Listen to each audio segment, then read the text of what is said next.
chosen, only allowing to switch under extenuating circumstances, such as a rider being down and trying to avoid them. But other than that, you are not to switch from outside to inside or inside to out for what would be an advantage. So again, up the inside, using there is a nice little berm there on the inside. And Darnton looking quite comfortable and steady through here, up on the pegs as he makes his way back out onto the tarmac. Archie Reynolds right there or thereabouts. But it does look like a two-man battle at the front so far. So, hard on the power. Again, Darnton spinning up on the exit of that hairpin. Then back into the final turn as they come across our start-finish line.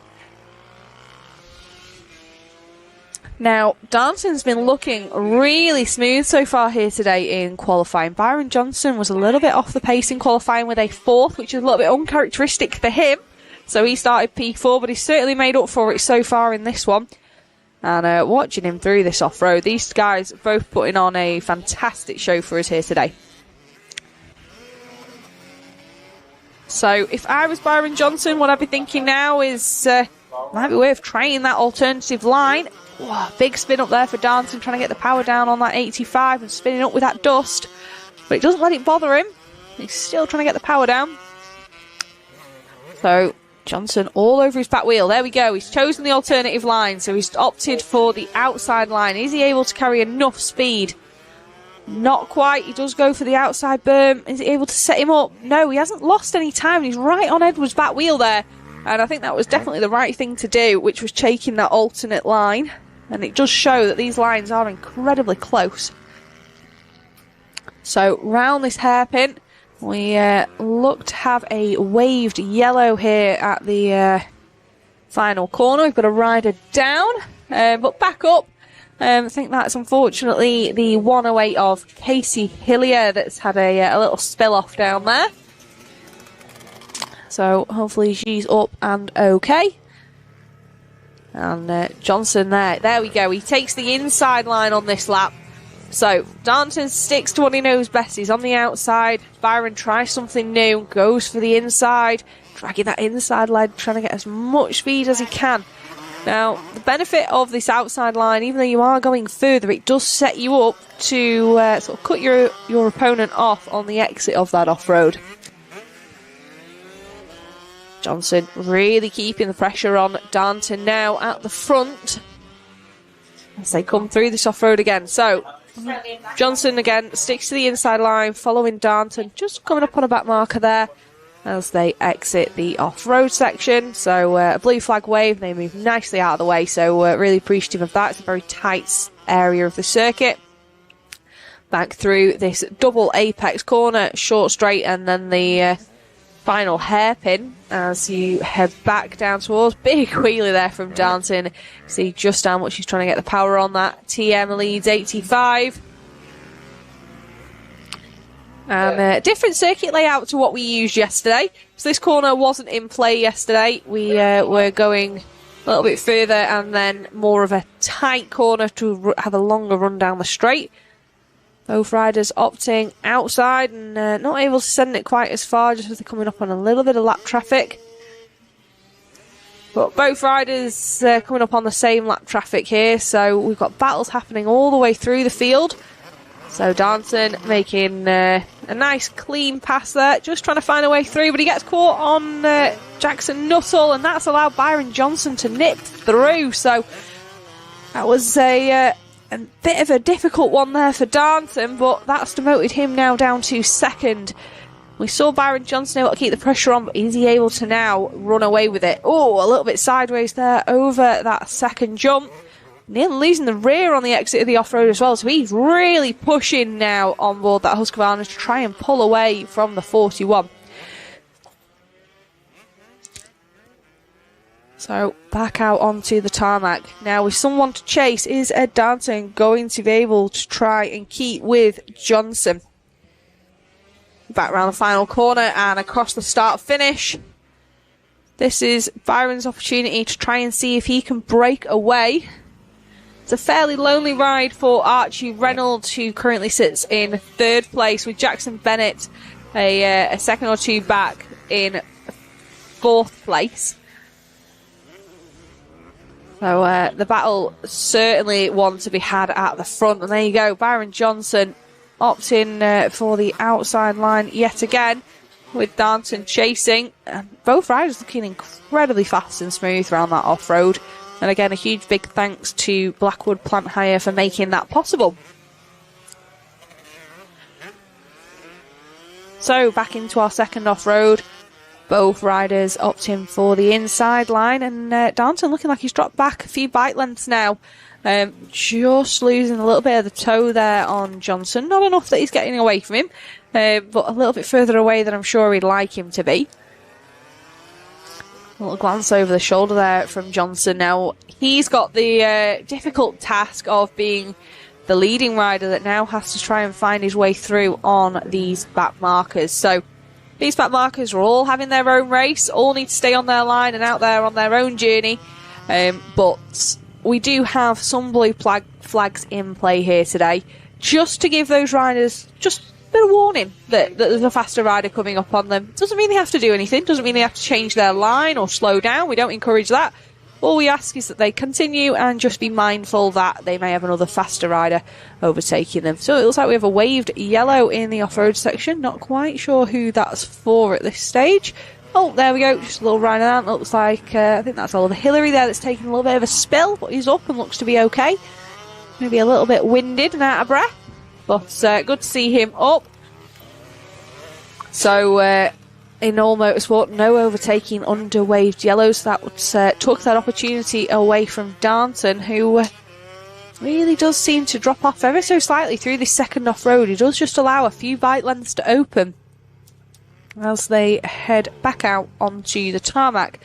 And it was incredibly slippy here yesterday, with all the dust that was on the circuit.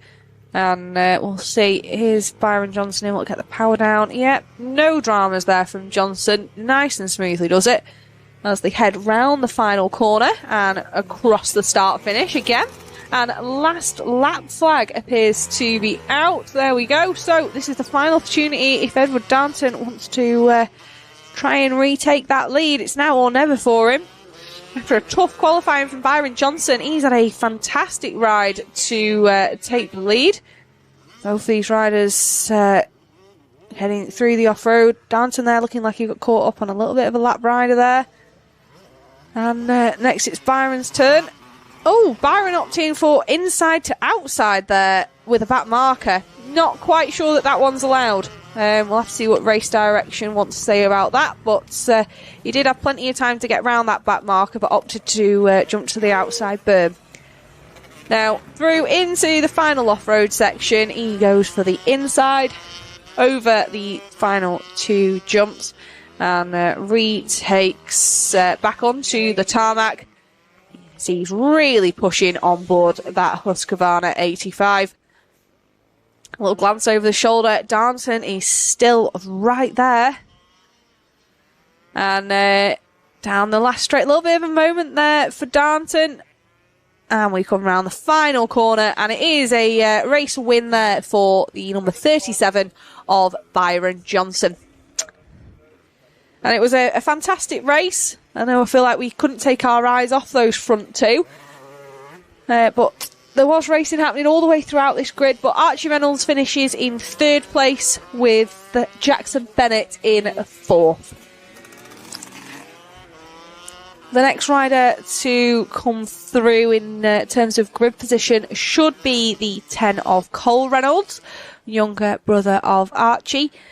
And both those riders riding for Automotive Solutions, so team boss and dad Paul Reynolds, Pekka, a big supporter of our British Championship, so a huge thank you to him for all the support over the years for this championship and this live stream. So just a few more riders to come round and take their checkered flags. So here we have, there is Cole Reynolds, the number 10, comes across the line, and it's then the 4.55 of Josh Walker with a little wheelie across the line, which is good to see for the Trips UK rider.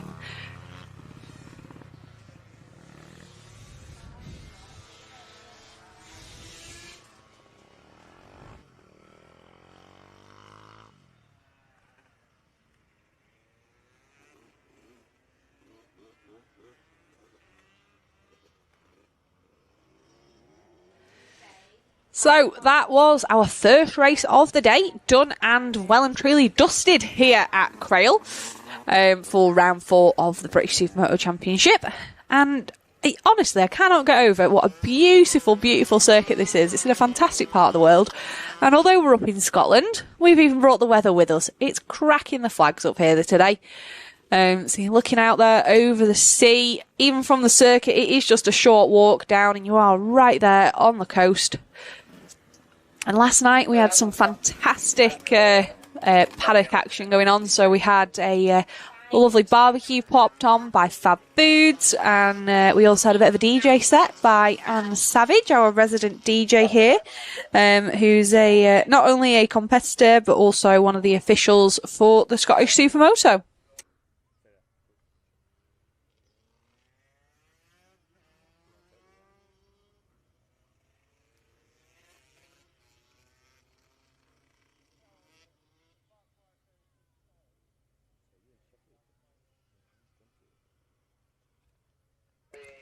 So in the Holden area now, there are our S3 riders. So this is a mixture of our novice and clubman riders. And these guys have all been split based on a qualifying. So they all went out in their respective qualifying sessions and then the times are all combined and then they are split based on ability. So we see some cracking racing all the way throughout our groups because you're not just in there based on your class, you are in there based on your speed on the day. And we've got some of our brothers racing riders out there. We've got, I can see there, the 714 of Andrew Goodsell, AWG Racing. So that's my team. He's out there today. And we'll have to wait for these guys to be released out onto the track. But our first big bike action of the day. And there they go. There's the number 16 of Tommy Sayer. Him and brother Jake racing yesterday. I think one of them had a mechanical there yesterday, losing a foot peg. So I think that was Jake yesterday, having a bit of a spill off. But nice and full groups here up in Scotland, which is what we like to see. We can't stress this enough. We do put on subsidised entries for this event because we appreciate that it is a fair old trek for most of our competitors, but when we say it's worth it, we can't stress that enough. So we do like to see as many people coming up and supporting this round as possible, not just those that think they might be in with a chance of a championship position all the way throughout our classes. And it also means we see a few new names or less familiar names in our championship, because we end up seeing riders from our Scottish Championship. So ones that don't regularly race with us in the British, they do this one round and they can really, really mix it up. So we've got riders out there. We've got Oliver Ross. He's out there on board a KTM. We've got Kyle Lumsden out there. Let's have a little look through our qualifying. We've got a fair few. And also others in our other groups as well. Ian Ross, he's out there as well on the 777. So, I think these are all going to get another warm-up lap, I would guess. Just because I don't think they all did the bottom off-road. But we'll wait for them to take up their grid positions, and then we will be getting underway with a little bit more racing.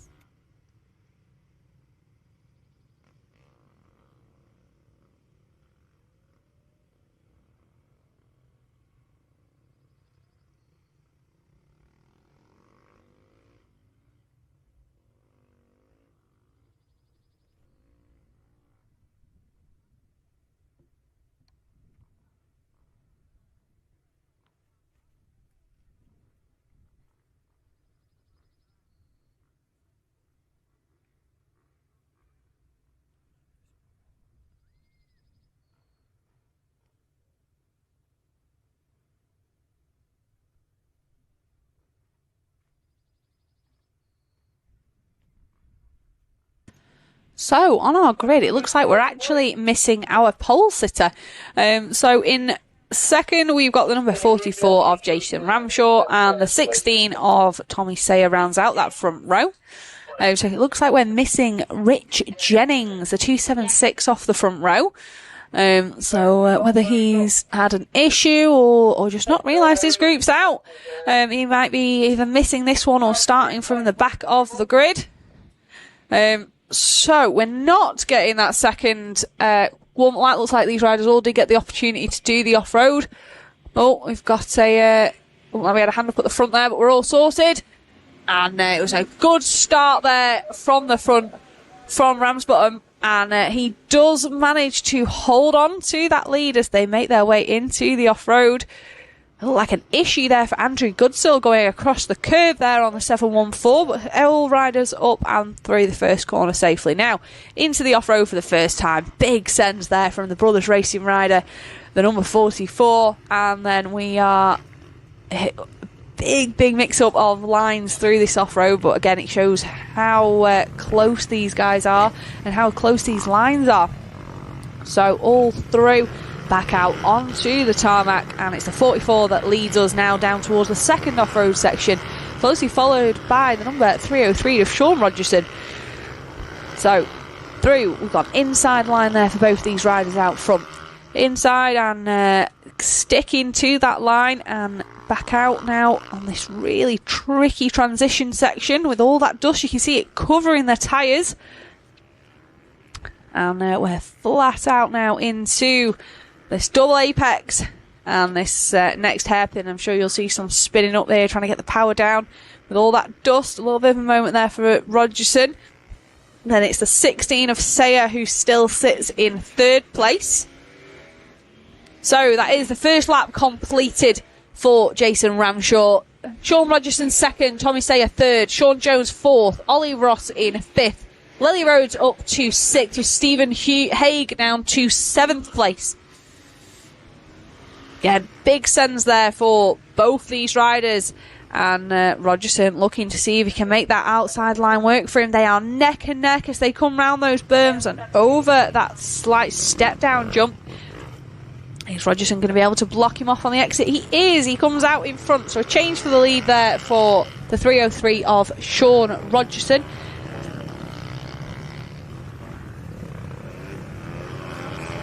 There we go. And we're going through that dirt section again and over the second jump. Now, is there anything that the 44 can do to retaliate, or is this going to be the opportunity for Rogerson to try and run away with it?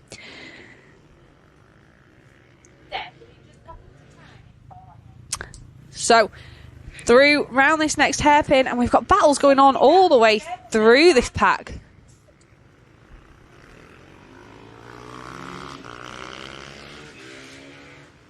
There we have. So, Rogerson really looking like he's breaking away at the front.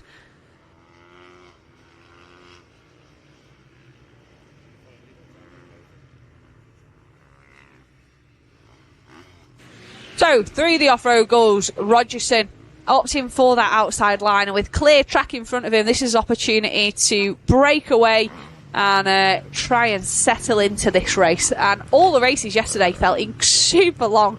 This track really does give you no chance to rest. So like at tracks like Teesside or Three Sisters, you've got some relatively long straights for a Supermoto, gives you a chance to sort of catch your breath.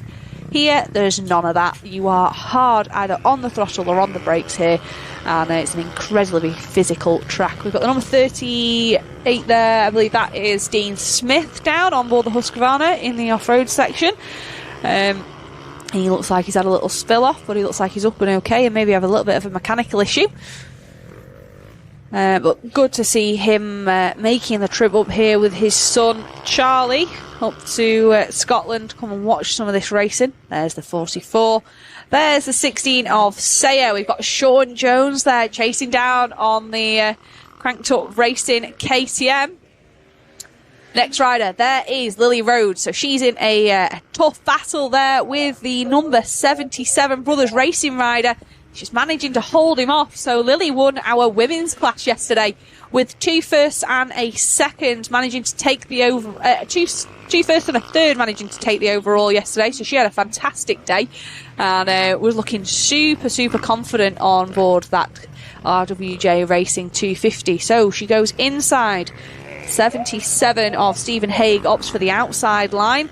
See who's able to come out in front. You can see the back end bouncing all over on that the entry into those berms with those braking bumps, really unsettling the bike. So she looks like she's just about close enough. She just nips through there on Haig as they return back onto the tarmac. And they've got a relatively short straight with a tight section that sets you up for this second off-road. So I think both these riders are going to opt for the inside. They have up over the first tabletop and then over the second jump.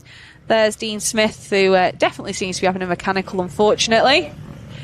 Is Haig able to square this one up and get a better run out of the off-road? He's trying. He's looking up the inside. Is he able to squeeze up there? He is. Lily Rhodes gives him absolutely no room there. Almost tipping in on top of the 77, but he does squeeze through there on the number 56. So that takes him up to 5th place. Now to see if he's able to try and pull away. A little bit behind these, we've also got a battle with Oliver Ross, the Scotsman, and Rick Owen out there, and what I think is a news to him TM. So Rick Owen, who's been returning from what was a pretty serious injury sustained at around 12 months ago. It was good to see him back out there on a bike, and also getting his lad out there racing as well. So big shout out to all the dads in the paddock. Seeing as it is Father's Day, we do have to give you a shout out today. It wouldn't be possible without you guys out there fixing bikes that we all like to break, driving us all up and down the country. So a huge thank you to all the dads here in our Supermoto paddock. There's the 16 of Oliver Ross there. Again, this knee down style that seems to work for him. And I think he does the tarmac only sessions here at the East of Scotland Kart Club for the Scottish Supermoto Championship. So he'll have a very similar riding style to the 56 of Rhodes. We'll see if these are a fairly even match for each other on the tarmac. Lily Rhodes also rides in the British Talent Cup. So when we say she's incredibly fast and skilled on the tarmac, we're not joking. She is fast. So Lily currently sits in 6th place, being chased down by Ollie Ross. And then it's Rick Owen in 8th place. 9th, Jonathan Reed. He's a little bit of a way back. So into the off-road section again, and we're just getting caught up on a back marker there. That is the 444 of Graham Anderson out there. And there is Rhodes. You can see there that Stephen Haig has managed to pull a little bit of breathing room on the 56, and he does look confident through the off-road. So I'm going to assume he's coming from a bit of an off-road background and able to manhandle that KTM through the off-road.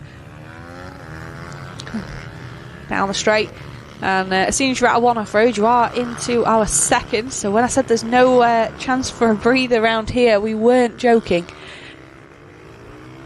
So he does take an interesting line that I've not seen many others do. So he goes out for the inside line, but then uses that outside berm to then sort of square it up for an exit on the corner. So it seems to be working for him, and I think Lily Rhodes tried it again on the previous lap. So one of those ones, not a line that I've seen many riders do, but definitely working for him. And then into the final corner, and then back round on the tarmac to across the start finish.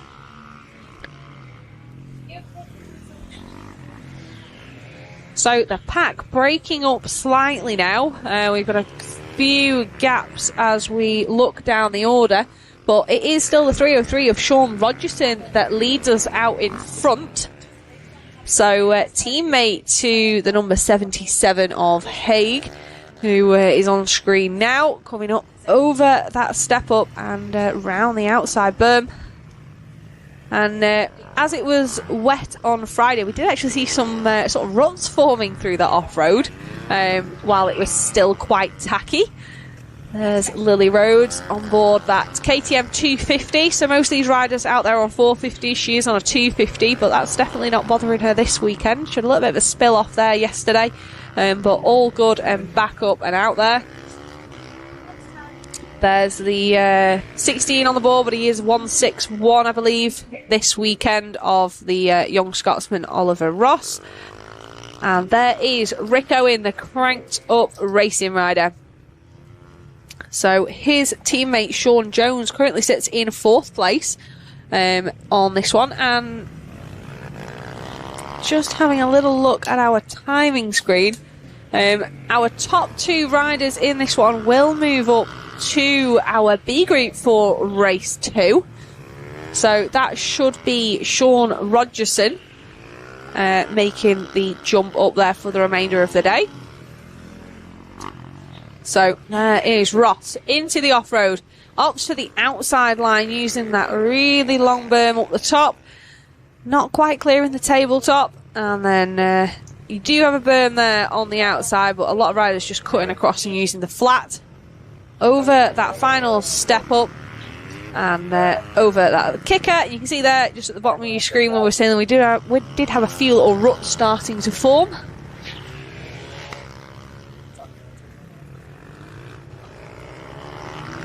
So Ross into the second off-road, inside line, a little bit of a berm there that you can use. Some riders just cutting across the flat again. Oh, a little bit of a mistake there for Ross. And as we said, these races were super long, so really, really intense. So this is the time you're going to see riders starting to make those little mistakes caused by arm pump or just a little bit of a lack of fitness, and that's where you can start to see those last minute passes.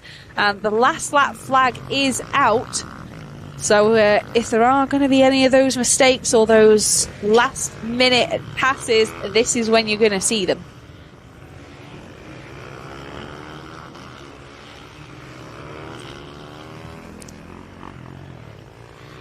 And into the off-road for the final time of asking in our first S3 race of the day. Opting for that outside berm and looking really smooth. He knows he's under no pressure from behind. Rick Owen a fair few bike lengths away now as they come back out onto the tarmac and try and get the power down. It was again a slightly different layout yesterday. It's really busy getting towards the end of this one.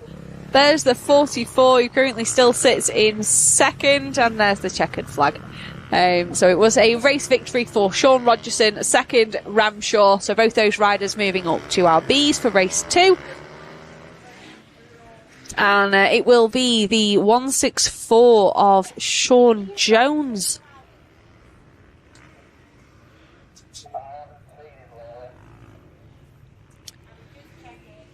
Across the line, that's the 77 and the number 56 of Lily Rhodes.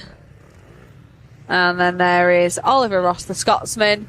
He manages to hold on to 7th with 8th to Rick Owen. So just a few more riders to come through and take the checkered flag after what was some baking hot racing. So I'm sure these guys will all be glad to get back to their vans and get some water, get those leathers off, try and cool down before their second race a little bit later on this afternoon.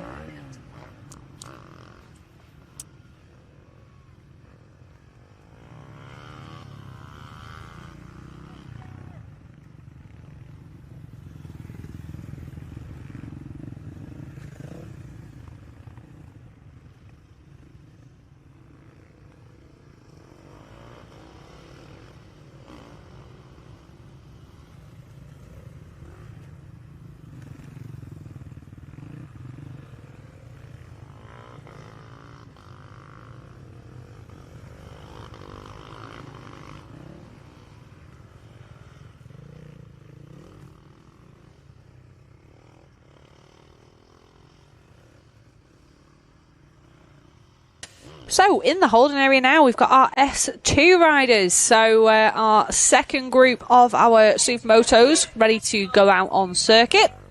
Just as we wait for our S3s to finish their cool-down lap.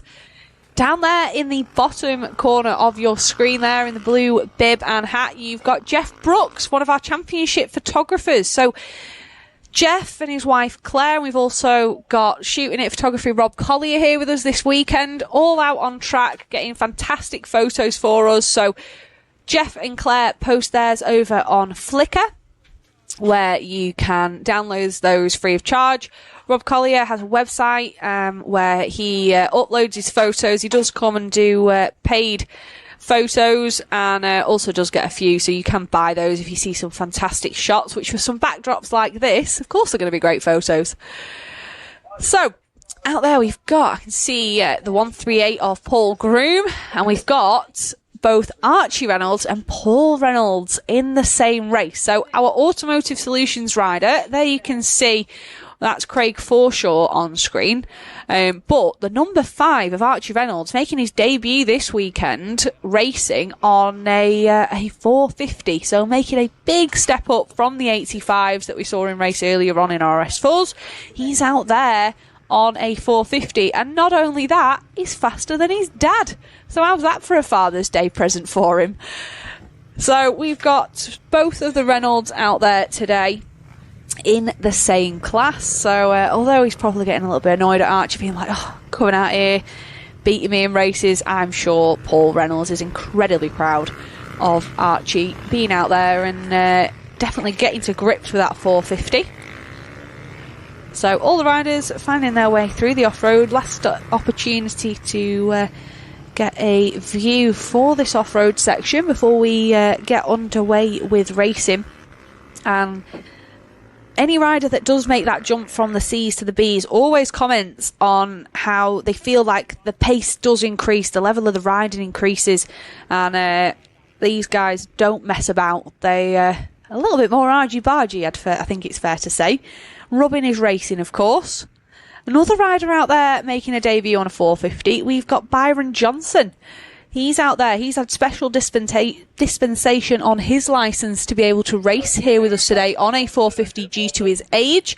And that was signed off by our race director, Dave Dearden, who watched him and was happy that he's perfectly confident and competent on board a 450. So he's out there with the number 37 board on the front. And you've seen him just come past you there on screen. So we're just waiting for these last few riders. Look, we had a rider, a little tip off there on the inside. I think that was the 199, one of our Scotsmen that have found their way up here. So it's the 25, that is Yanislav Stoyanov on the 52, one of our Scottish Supermoto riders, but we have seen him here in the British as well. He takes up pole position. Alongside him, we have the 58 of Craig Forshaw, and then the 138 of Paul Groom on the Trips UK KTM, rounding out row 1. Row 2, Kyle Eccleston, Jake Sayer, and we've also got the number 4 out there. I believe that is David Burnett, I think that's looking like. Jamie Wilson should be on position 16. So it looks like we've just got a few issues with positions on the grid. So we're just getting a few riders swapped and changed. So there is a mix of riders. There's the number 6 of Dean Clark. We saw him have a big spill off at Rowra. He's back out there.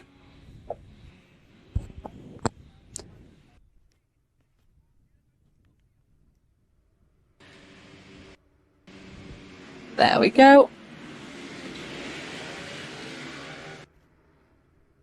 So it's a great start there for Yanis as he takes the whole shot with, it looks like Paul Groom there slotting into second, Craig Forshaw third, and Kyle Eccleston into fourth. Kyle throwing us off as commentators, not being able to pick him up with a new set of leathers every round, it seems. But on the Bathmate, oh, it's a mistake there for the Automotive Solutions rider, looking like he stalls it, but gets that Honda up and running. But that's allowed our front two to break away, and those that took the outside line to sneak through. So, goes to show that a mistake through that off-road can be costly. And we're into the second off-road, so both riders opting for the inside line It's the 25 and the 138. I know that Paul Groom has plenty of off-road experience, so this will be suiting him down to a T on board that Trips UK KTM. There is Jake Sayer on board the Honda. He's now being chased down by the 199. And it's all argy-bargy out on the first lap of this one. So we're down now. That is the first lap almost complete. And led start to finish by Janislav. It's then the Paul Groom, Jake Sayer up to third place. And there we go, into the off-road there for our race leader. Inside line for both these riders, and big sends over that tabletop, clearing it absolutely inch perfect. You see those braking bumps into that tight inside berm and then up over this bit of a step-down jump. And this off-road, although it has put on some fantastic racing, it's been perfectly rideable for all abilities, which I think is something that's really, really important for our championship. We do have a big range of abilities out there, and this off-road's been really confidence inspiring, that it's not too daunting for any of our riders, but can be made quicker if you are able to clear these jumps. Oh, a little bit of a spin up there on the rear for Janislav, but back out onto the tarmac, and he's been looking really fast so far this weekend. So Janislav obviously racing in the Scottish Championship, but we have seen him at the British as well. It's no wonder that we are seeing him look particularly fast here at Crail. So our front two now really breaking away from third place Jake Sayer, who's managing to keep Craig Forshaw behind him. It's then Dave Burner in fourth place, again another local man, Scotsman. And we've got racing going on all the way throughout this group. So Paul Groom takes the outside line this time. Is he able to carry enough speed to be able to challenge Janislav on the exit? Not quite close enough, although as you can see it does set him up better on the exit of the off-road if he's just able to creep out in front and carry that speed. So we'll have to see if he tries it again on this off-road. Does he try the outside line? Nope, he's going for the inside on this one. And a little bit of a mistake there from Paul Groom, not quite clearing that jump how I'm sure he'd have liked to. And back out onto the tarmac. So these two really battling it out up front. A little bit of a look over the shoulder there for Janislav, and I'm sure he knows Paul Groom's right there on his back wheel as they fire down this final straight and into the final corner. So across the line we go, and it is still the number 25 of Janislav that leads us. Now, will Paul Groom try that outside again as they go into the off-road? He's tried it out for size on the lap before. Is he able to carry more speed? So he has. He's taken the alternative line. Doing exactly what he needs to do. Nice and cleanly over that tabletop and then neck and neck into the berm, with Groom looking ever so slightly in front, but it's Janislav that jumps that step up for the first time. But Groom ekes out in front and shuts the door on Janislav as they try and get the power on down this straight into our tight chicane here made through the barriers. So a change for the lead. It's now Paul Groom who leads us into the second off-road and up over the first tabletop. Inside line yet again. Clearly the favoured choice for these riders out there today. And then back out onto the tarmac, and already pulling an advantage of a couple of bike lengths there with a nice clean run through the off-road.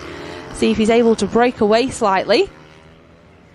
And you can already see on screen there, Janislav looking like he's dropping back ever so slightly. So we'll have a little look at our timing screen now as they come across the line. So Paul Groom still leading us. You can see now he's breaking away from Janislav as they head through the off-road. I'm going to say that I think Groom will take the inside, and yep, he has. He's got his pick of line choice now with no one there really to bother him. So he opts for the inside through that tight inside berm and then up over the step down.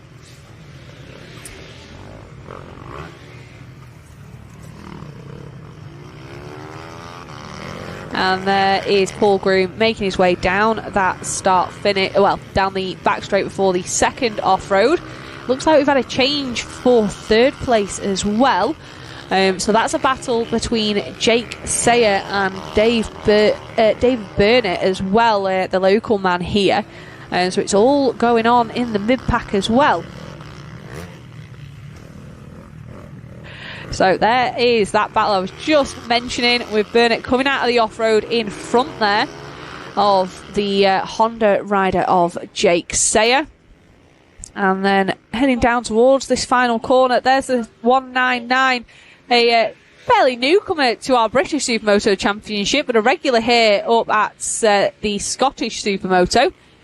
So it's no surprise to see him having an absolute flyer here today for round 4 of our championship. And that's one of the things we love about coming up to Scotland, is we do see these new faces that put on an absolute show for us. So Burnett opting for that inside line, looking super confident through the off-road and clearing all those jumps absolutely inch perfect. Sayer there tries the outside line but just isn't able to eke out in front or gain an advantage. Green still leads us from Yanislav in second. Then it is Burnett and Sayer in fourth. So as we said, our top 2 will move up to the A's for the remainder of today. So as it stands, that's Paul Groom and Yanislav Stoyanov. And that would then leave, as it stands currently, Dave Burnett on pole for race 2. But again, that's as it stands right this second. There's still plenty more that can happen here at Crail. So that knee down style there for Burnett as he comes round the final corner. There is the 311 on screen now of Jake Sayer, and then back to Burnett, and we'll see which line he opts for through the off-road. I'm going to say it's going to the inside, and there it is. Got 2 lovely berms there that set you up perfectly for this big tabletop into the entrance of the off-road. And all these jumps designed so that even if you don't clear them, they're not going to send you over the bars. They're really, really forgiving, which is great for not only our lower groups, so our S3 novice riders, but also for some of our youngsters that are out there just finding their feet here in the British Championship. So a super confidence inspiring off-road, but also challenging enough that keeps the heart rate up, I have to say. So over that final tabletop there for Burnett, and then back out. He's looking quite relaxed. Not sure if that's maybe a little bit of tiredness just starting to creep in there, shoulders dropping as he regains onto the tarmac. Not looking quite as aggressive as he was when we saw him trying to find a way through on Sayer.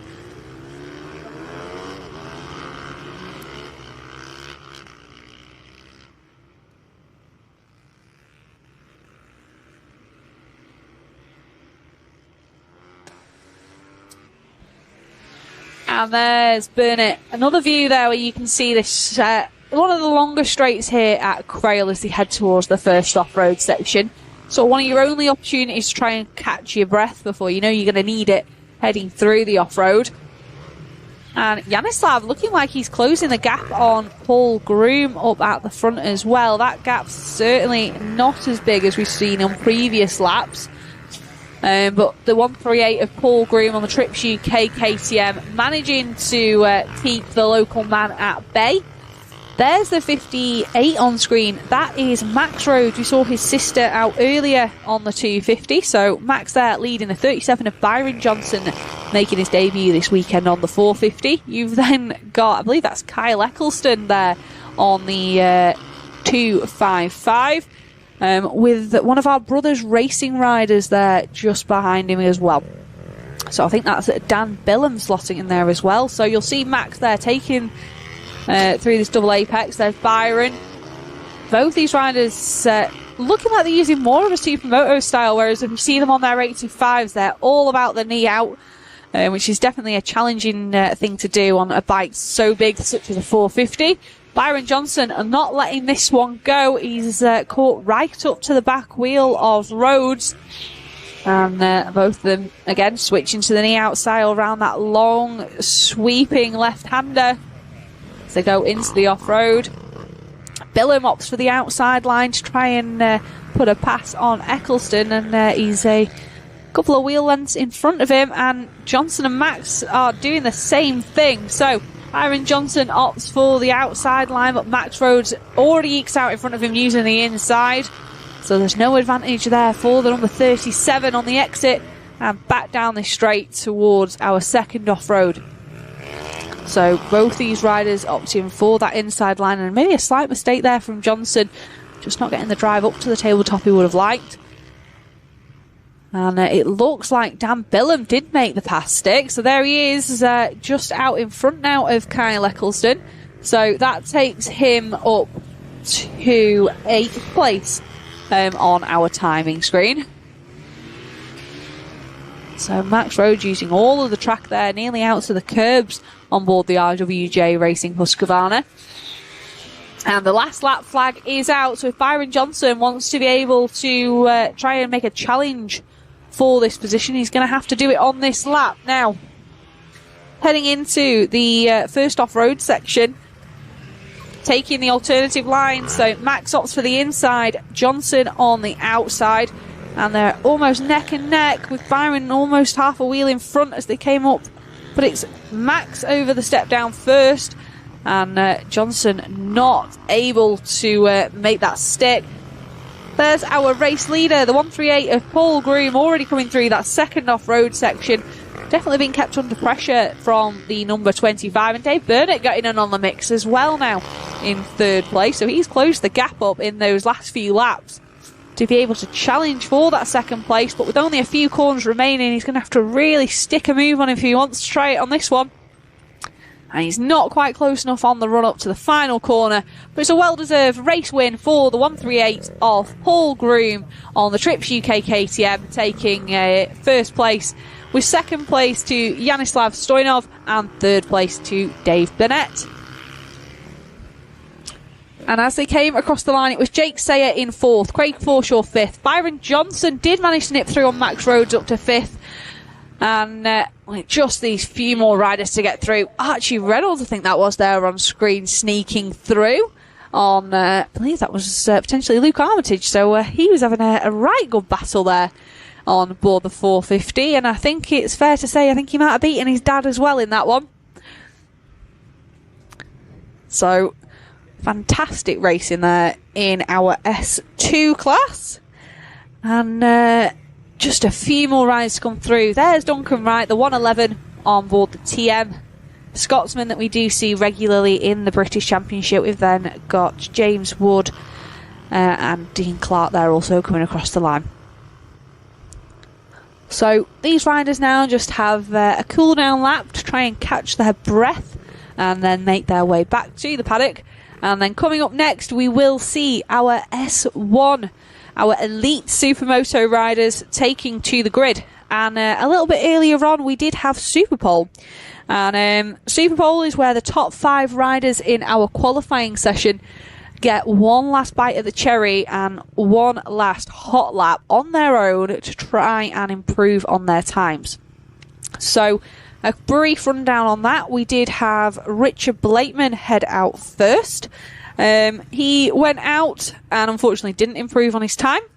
The next rider to go out was Richard Sharp, but he had a mechanical, so actually chose to forfeit that one and sit that one out. So that automatically promoted Richard Blakeman up. The next rider out was Alex Mullaney. He didn't improve, but did put on a decent lap, but just no improvement on his qualifying, but was quicker than Richard Blakeman. We then saw Harley Sharp, who was one of the only riders to go out there and improve on his lap time. So he secured himself second. And sitting on pole, we will see Ryan Kringle on board his TM. He didn't improve on his lap time, but he did just enough to be able to secure pole position for race 1. A rider that we didn't see in Super Pole, there he is, the number 7 fat and fast rider of Jamie Duncan. He was pipped to that by Richard Sharp. He was demoted out of the top 5 in qualifying on one of the closing laps of that session. So he'll be starting a little bit further down the order than I'm sure he would have liked to. There's the 116 of Harvey Ward, the Trips UK rider, one of our clubman riders, S2 riders in this class. He was having a fantastic day yesterday, so it looks like this off-road certainly suits him. So definitely one to watch and keep your eyes on. So we'll just wait for these riders to be released now onto the track and complete their warm-up lap.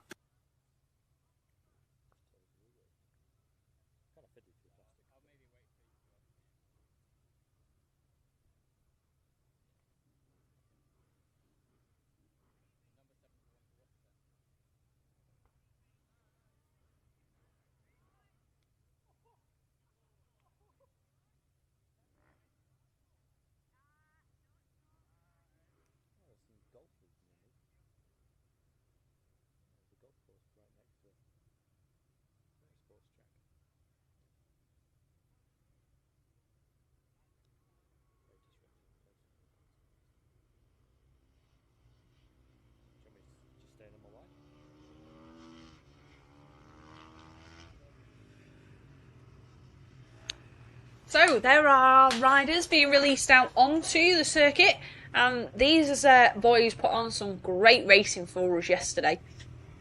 We had some cracking overtakes all the way around this track. So this is a track that I think lends itself to some fairly fair but hard passes. I think it would be quite fair to say.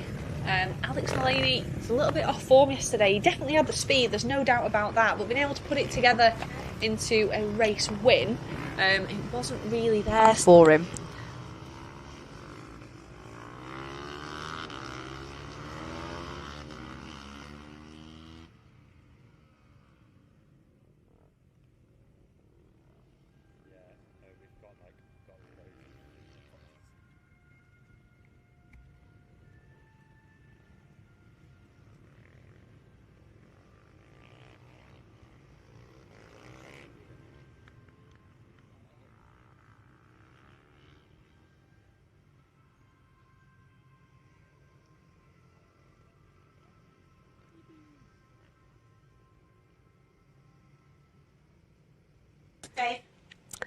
So there are our riders taking up their positions on the grid, and it is Alex Mullaney that starts from P3. So Alex made yesterday incredibly hard work for himself, losing the race win after taking a few tumbles. So we've got the number 21 of Ryan Kringle on pole, Harley Sharp in second with Alex Mullaney in third, Richard Blakeman in fourth place, Richard Sharp fifth, and Jamie Duncan in sixth. Lee Williams seventh, Blake Wilson eighth, and Oliver Holmes in ninth, with Dean Hillier in 10th, Chris Eastwood 11th, and Harvey Ward in 12th place. 13th is Peter Bennett, 14th we've got Chris Lambourne, and in 15th place we've got Dax Almond.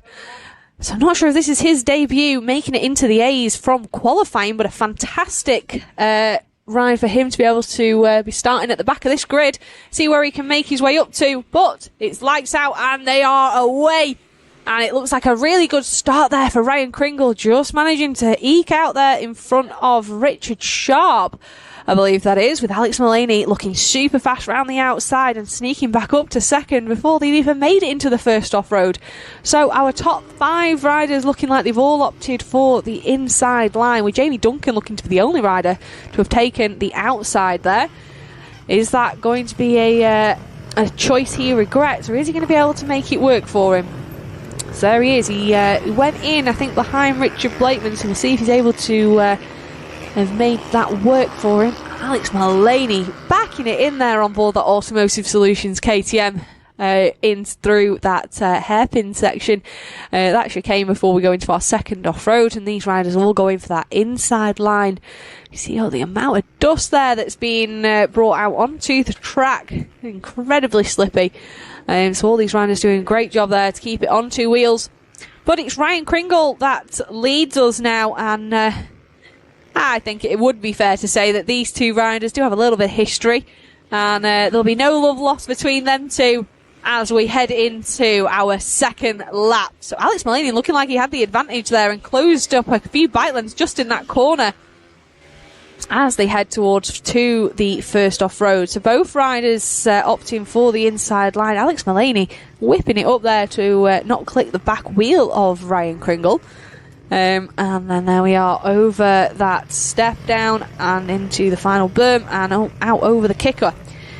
Richard Sharp still there or thereabouts in third place, I believe that was, as they head down through the chicane and in towards the second off-road. So both these riders again inside line over the tabletop and onto the flat and then back out onto the tarmac. Now Alex, we need to be able to see where he's going to be able to try and put a pass on.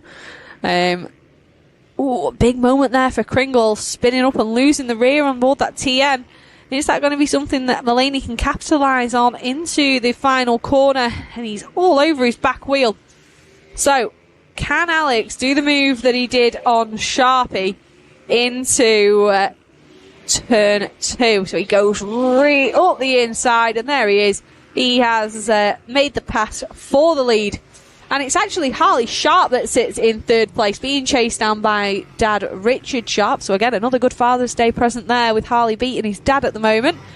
And Alex Mulaney opts for the inside line and leads Ryan Kringle through that off-road section, back out onto the tarmac. So now, this is what we saw yesterday from Alex. He was great at getting out in front. It was just managing to keep him there that he seemed to struggle with. And whether that was pressure or whether that was just silly little mistakes that happen when you get distracted, we won't know. Oh, a squeeze up the inside there for Ryan Kringle, who does manage to retake the lead. Now, I've not seen anyone make a pass there so far today. So Ryan Kringle definitely squeezing that TM through into a gap that even I didn't see coming. And then using all the track flat out there now and down to the final corner and across the line. Is Alex going to line up that pass again? Kringle covers the inside line again this time, so no room for Alex to be able to sneak through. So he blocks him there as he should. And both these riders opting for the inside over the tabletop. Oh, it was very nose heavy landing there for Mulaney. Doing well to keep on board of that one. And with the battle of these two at the front, it's allowing this group to stay really close together, with Harley Sharp there still holding a very, very firm third, with Richard Sharp in fourth place. But these guys aren't breaking away. I think we've then got Richard Blakeman in fifth, Willow in sixth, and Duncan in seventh. So Kringle there covers the inside line from the 100 of Alex Mulaney. There's our two Trips UK dad and lad riders out there, with Harley Sharp still holding out in front and chasing down Alex Mulaney as we come down this final straight and into the final corner. So both these riders have sort of shown their cards of where they were trying to make passes and have made passes stick. But that also now means that they both know where to defend. So it's going to make it even more challenging for them to be able to make a pass work. So Alex will be trying to keep the pressure on and hope that Ryan makes a mistake, which is easily done here today. With the blazing heat that we've got and the technical aspects of this circuit, a mistake is not too hard to force here. So Mulaney slides his way in through the chicane. All these riders again opting for the inside line. I don't think I've seen that outside line used once really in this one. So we're there back out onto the exit of that off-road, and it's really bunching up there, with Richard Blakeman getting in the mix now and putting the pressure on Richard Sharp, who's having to defend from behind and also attack up front against his son there on the 817. Round the final corner, and you can see just how close it is between our top five. And this is one thing I love about racing. It's a mistake for Ryan Kringle, who goes in way too hot, and that allows Alex Mulaney to ride past him and just retake that lead. So a mistake for Kringle cost him position there, and I'm sure he won't be happy with that one. And another mistake there for Kringle, and he stalls it in the off-road, so that's allowed Harley Sharp and Richard Sharp through. So Kringle slots in now in front of Richard Blakeman after two mistakes in one lap. That has now let Alex Mulaney off the hook. So Alex now out in front with probably about a second advantage over Harley Sharp on the 817 Trips UK KTM. Still being hassled and chased there by the 217. Oh, a big moment for Harley. Spins the rear up and stalls it. So that's allowed Ryan Kringle and Richard Sharp through. And we've also had a removal of the tyre wall. So a mistake for Harley there cost him a few positions. We'll have to see on our time screen where he slots in. Richard Sharp giving it all the style into the final corner, backing it in, proper Supermoto style. And incredibly fast here this weekend. So that has promoted Richard Sharp, who was sat in 4th place, up to 2nd. All just from keeping it together, keeping it tidy and staying fast. So inside line, using that big burn there to set him up for the tight one here. Up over the step up, and Ryan Kringle opting for the outside line, but not close enough to be able to make that move stick on the exit. Look over the shoulder there for Richard Sharp, and he knows he's there and he knows he's keeping the pressure on. Look at that style. Richard Sharp got style for miles there, backing it into that chicane on the entrance to our second off-road. And we'll see if those tyres have been moved.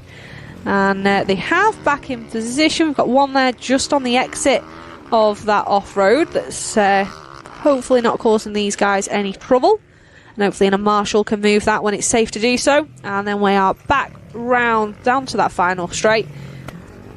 So Alex Mullaney out in front now, and he's got a healthy advantage of 2.7 seconds, but putting in the fastest lap, it's Richard Sharp who posts the current session fastest. So Richard Sharp now with clear track in front of him, getting his head down and chasing the number 100 of Alex Mullaney.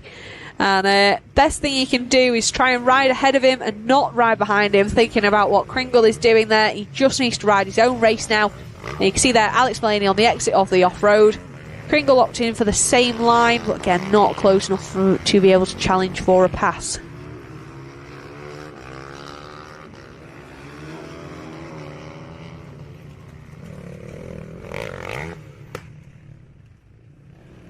So after his mistake, it looks like Harley Sharp has slotted in behind the number 54 of Richard Blakeman on board the Fat and Fast KTM. Right there, and back out onto the tarmac.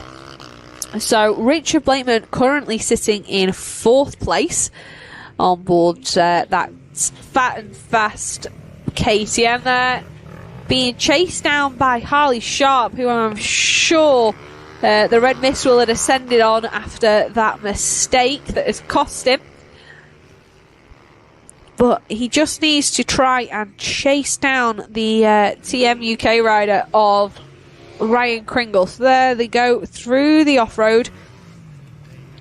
And both Blakeman and Harley Sharp opting for the inside line. And it looked like the gap to Richard Sharp between Ryan Kringle had closed up slightly there as we just caught them on the exit of our screen.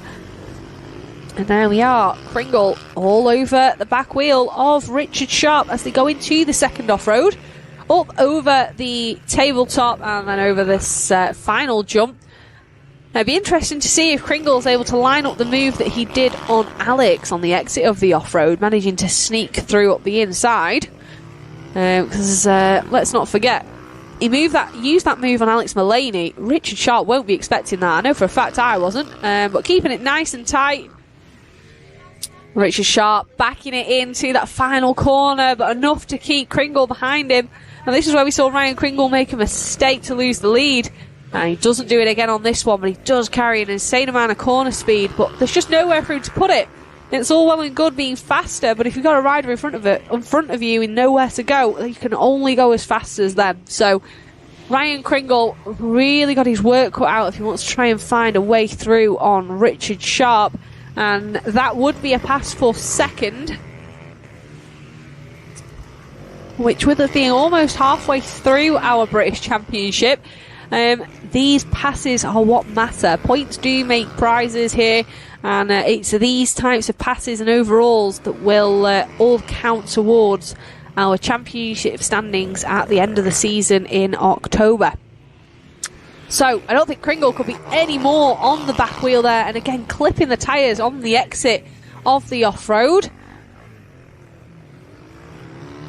Oh, not quite close enough there to be able to make a pass. He's trying to square it up. He's not able to get the power down as he would have liked to there, as they come round the final corner, and the last lap flag is out. So it's now or never for Ryan Kringle, and he looks to go round the outside. He's carrying that speed with the knee down. He stands himself up and not able to get him on the brakes into the off-road, and both riders opt in for the inside line. So it's Richard Sharp that still leads us on screen for second. Alex Mullaney there in the lead and keeping it together. Not under pressure now with a couple of seconds gap. Last time they came across the line, it was 4 seconds that Alex Mullaney managed to hold out in front. And Richard Sharp making that Trips UK KTM as wide as possible on the entrance to the chicane. Over the tabletop, over this final jump, and we do have a yellow flag currently in place. I think that might just be for that rogue tyre there, just to make them aware that there is an issue. Round the double apex corner, Ryan Kringle doing everything he can to try and find a way through, but on screen it is a race 1 victory for the 100 of Alex Mullaney, coming across the line with on the back wheel, and Richard Sharp manages to hold on to second from Ryan Kringle in third. Richard Blakeman 4th place, and 5th goes to Harley Sharp on the 817. And it's 6th place for Lee Williams on the high-tech coatings Husqvarna, with 7th awarded to the number 7 of Jamie Duncan. Oh, it was tight across the line there. I think that was Blake Wilson and Dean Hillier. So we'll just check our timing screen and see who that was that managed to take that one. And it was Dean Hillier that managed 8th, with 9th Blake Wilson and 10th to the number 42 of Oliver Holmes.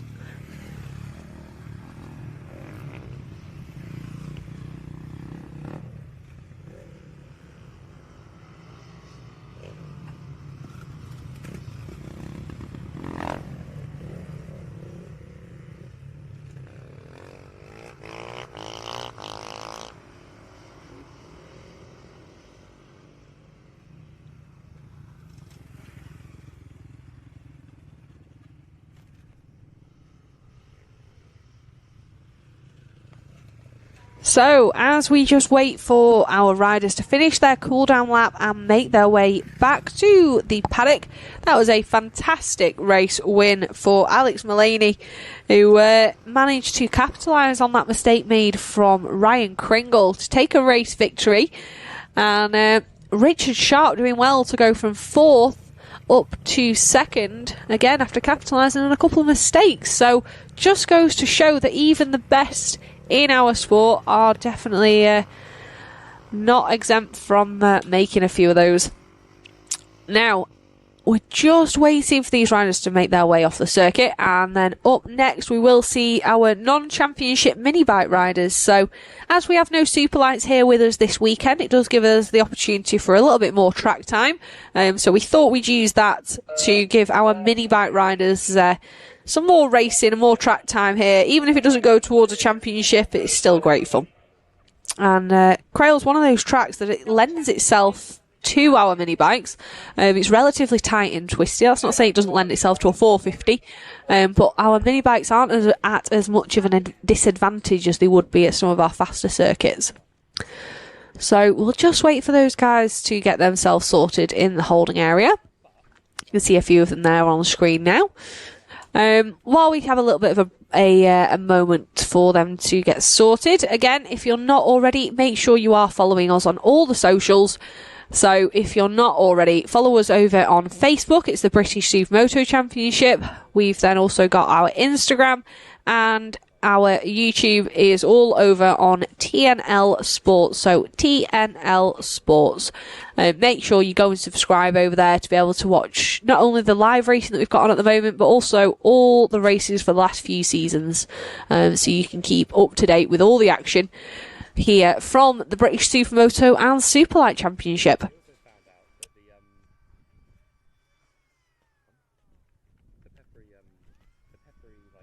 And one note that we have had from one of our previous races, so our S4 race, it was a race victory for Byron Johnson. However, he has been subsequently given a 20-second penalty for course cutting. Now, that was for the incident noted where he cut the circuit in the off-road. It was deemed that he gained an advantage going from the outside to the inside. So our race direction have noted that as a penalty, and it's been awarded in such fashion. So that will change our starting grid for race 2, which will be coming up after lunch. But just thought we'd let you all know that that's the reason that that penalty was given. All of our riders were told explicitly at riders briefing, both yesterday and today, that they are not to cut or change lines through the off-road where there are painted white lines on the off-road itself. That would deem an advantage unless it is extenuating circumstances, and that was told that if there is someone on the floor. So if there is a rider down and you are trying to actively avoid hitting them or causing another accident, then yes, you can swap through, but it shouldn't be deemed to be gaining an advantage, which is what it was deemed for in that case. So on track now, our mini bike riders. So I believe these guys will just be doing our tarmac only layout. So we've got a mixture of ages and machinery out there. We've got, let's have a little look. We've got Mac Houston on pole on the number A6. He's on what looks to be a CRF 150. Logan Hopper in second place on a Ovale Mini GP bike.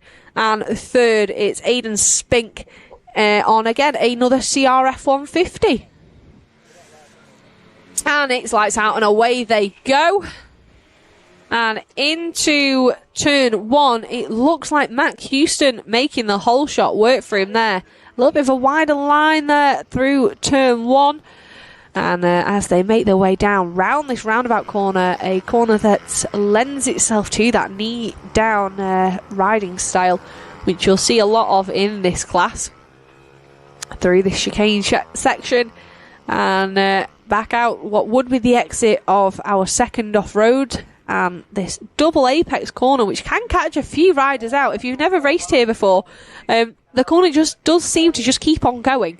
You have to really be nice and smooth through that. You want to treat it as just that one corner, not try and stand yourself up and treat it as two. So our race leader out there, and just to put it into perspective, it's a 31.5 second lap time for our race leader.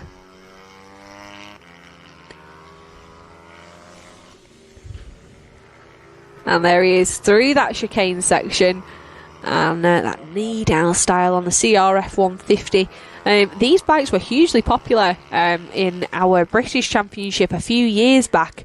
You can get some great power out of them, and they can also be spec'd up quite highly as well. So we'd seen them being raced in our mini bike classes with our super minis, and I believe even the legend that is Andy Mitchell had one on the go at one point. Now I'm fairly sure that bike had a fair bit done to it, but a rider like Andy Mitchell, who's been around Supermoto for many years, watching him out there on a mini bike, he was absolutely flying on that thing.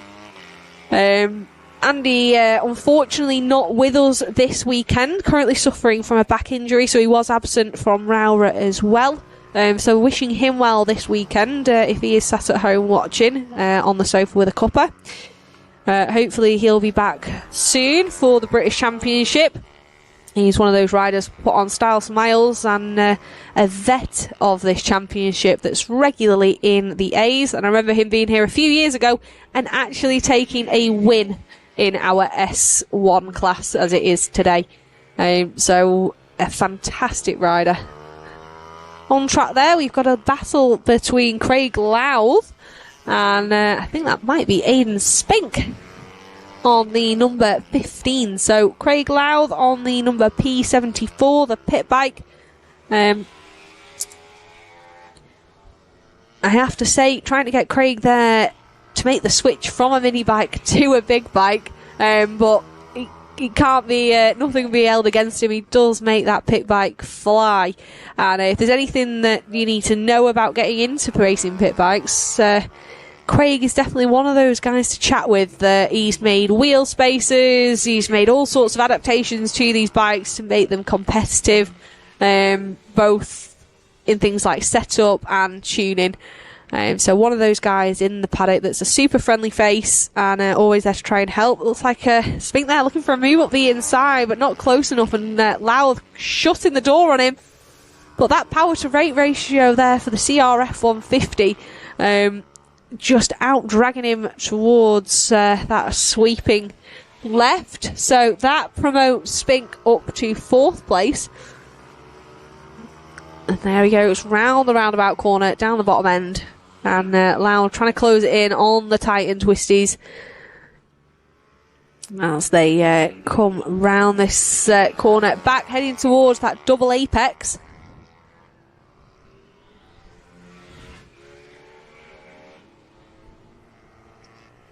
So out in front, it is still the number 6 of Mac Houston who leads us. There goes Spink, just nipping up the inside there of Casey Hillier out there. So Casey has only just made the jump to racing here with us. So her dad, Dean Hillier, a regular in our British Supermoto Championship.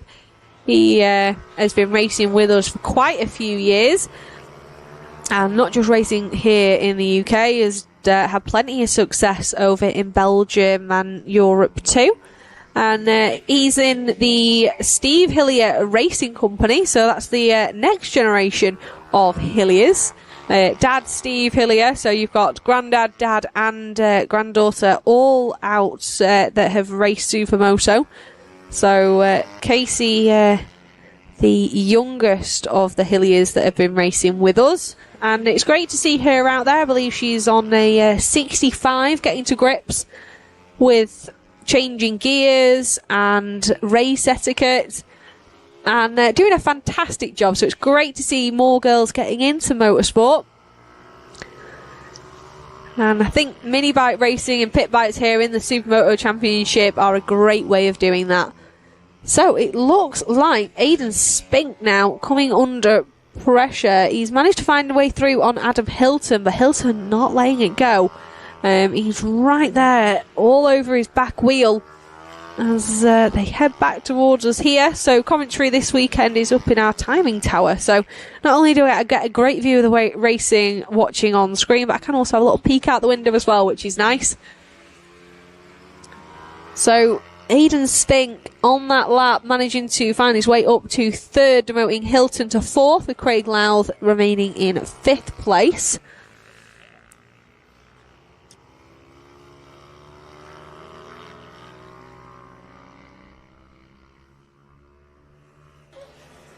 So with 7 laps remaining, Spink is the man that's been on the move, but it is a fair gap for him to be able to now try and chase down 2nd. So Mac Houston comes across the line with a 9.7 second lead on Logan Hopper in 2nd. And there is our 3rd place man. So Aidan Spink has a deficit of 13.8 seconds to try and close, which with 7 laps seems a little bit of a stretch for him to be able to do. But as we said, the racing here in this class today is a non-championship. It's one of those, it is just the opportunity for these guys to get more track time and go out there and enjoy riding their bikes, which is what the British Supermoto Championship is all about.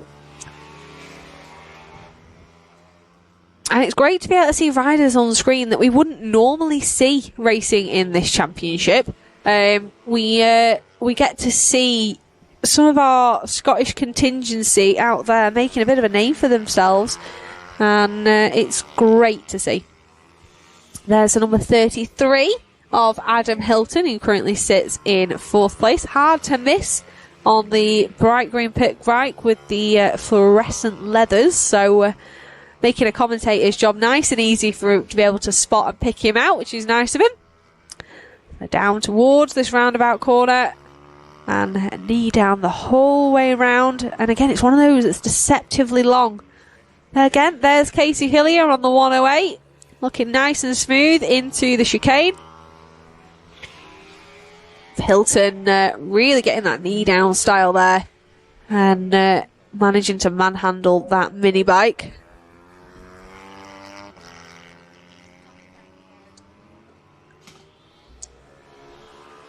So on the last lap, we did say it was around 13 seconds that Hopper had an advantage over Spink. That's actually opened up now to 15.7. So it's unfortunately the case that it's going to be a hard ask of Spink to be able to challenge for second place. That is, if there is no mistake made there from Hopper or Mac Houston for that matter, who again still leads us. So Mac has actually just come across the line, which goes to show you what an advantage he currently has. It's 10.8 seconds over second place. And with Adam Hilton currently on screen now, he's coming up there just on, I think that is Oliver Hillary, who is currently in 7th place on his mini bike, our rider of the day yesterday for the mini bikes. We had a great day yesterday. Getting to grips and making a big step forward in his racing, which is nice to see. So yeah, currently sitting in 7th ahead of Casey Hillier. Casey Hillier, looking at her lap times, she's chipping away at them. She's bringing those lap times down, so it's all learning experience for her here. So nice to see that we are seeing that progress.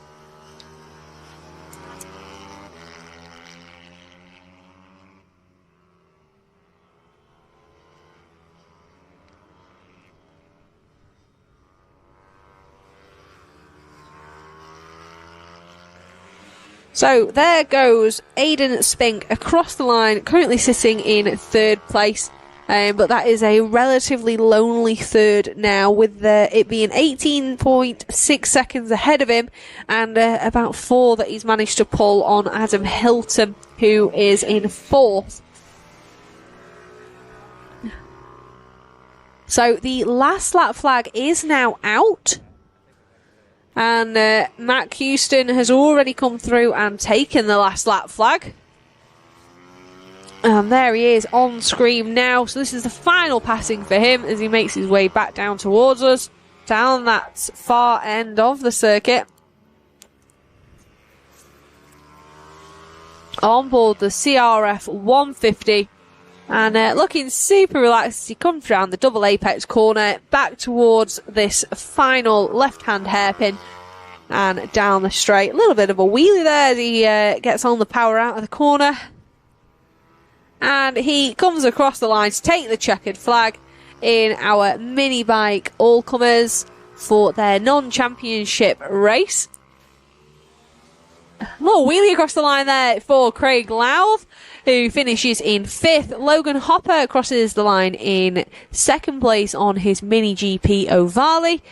And we're just waiting for Aidan Spink to come through and take that 3rd place. Crossing the line there, that was the 18 of Theo Lupton. He slots in there in 6th place. Here's our 3rd place rider as you see him on screen in the form of the 15 of Aidan Spink.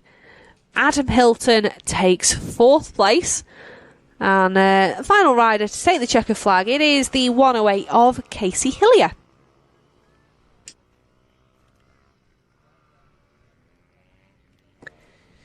So these riders now will make their way back to the paddock, and so will our marshals, as we are going to take a break for lunch. So to allow our Orange Army to go back, grab themselves a drink, have a bit of a comfort break, get some lunch, and then we will be back on track with some more action coming up very, very soon. So make sure you are back with us. We normally have about a half an hour, 45-minute break, and it also allows us to get our Bambinos out on track as well, so our absolute little tots are able to go out and ride. But for now, we will see you all in a little bit.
So we are back from lunch, and it is our S4 Academy riders that are taking to the grid. And as we mentioned a little bit earlier, there has been a change to the grid for this one from our race 1 results due to a penalty being issued.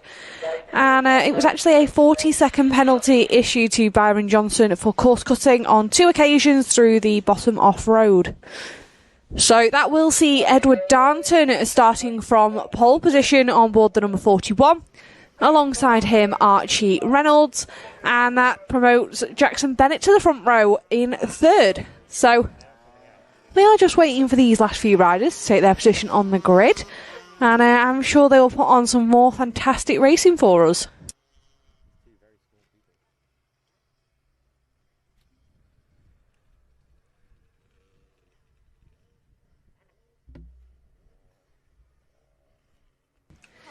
So, on the grid, Byron Johnson is starting from 4th place.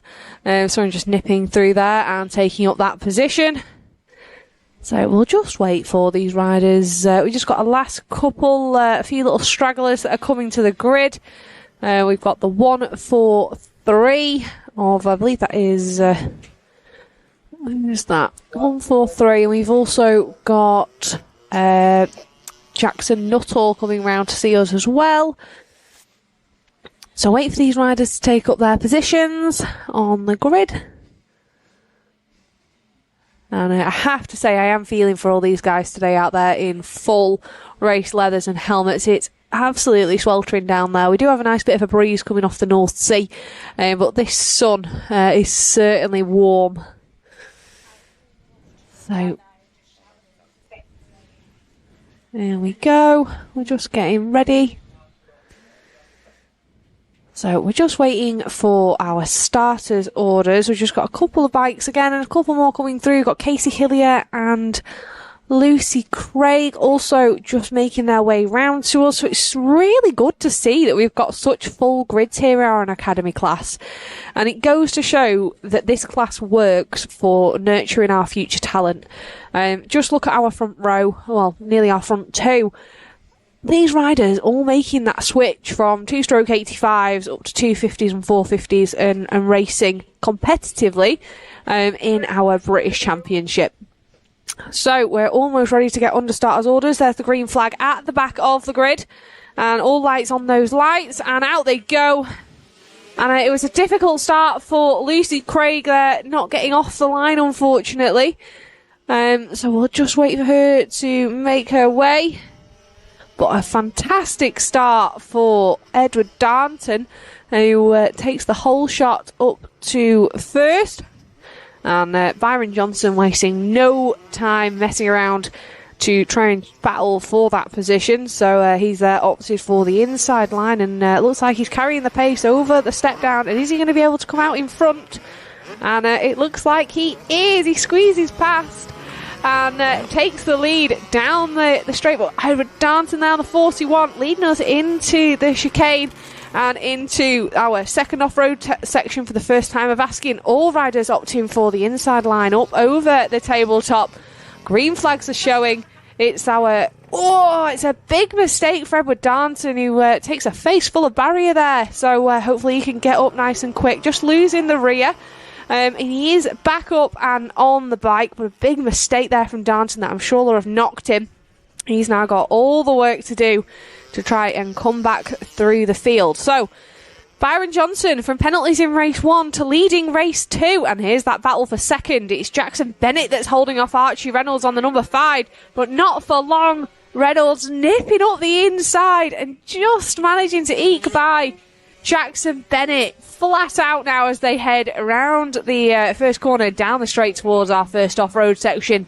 Now, what line choice are these boys going to pick? So, inside for Reynolds, outside for Bennett, over the tabletop. Not quite clearing it as cleanly as we've seen some other riders do so far today, but certainly sending it on the smaller bikes and clearing the step down, both of them.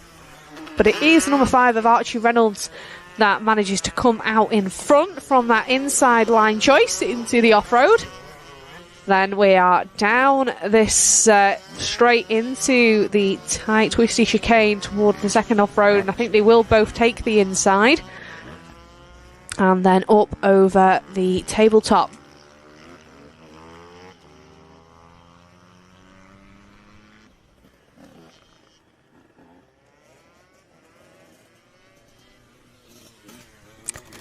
So Archie Reynolds looking like he's pulling a bit of an advantage now over Jackson Bennett. A few bike lengths now, even just from the previous lap. Little glance over the shoulder, and he knows he's still there keeping the pressure on, but it is allowing him just a bit of breathing room now to get his head down and try and chase down Byron Johnson, who's out in the lead. And he's already got a healthy advantage of 5.8 seconds, posting the fastest lap time with a 1:18.6 on that last lap.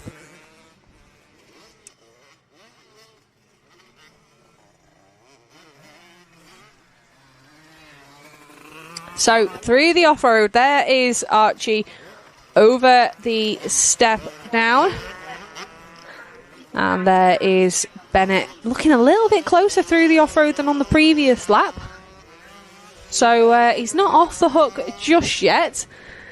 Through the chicane, and there in the background, the blue and yellow of Edward Darnton. We've got a rider down. That's Oliver Hillary having a bit of an issue in our second off-road section, but no overtaking under yellow flags for these riders and safety. And Bennett there keeping it nice and tight to the barriers on the exit of the off-road, and Edward Darnton closing in at a fair rate of knots on board the number 41.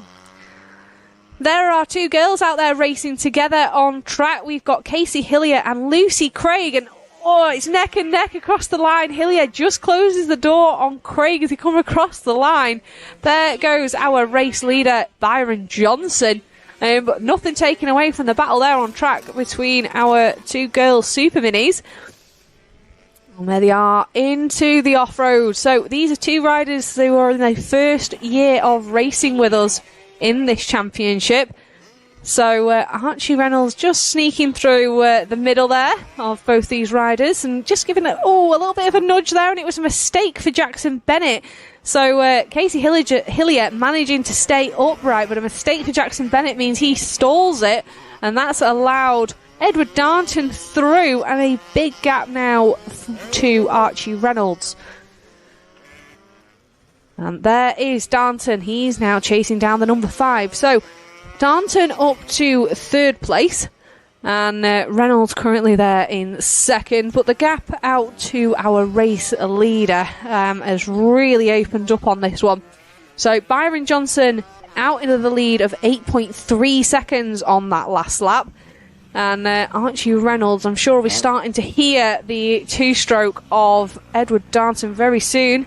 There's Johnson just nipping around the outside of one of our back markers on the final turn. Heading back down around that really fast sweeping left. And on screen, that looks to be, I believe that is Owen on the 143. Just trying to check our timing screen and see what position he's currently sitting in. It looks like he's in 10th place as it stands, is Hayden Owen, and Edward Darnton picking the outside line, and it's worked for him with Archie Reynolds getting caught up there on the back marker, and Darnton making light work of that one to get himself back up to 2nd. So now he's got to get his head down if he wants to try and chase down the 37 of Johnson. And this will all matter for the points of this overall. So it was a race win awarded to Darnton after the discrepancy with Johnson, but a race currently race lead being held by Johnson in this one. And just give you an idea of the gap at the moment, as Darnton is leaving the off-road, Byron Johnson is going through the double apex, so it's not that much on track. So let's have a look as they come across the line. Let's check that gap. There's Darnton coming out of the final hairpin and into the last corner. So it was over 8 seconds on the last lap. It's now down to 5.7, with Edward Darnton posting the fastest lap of the session with a 1:18.4 to Byron's 1:19 on that last lap. So that just goes to show how he's closed that gap. So there is, I think that's Jackson Nuttall on screen. So Jackson taking the outside line, allowing Edward to use the inside and find a way through there on Jackson Nuttall, who currently sits in 8th place. And there he is out of the off-road, back out onto the tarmac. So now needs to get his head down and close that gap. If you can see Byron Johnson, he'll know he needs to chase. Just needs to keep his focus on the number 37. So into the second off-road, and it looks like that just as Edward is entering, Byron is leaving. So there's where Edward made the mistake earlier in this race, and now he looks like he's getting his head down and looking a lot smoother than we'd seen him in the opening stages of this one. It seemed to be he got on his own head and sort of wound himself up, and it all came to a bit of a peak when he dropped that TM.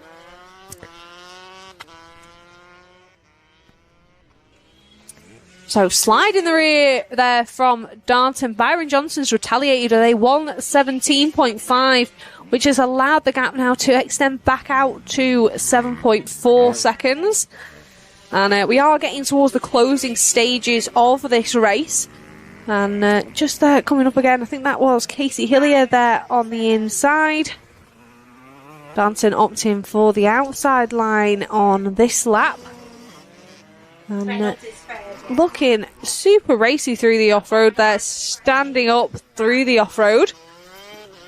And there is our race leader. So just nipping through on Lucy Craig as they enter the off-road section. Lucy opting for the outside line.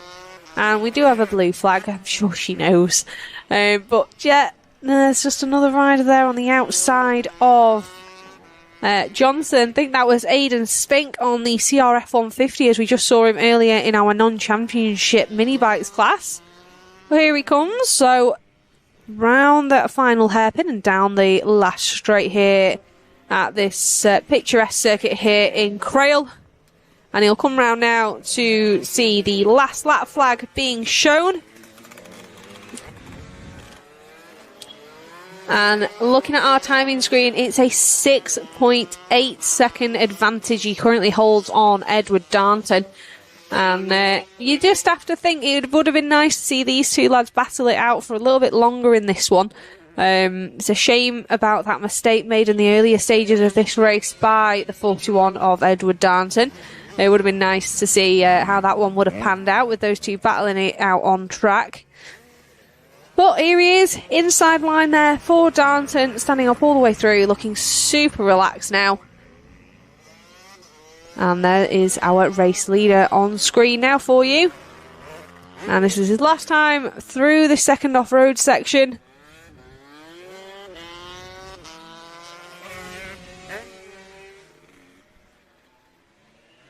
And just a few more turns left to navigate for our race leader. And here he is. So, coming back down towards us here on the start-finish. This final corner. And see if he does a little bit of a wheelie for us. I'm sure he will. There it is. Only a little one there across the line for Byron Johnson, who takes a well-deserved victory in race 2 of our S4s. Edward Darnton takes second place. And then that battle for third. And it looks like that one has been won by the number 5 of Archie Reynolds. After it looks like a mistake on the last lap for Jackson Bennett, who crosses the line in 4th place. So, top 3, quite similar to what we saw in race 1 before the penalty was issued. But some fantastic racing in that one, and it just goes to show that even the best at this one, they can make those mistakes. And we're just waiting for the last few riders to come round and take the checkered flag. So I think the next rider we should be expecting to see will be the number 10 of Cole Reynolds. So Cole on the Automotive Solutions TM85, and there he is crossing the line. He manages to finish that one in 5th place, with 6th going to be awarded to Josh Walker on board the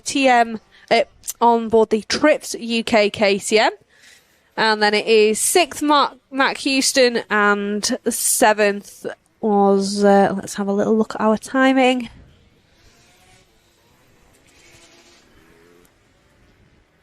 7th Aidan Spinks, 8th Jackson Nuttall, 9th Alfie Wright, and 10th is Hayden Owen after a little tip off in the off-road on the last lap for the number 143.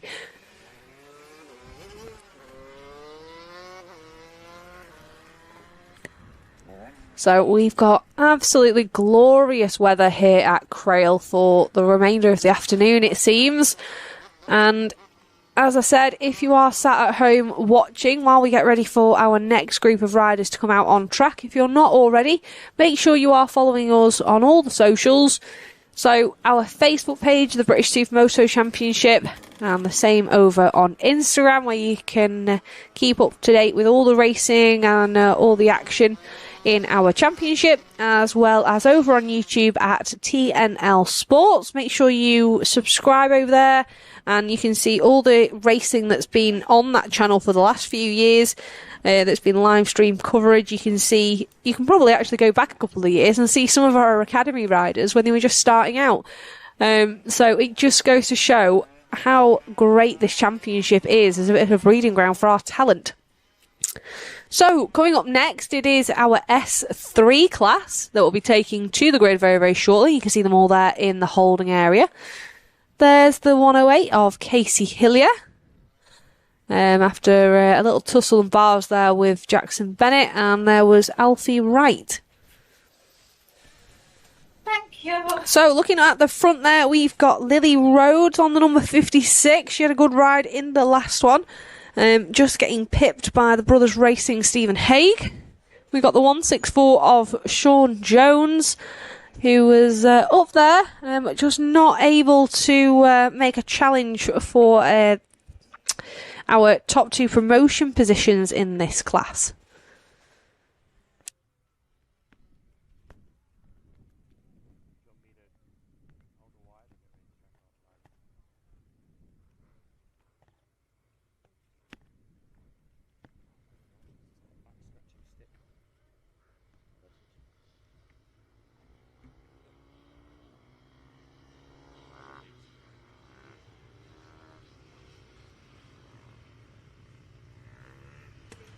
So, as our S3 riders make their way out onto the track, this is their warm-up lap, so yellow flags being displayed throughout the circuit, just to denote that these riders need to just take it steady on this one. This is their last opportunity to be able to get a view for the track, see if there have been any changes since they were last out before lunch. And with Supermoto, that is something that can happen. Especially with our off-road sections, the more bikes that use the off-road, it can sort of adapt and evolve over the day. So one of the areas where I saw that myself yesterday was through this second off-road. So we were using the inside berm, but some of the stones actually cleared on the run-up to that first jump, so it was nice and steady. And then you can see where there's some barriers there that have been moved. There was actually a rut developing for the exit of that off-road section. So again, that practice lap, warm-up lap is just their last opportunity, and you'll see some of the riders weaving about a little bit now as they come back round to the grid. All they're trying to do there is just try and scrub off as much of that dust as they can off their tyres, just so they can try and guarantee as much traction as possible on the start here. All that dust from the off-road does seem to sort of stick to your tyre, and until you've done a couple of corners on that side of the tyre, it's quite hard to clean it off. So, on the grid, on pole position, we do have the number 16 of Tommy Sayer. Second, it's Sean Jones on the 164 Cranked Up Racing KTM, and in third, and rounding out our front row, it's the number 77 of Stephen Haig. Fourth, and heading up our row 2, it's the 56 of Lily Rhodes. And just waiting for our next rider to come through and take up fifth, that's the 161 of Oliver Ross. And in sixth place, we've got the 351 of Rick Owen. Row 3, we have Jordan Grant. And then the number 64 there on board the KTM, it's one of our Scottish riders, Kyle Lumsden, and alongside him the number 66 of Jonathan Reed.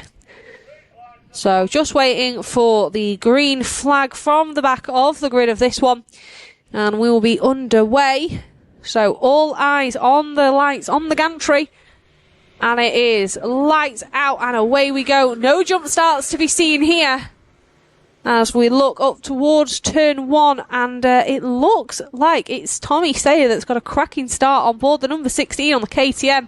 And I think unfortunately we've had a few bikes go down in turn 2, but it looks like all riders are up. So this race looks like it'll be continuing. So Tommy Sayer out front. We've then got him being followed on the outside line by Sean Jones and Stephen Haig on the number 77 there up the inside.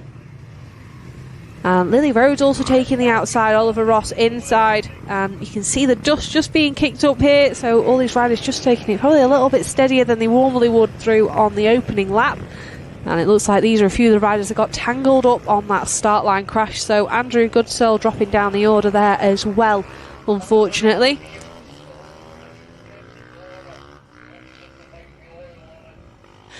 So we're coming round through the second off-road section, back out onto the tarmac. Oh, it was a good pass there for Sean Jones, putting a bit of a pass on him there.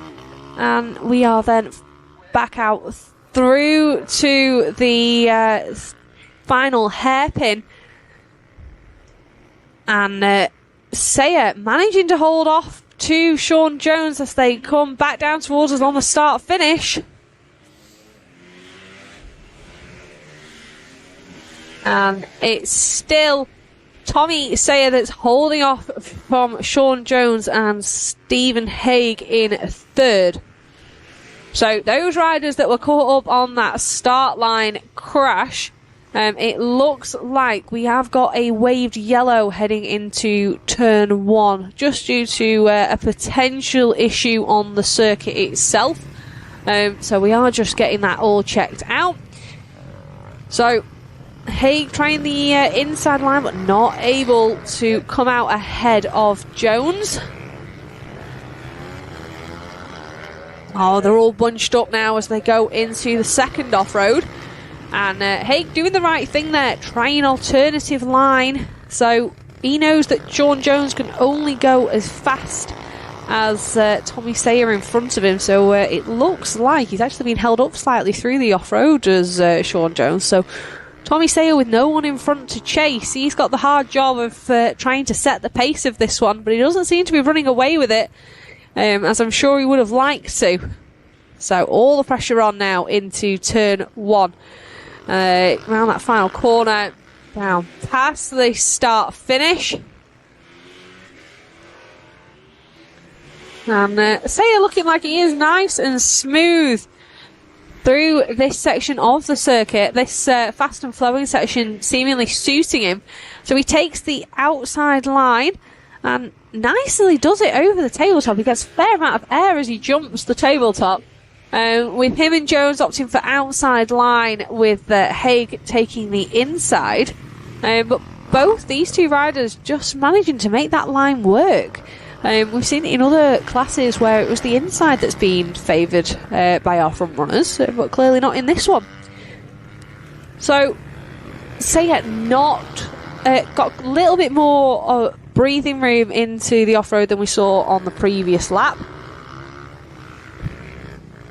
And again, it's Sayer and Jones opting for inside, with Haig going outside and then just cutting across at the end of the tabletop. So speaking to race direction, they've said that that is fine. That's an okay move. Once you're over the tabletop and back on the flat, you are able to use the inside line there. That again has all been explained to the riders, should they choose to do so. So looking at our timing screen, as they came across the line last time, it was Tommy Sayer that's popped in a fastest lap with a 1:19.7. But it was only 0.4 of a second that separated him from Sean Jones as they crossed the line. And you can see that there on screen, like how close it is between these two. And I have to say, I know we can't take our eyes off what's happening at the front, but there are battles like this going on all throughout this one.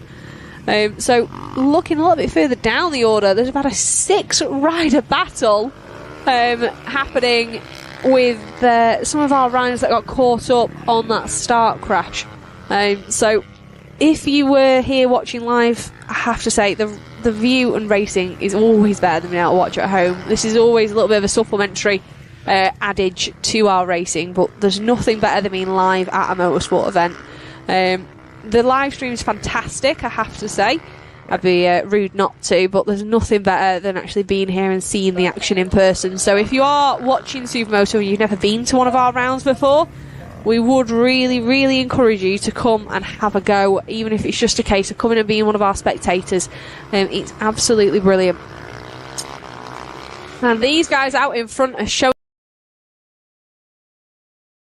us exactly why Tommy Sayer has been kept under pressure from Sean Jones from the very start of this one. And you can see there, that is definitely an advantage point of Sayer's, where he's able to pull out a couple of bike lengths over Jones.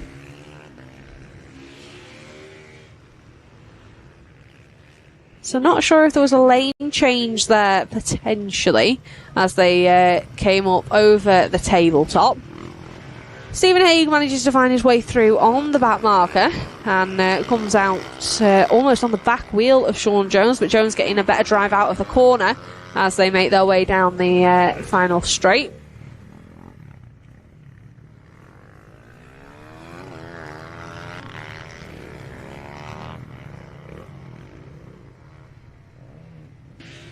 And coming out of the second off-road, Haig's really closed that gap on Sean Jones. So the 77 pushing him all the way through.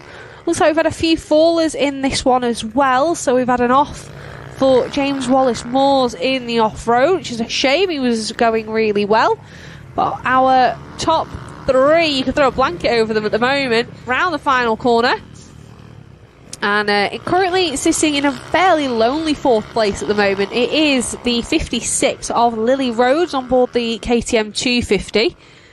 And then in fifth we have Oliver Ross and Jordan Grant in sixth place. Up over the tabletop, and Sayer has pulled out a couple of bike lengths. And there he goes over the step down. So Sayer and Jones opting outside with Haig on the inside line. And then again down this straight and into the chicane. And I have to say it's been really challenging, this off-road so far. So the gap that you've got between those two jumps, you can't quite see it on camera just due to the angle. But we did have it where there was like sort of line choices through there as well. So there was, from the outside and the inside, you did have a few different line choices as well in that, where some stones were cleared and others weren't. So just trying to basically pick the smoothest line to be able to make that transition between those two jumps. There is the final corner. Here you can see Lily Rhodes coming around that hairpin on board the RWJ Racing 250. So, as I mentioned, Lily Rhodes currently sitting in fourth place. But still, it's the 16 of Tommy Sayer that holds on to this one. But Sean Jones holds the fastest lap so far. So, it looks like if it's all good and well having the fastest lap, but if you aren't able to convert that into an overtake and a position, then it will just be those two riders that will be making their way up to the Bs for our final B race of the day later on this afternoon.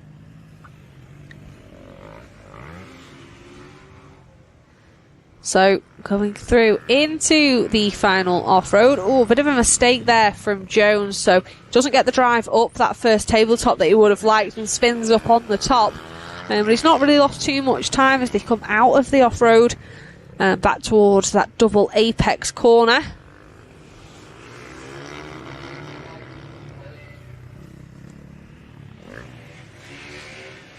It's been really close racing so far. And there is one of our brothers racing riders with Phil Rigg, who I think was one of the riders that got caught up in that start line crash. I'm sure I saw him out the corner of my eye trying to pick that husky up. So, Sayer opts for the outside line along with Jones. It would have been nice to see if Jones could try maybe the inside line and see if that could work. Maybe try mixing it up with an alternative line. It can be quite difficult when you have got back markers coming up on. So there is Danny Walk and Andrew Goodsall, who pulls nice and out of the way for those riders as they exit the off-road and head down towards our second dirt. So Tommy Sayer's now got the challenge of being the first rider to try and navigate his way through this lapped traffic. So we do have some blue flags being waved here today, and again, as I mentioned in our academy group, our S4s, those flags are just to make those lapped riders aware. We do not expect them to pull out of the way, slow down. We just want them to stay on our line and have awareness that there will be another rider coming through. So that's all they are for. There's Tommy Sayer round that final hairpin and heading towards the last corner. You can see just how busy he is getting on track, and Sean Jones is trying to make the most of it by really being all over his back wheel. So last lap flag is out. It's one more lap that Tommy Sayer has to do to be able to hold on to a victory here in our S3 class. So just coming up there on Aaron Hillary, so he stayed on his line and it just allowed these two to come through together. Over the tabletop, both riders opting for the outside line. I have to say, as you come through that first off-road and going over the tabletop, you can get a quick glance to see if there are any other riders on that line you're going for, which can help you with your decision on which line choice you make. Haig still not far off, sitting there in third, but not close enough to be able to capitalise on a pass so far in this one.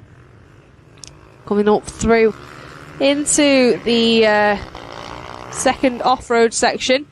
And over the inside line for both of our front two riders in this one.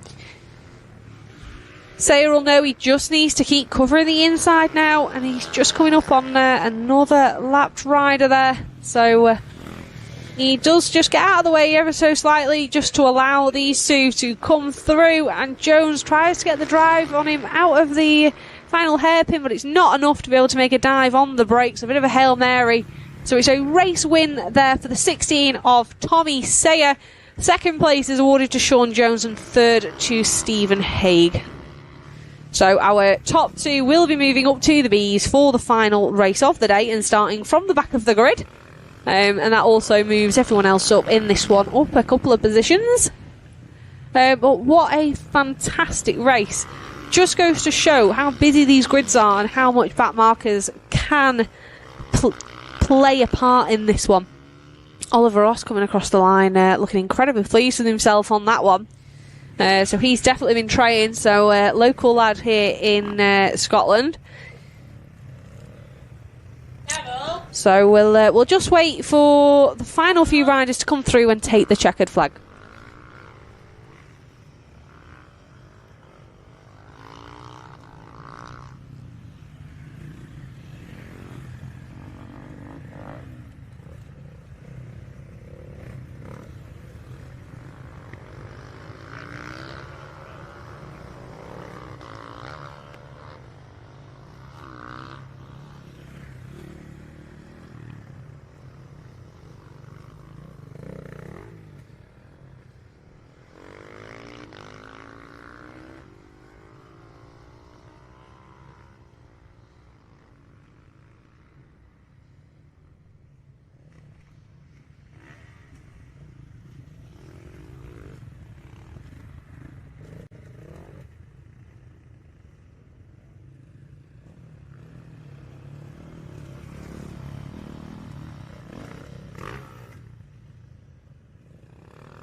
So there are our S2 riders in the holding area, ready and raring to go for their second race of the day here at Crail for round 4 of the British Supermoto Championship for 2026.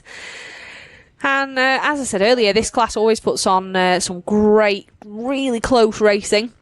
So all these riders are riders that are either up and coming from our S3s or are fighting their way to be in our S1s. So a super, super competitive class with a great mix of talent. There's brother of our previous race winner. So Tommy Sayer's brother Jake now heading out onto the track first as he was released from the holding area. There is the 944 of Mark Stevens. So a rider that's had a fair trip up here, coming down from the south of England to come and race up here in Bonnie, Scotland. Mark Stevens, one of our vet riders here that also does a fair bit of Evo motocross, as far as I'm aware. He had a fairly serious off here a couple of years back, sustaining an arm injury, but good to see him back out there and racing on board his Husqvarna. And one of those riders that's proper fighting fit, runs quite a lot in his off time, does a lot of running, does Mark Stevens. Another one of our vet riders there just behind him, Michael Craig. Now, I know a few riders were chatting to him the other day, and I was saying to him, he is one of the smoothest riders we've got out there. doesn't matter whether he's in the lead or battling for a pass, he always looks like he's just out on a Sunday jolly. Super smooth rider. Looks like he barely moves on the bike, but it certainly works for him, and he's fast. Just behind Michael Craig, we have the 126 of Chris Bick. He's in his rookie season here with us in the British Supermoto Championship on board a CRF 450 motocross bike that's slowly being converted to a Supermoto with added bits pretty much each round. And if anyone finds his start device round the circuit, I'm sure he'll be glad to have it back after losing that one yesterday. So on our grid, on pole position, we should see, let's have a little look, because he's not taken up the position just yet. It should be David Burnett on the 199. So he's just filtering his way through the grid, I believe. Alongside him, we've got the 311 of Jake Sayer, and then Craig Forshaw in third place. Row 2 is headed up by Byron Johnson on board the 450 for this one. Alongside him, Max Rhodes and Dan Billum.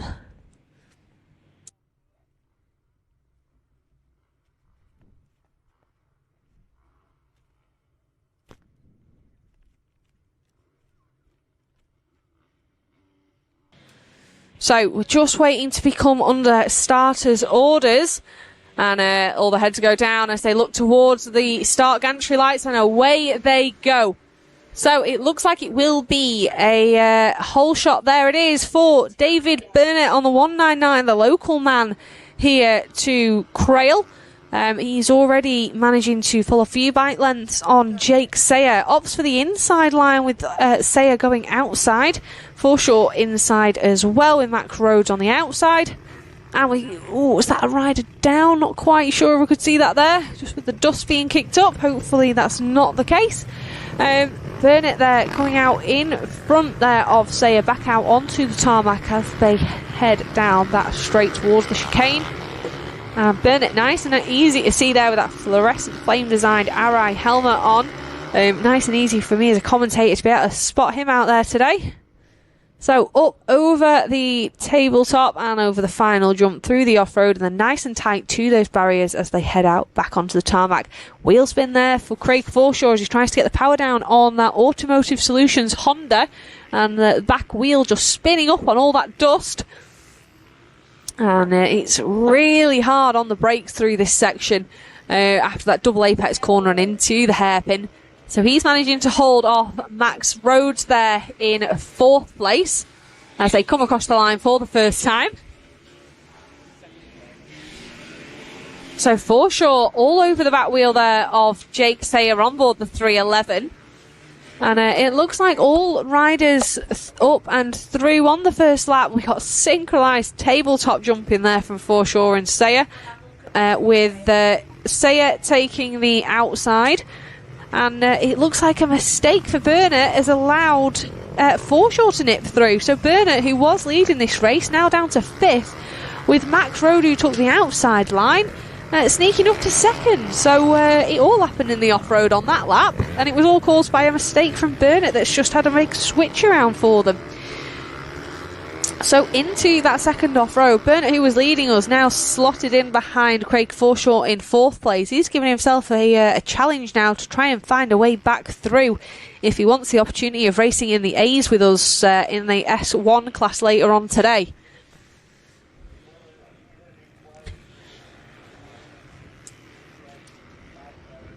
So there is our race leader, the 311 of Jake Sayer, comes across the line, chased down by the 58 of Max Rhodes as they head through the first turn 1 and turn 2. Both using feet on the peg style there through that section of the circuit. So, which line choice will we go for? Sayer opts for the outside, Rhodes inside, and both of them clearing that first tabletop and then navigating their way around through these berms. So it's Sayer that's got the advantage as they head towards the exit, and he does manage to head out in front of Rhodes, but Rhodes all over the back wheel of him now as they head down the straight towards this really tight chicane into our second off-road section. And then we're through, both riders opting for the inside line.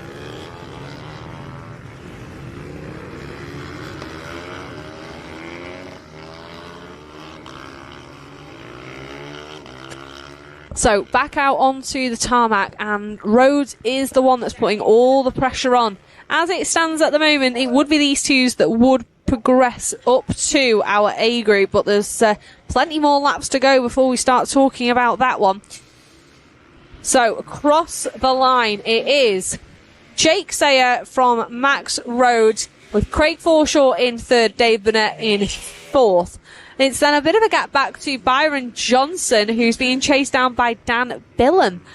And it's all happening throughout this one. We've got battles going on all the way down the grid, but we can't take our eyes off this one at the front. So again, we've got differing line choices, and they were definitely closer as they came across that step down, with Max Rhodes almost in synchro, but Sayer just manages to come out in front, and it's a drag down towards the chicane at the bottom. So a little bit of a mistake there from Rhodes, not getting the drive he'd like, and that's allowed Craig Forshaw to sneak up and catch on to these guys.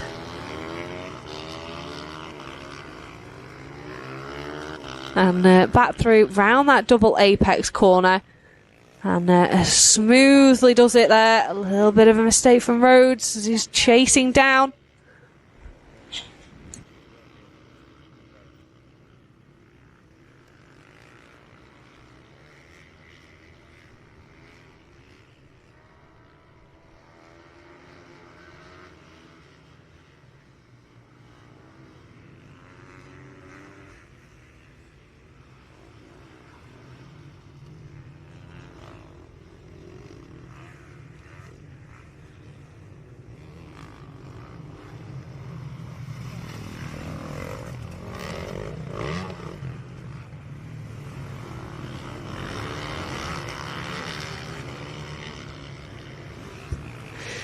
So Max Rhodes all over the back, and it looks like we're now getting a four-rider battle at the front, with Forshaw and Burnett closing in, and then the gap back to Johnson nowhere near as big as it was that we'd seen on previous laps. Fastest lap time at the moment being awarded to Burnett in fourth, who was our race leader, but after a mistake demoted himself down to fourth. So just keeping all eyes on this front group, and round heading back towards the final corner, Max Rhodes, a rider that's not been on a 450 for very long. He has ridden it a few times, but actually racing it compared to riding it on a track day is very different. But definitely seems to have got comfortable and gelled with that bike.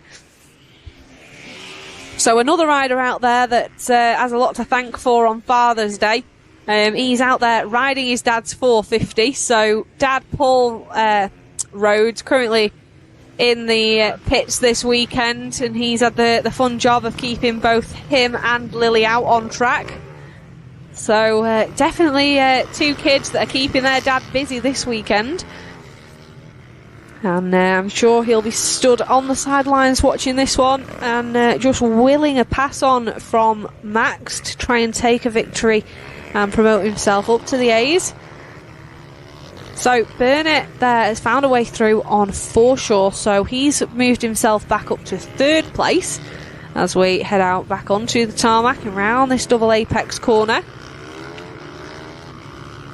And we're keeping it nice and tidy, really tight round that hairpin. It's super easy to make a mistake there and go in too hot, and it just leaves the door open for a rider to stick a front wheel in there and muscle their way through. So none of those riders making that mistake. And Max Rhodes, one of those riders that seems super comfortable around this fast section of the circuit, but just not able to put that to any use. He is able to carry a little bit more speed into the off-road, so he opts for the inside line. And this just goes to show how evenly matched both of these lines are. Look at them both going through in synchronization. And he's just eked out in front. He's done it. So he comes out in front, and nothing there that Jake Sayer could really do without being a little bit mean on the exit of the off-road section. So he had to concede there to Rhodes, who has taken the lead. Now this is leaving him now under threat to Burnett, who's right there ready to pounce and make a move. So now Max Rhodes has some clear track. Is this going to be all it takes for him to allow to break away and give himself some breathing room? We'll have to see. He definitely looked like he had the confidence to be able to pull away on the tarmac. And then to be able to make the pass in the off-road, fantastic to see from the youngster. So through this section and this fast turn 1 and 2, in that knee-down style on board the Husqvarna FS450. And you can see he's already pulled several bike lengths on Sayer. Burnett again opts for the inside line, absolutely sending it, the pair of them over the tabletop. Is Burnett going to be able to do the same pass that we just saw Rhodes manage? And it looks like he's just maybe half a bike length in front. Is that enough? Oh, not quite. A dab of the foot there for Burnett as Sayer closes the door on him. We've taken the outside line. That does give him the preferred line on the exit of that section. Back into the second off-road section. You see Max Rhodes now pulling away just ever so slightly. And with only a few laps remaining in this one, hopefully he'll be able to settle into it and hold on to that leading position. So, new fastest lap now for the 158 of Max Rhodes with a 1:14.0. So a fantastic lap there for the youngster on the FS450. But this battle for second in the final promotion position into the A's for the final race of the day is certainly heating up. And it looks like our start marshal's getting his flags at the ready. So again, we've gone for the differing line choices. Burnett probably about half a bike length as the difference over the step up. It looks neck and neck. But it looks like Sayer's going to be coming up out in front, which he does. Burnett all over his back wheel through this super tight chicane section into the off-road and ready in case he makes a mistake. But Sayer keeping it together and riding super defensively, putting that Honda exactly where it needs to be to make a nuisance of himself and block any easy passes. I say easy passes, no passing's been easy here today at Crail, but I have to say this track and layout has certainly lent itself to some fantastic racing. So there is our current race leader. Max Rhodes comes across the line to take the last lap flag. And Burnett sneaks up the inside on Sayer. So it was a pass on the tarmac into turn 1. And Burnett promotes himself up to second place. And is that going to be all she wrote for Sayer? He opts for the outside line, with Burnett sending it over the inside on that tabletop. Our top 3 railing it through the off-road. And it looks like Burnett's even trying to make a pass for the lead here. Is he going to be able to come out in front? Oh, not quite, but he does manage to keep Sayer at bay there in third. Down the final into the chicane, and it's a pass for the lead on the last lap from Dave Burnett on the 199. He outbrakes Rhodes into the off-road, and Rhodes tries for the outside line, but he's not able to carry enough speed. He cuts back across, and is he able to hold off Sayer there? He is. So from the opening of this lap, it was Rhodes, Sayer and Burnett. It's now Burnett, Rhodes and Sayer as they come back towards us with just the final corner remaining. What a fantastic last lap there for the 199 of David Burnett, who takes the checkered flag and a race victory in our S2 race 2 of the day. Fantastically well-deserved P2 for Max Rhodes, who just missed out on a victory there on the last lap, and third place is awarded to Jake Sayer. Coming across the line, we've got a few more battles for position throughout the pack.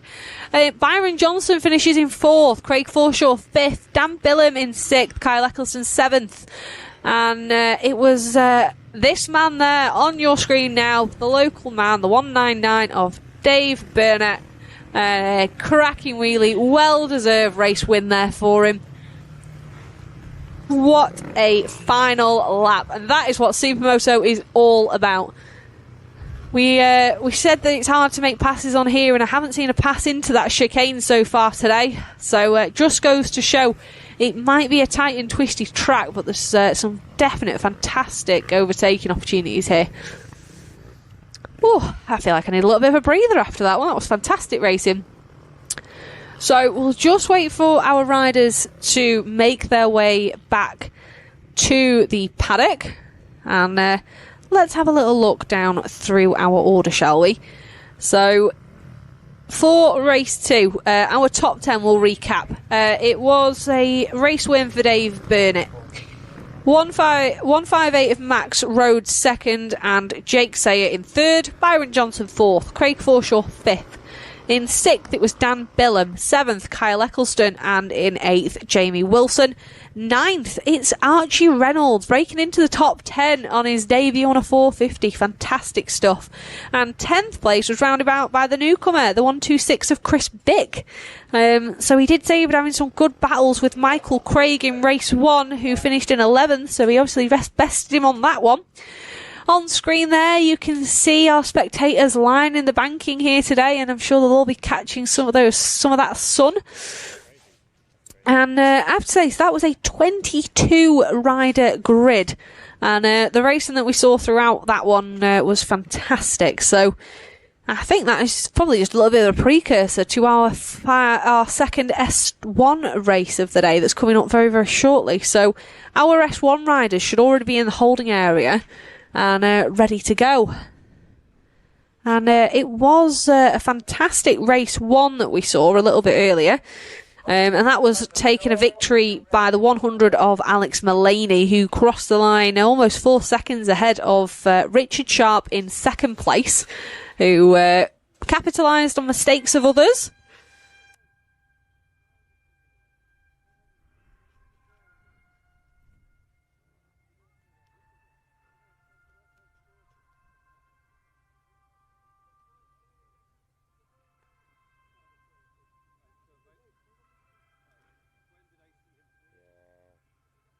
Just caught up. Yeah.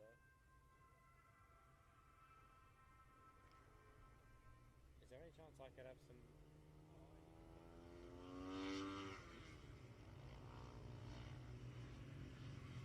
So our S1 riders are riding out onto the circuit for their warm-up lap. Last opportunity to scope out the track and take up their positions on the grid.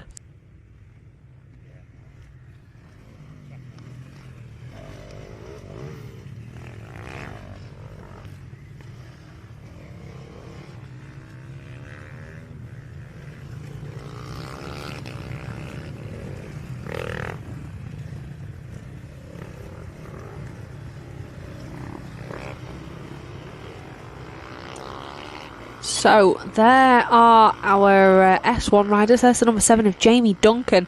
Not having the weekend he would have hoped for so far, after an off in qualifying yesterday morning has left him battered and bruised for the remainder of the weekend. And it must have been a fairly big off for the Scotsman, because he did actually take himself off to hospital at the end of the day, and which is unlike him. So he was definitely hurting. But has been given the all clear to come and race with us today. He was probably told to go stay at home and rest, but here we are. He wasn't kept in, so he's here out on his bike.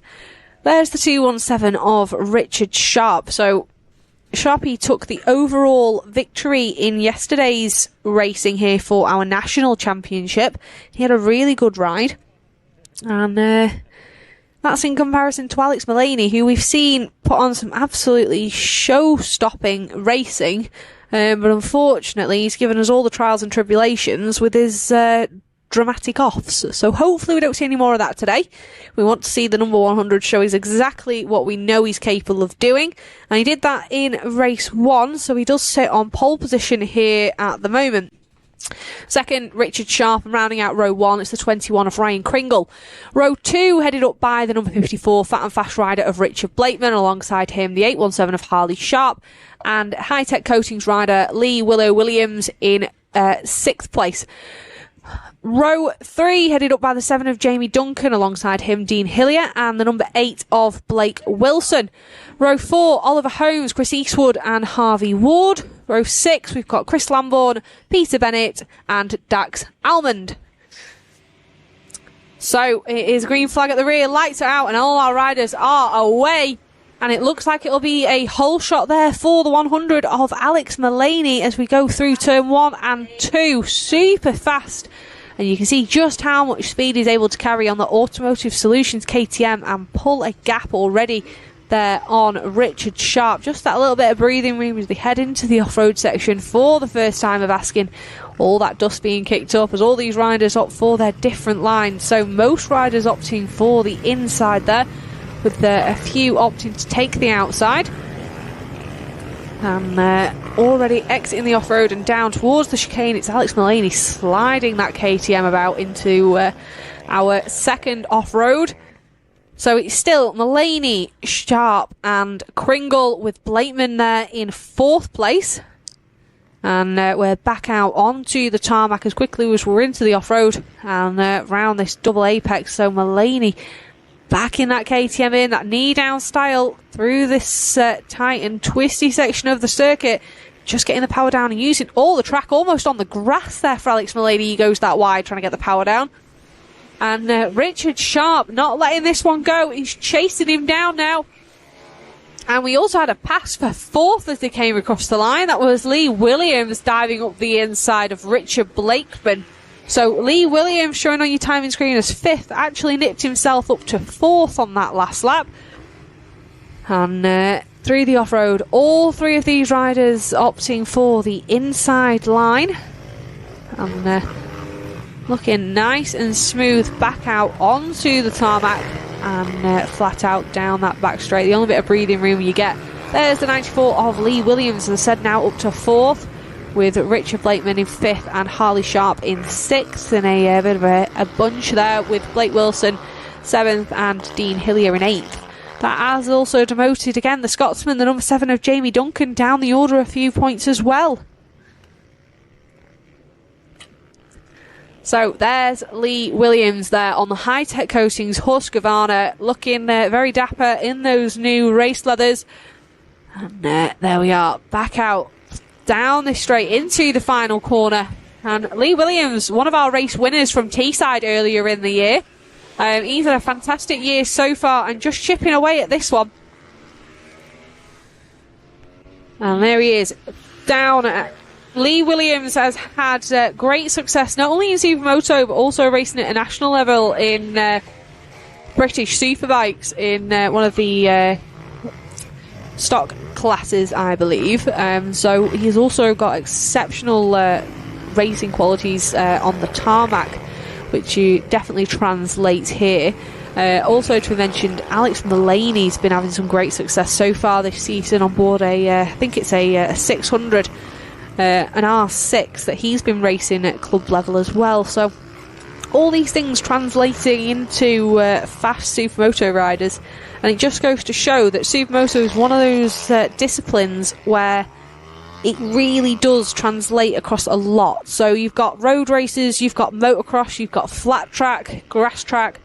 All of that translates into being fast on a Supermoto bike. So if you're sat at home watching this and decide you want to come and give it a go, get in touch. We're more than happy to try and help new riders get into the sport and come and race with us here. And just look there. There is Ryan Kringle. He's carrying a lot more speed through that first tarmac section over the 217 of Richard Sharp. Would have been nice to see Kringle maybe try an alternative line, see if he's able to make the outside line work.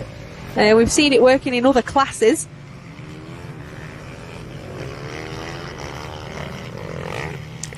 So Alex Mullaney sliding it in and breaking away a little bit at the front now from Richard Sharp, who's definitely under pressure from Ryan Kringle. It's then a 4-rider battle happening behind them between Lee Williams, Richard Blakeman, Harley Sharp and Blake Wilson. So it's definitely not all just happening at the front, but we can't take our eyes off this wheel-to-wheel action that is happening here with Ryan Kringle and Richard Sharp.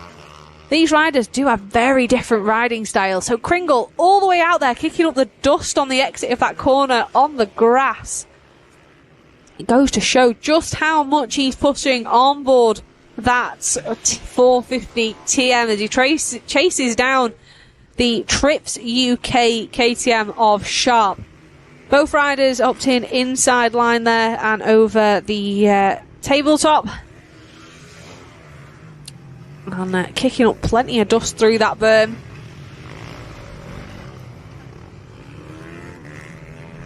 Back out onto the tarmac and let's have a look. I believe our fastest lap has been awarded so far to the 100 of Alex Mullaney with a 109.199, and it is our top three that have all broken through into the 109s, with Richard Sharp on a 109.9, and it looks like it's Kringle that's ever so slightly a few tenths quicker than Sharp with a 109.6. So it looks like Kringle does have the pace to be able to hold out in front of Sharpie, but being able to make that pass stick, that's a completely different kettle of fish.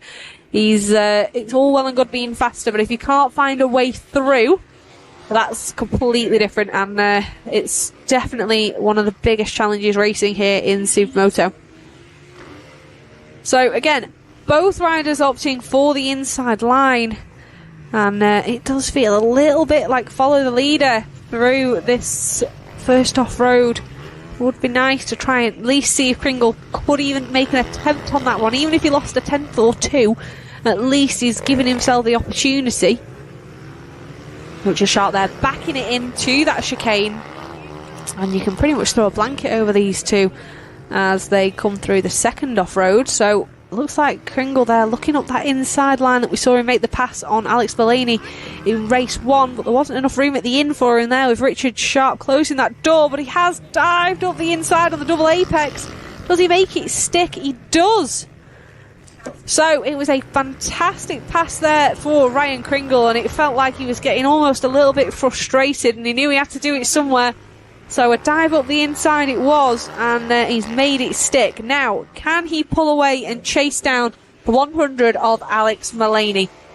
This is a section of the track that we knew Kringle did have that advantage. Now, both opt in again for the inside line, and the advantage on the last lap was 3.7 seconds difference between Richard Sharp and Alex Mullaney. Can Ryan Kringle close down that gap? He's back out looking smooth as ever down that back straight, and there's Alex Mullaney at the bottom of your screen. He's already into that second off-road section, and we're watching Ryan Kringle nice and clean over the first tabletop, over that second jump, and sliding. Oh, it's a mistake from Kringle. He stalled, so that's allowed all that hard work he's done to find a way through on Richard Sharp, and the TM just won't go. He's losing positions hand over fist, so that has re-gifted second place back to the 217 of Richard Sharp. And it's also gifted a third place to Richard Blakeman. So after all that hard work that Ryan Kringle put in, he comes back down towards us here on the start finish, and he slots in to 8th place. So I'm sure the red missile had ascended inside that helmet, and it was a mistake on his own as well. He just span up on the exit of the off-road and stalled that TM. And unfortunately, that's all she wrote. So there is Richard Sharp. It was 6 seconds the advantage out to Alex Mullaney, and it looks like that might be a tall order for him to be able to try and close in, but it does mean he's got plenty of breathing room now back to third place of Richard Blakeman. And there he is on our screen now. He's still being chased down by Harley Sharp on the 817, Lee Williams there on the High-Tex Coatings Husqvarna, and then you've got Blake Wilson and Jamie Duncan in that battle as well.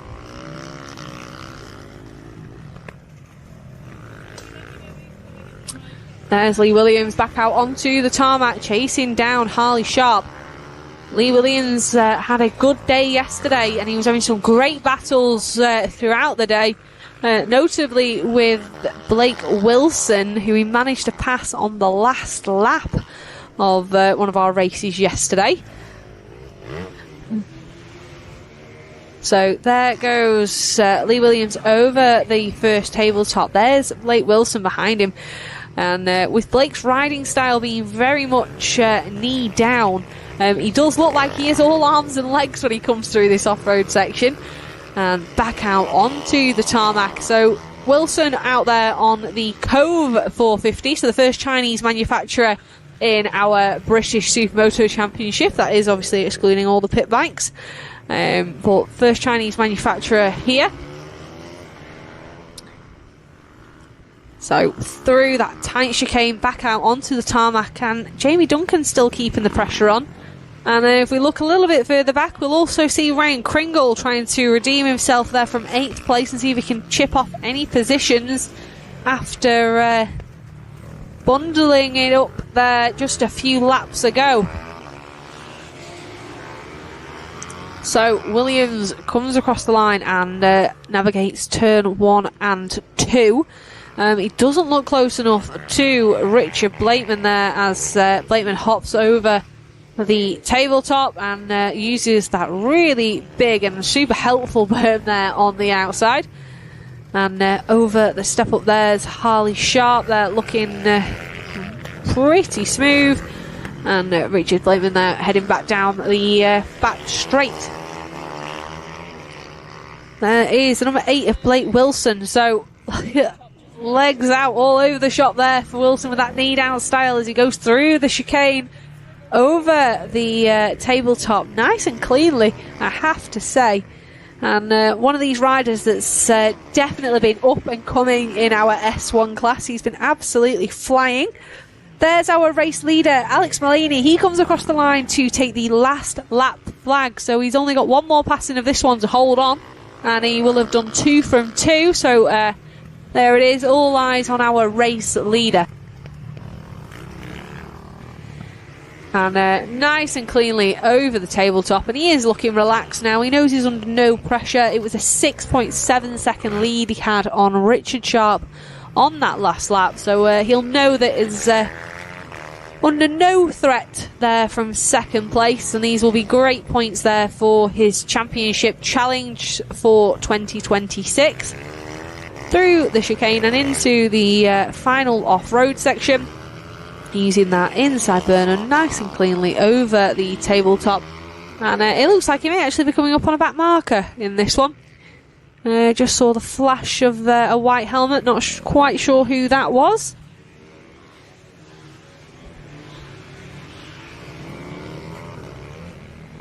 So on to the final straight.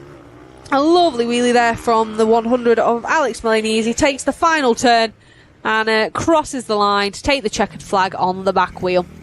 A well-deserved race victory for Alex Mullaney. Richard Sharp manages to hold on to second place, with third being awarded to the number 54 of Richard Blakeman, fourth Harley Sharp, fifth Lee Williams.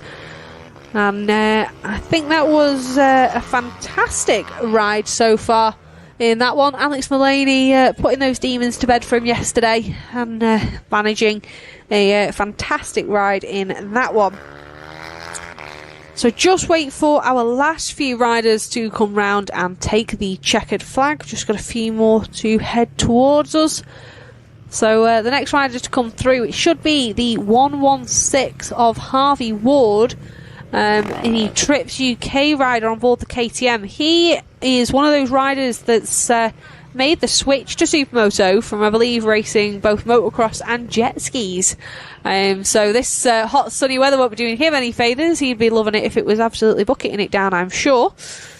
But he's also currently our Clubman Championship leader. So Ward out there in our S1 race, but championship and class-wise, he's an S2 rider, so he's having a good weekend so far. This off-road section certainly suiting him. And we'll just do a run through our top 10.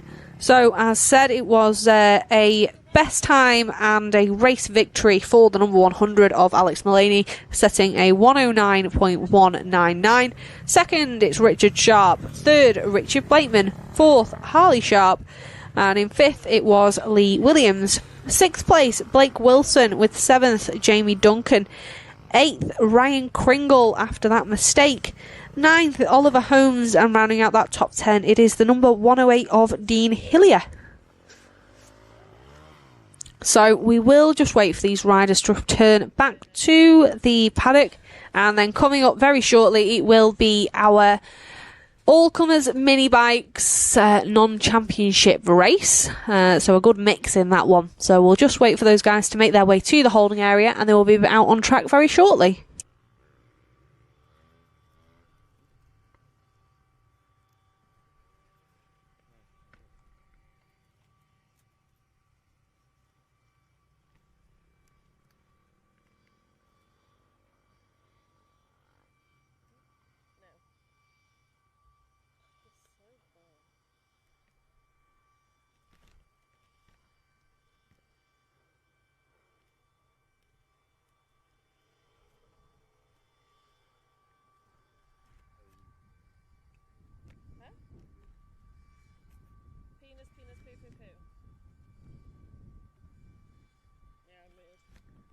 I don't trust Harry not to have his camera trained directly on it. Yeah? I don't trust Harry to not have his camera trained directly on it. So there are our mini bike riders in the holding area, just about to be released. So they all get their first warm-up lap, and as we saw earlier, this is a tarmac-only class. So if you're, again, sat watching at home and thinking, I'd love to come and have a go at racing Supermoto, but I just wouldn't know where to start. Here it is. This is where you start. You can head out, whether you're a youngster or an adult, on whether it be a converted motocross bike, a pit bike, you can come out and give it a go. So if you're watching this at home and you think, I really, really want to have a go at this, I think I could be quite good, come and show us, have a go. Any advice? We've got plenty of helpful people in our paddock that would be more than willing to lend a hand and share any knowledge and wisdom they've managed to pick up over the years. So ask. We really, really want to see our championship grow with new and friendly faces. We're very proud to have the friendliest paddock in motorsport, and I think that is absolutely true. We've got people in this paddock that have been coming racing for years, and people who this is their first season, and everyone gets on and everyone helps everyone.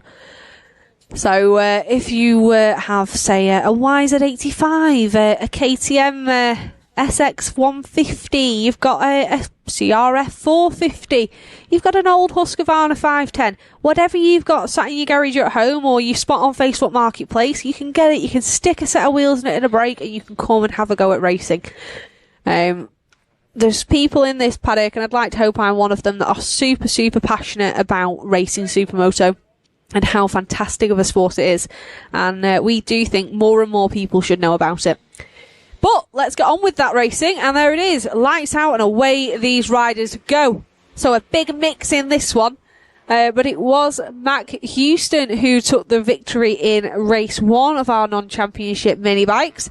At the moment, in second, we have Logan Hopper, and it's then Aiden Spink there on the CRF 150. So down around that roundabout corner, there's the 108 of Casey Hillier out there getting more track time, which I love to see. And there is our race leader on board his CRF 150. And it looks like we've had a change for second, with Spink finding a way through on Hopper on board that Mini GP Ovale. But in the opening lap, it is Mac Houston who leads us.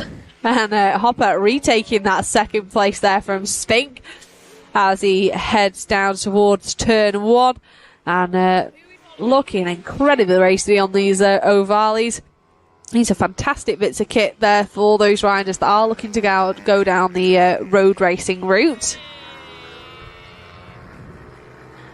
And a little look over the shoulder there for Spink on the CRF 150.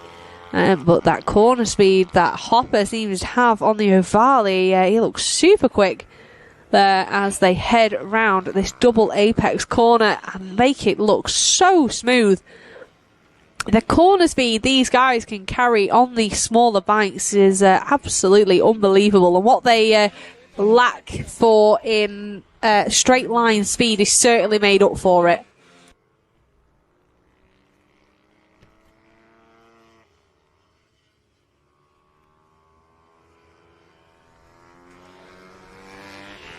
So, current fastest lap has been set by Mac Houston with a 47.4. Now, we did see quicker lap times than that in race 1, so I'm sure we'll see those tumbling down very shortly.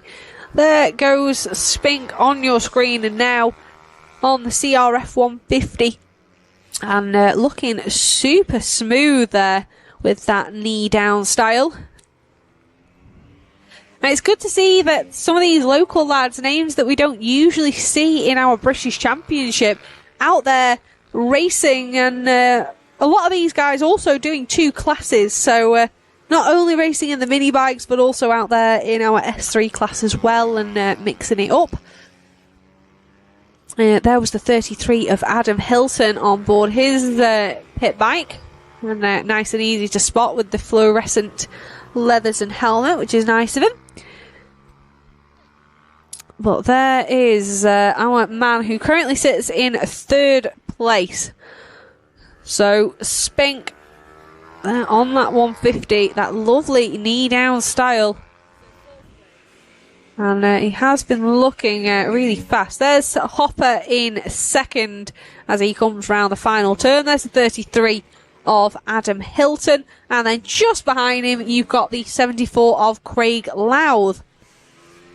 So Hilton, he's had a few trophies in that mini bike class that I've seen so far.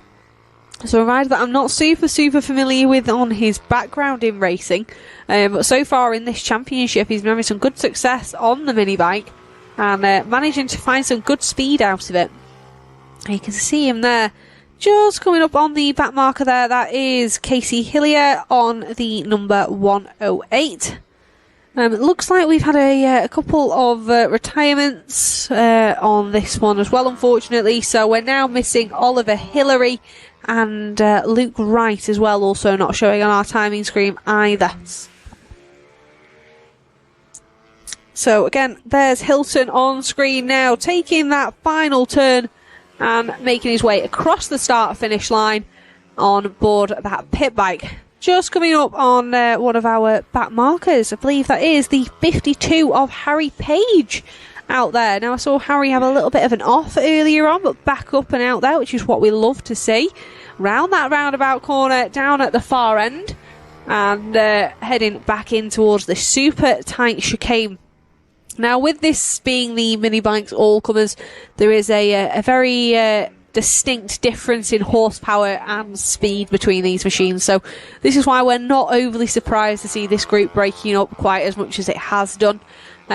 This race is more of an opportunity for these riders to get a little bit more track time, so although we have got bikes that would typically be in different classes, such as our mini GPs, we've got pit bikes, we've got super minis, we have got them all out there on track racing together, but it is non-championship, so the points and the positions don't really matter. It's more just for having a little bit of fun and getting out there and having some more track time at what is a fantastic circuit that we have the pleasure of coming to so far for this season. And if you're not familiar with where we are, if you Google East of Scotland Kart Club or have a look on Facebook at the Scottish Supermoto page, you'll see all about the events that they have up here. They do usually have a monthly Supermoto round up here. And if you're lucky enough to live close, you can actually get a membership for the year that allows you to come and pretty much use it as your own personal practice track. So you can come here during the week, you can come here on designated weekends and almost have the track to yourself. It's a fantastic place, and it's one of those tracks that really does want to develop young talent, so plenty of action for the younger riders. On screen there is Logan Hopper, again just finding a way through on Casey Hillier, who's starting out on her racing journey. Daughter of Dean Hillier there on the 108. Just getting to grips and finding her feet, but doing a great job out there, and there's no better way of doing it than being out in the mix in a race. So she's doing the absolute right thing and really doing well. So we've got a rider being sent the long way around there on the roundabout, and just puts his hand up just to let him know that there was no hard feelings there. That is our race leader of Mac Houston, again on that CRF 150. And they, as I mentioned earlier, were super popular bikes in the British Championship a few years back, with riders riding in our mini bike classes and the Super Minis. So we saw quite a lot of CRF 150s as well as 85s and 105s all battling it out. And if they overspilled from their mini bike classes, we'd often see them in our S3 classes now.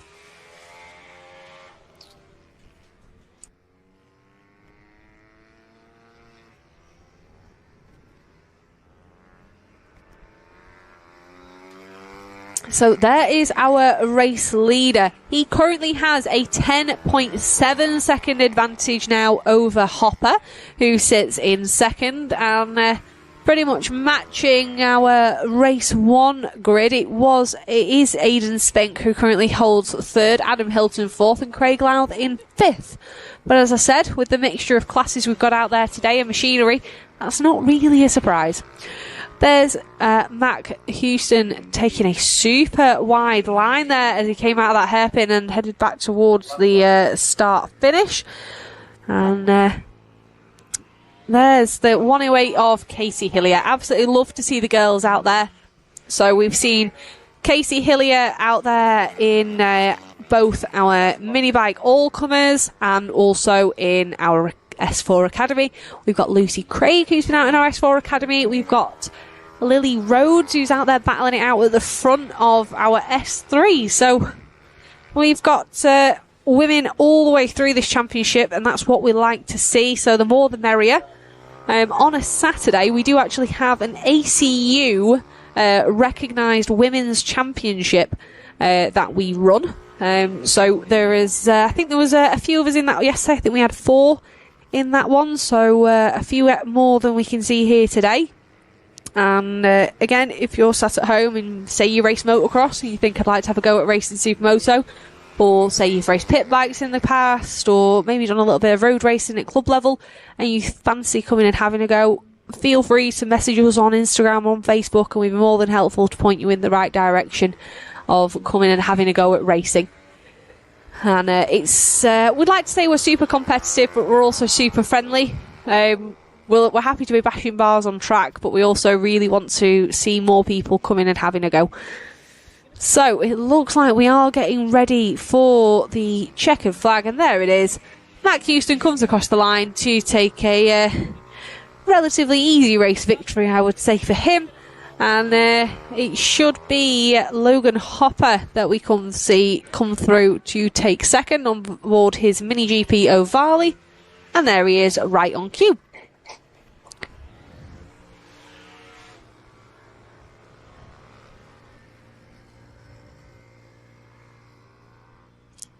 So our race winner of both 1 and 2 for our mini bikes all comers non-championship race was Mac Houston, and it looks like we might actually see some back-to-back racing for a few of these if they are going out in our S4s very, very shortly, because they should be coming up very soon. We'll just wait for these guys to finish their cool-down lap, and then we'll see our riders in the holding area.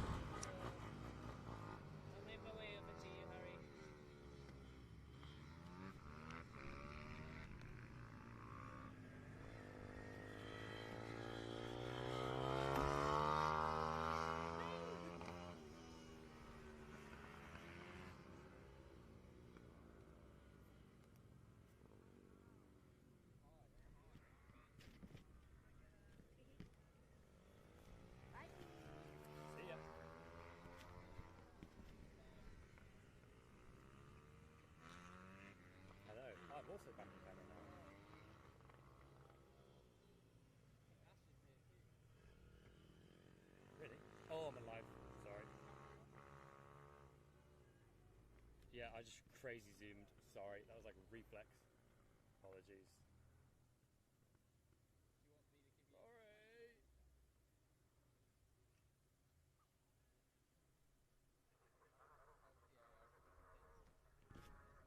Right. Sorry, I'm zoomed back out now. Apologies for that.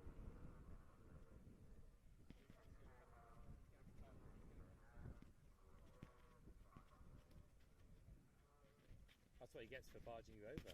Stick a camera in his face, mate. Why is there a duck? Why hearing ducks?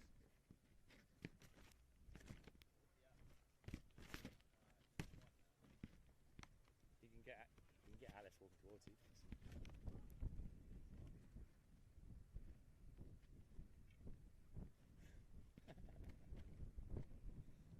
Has the soundboard just gone crazy since I've been gone?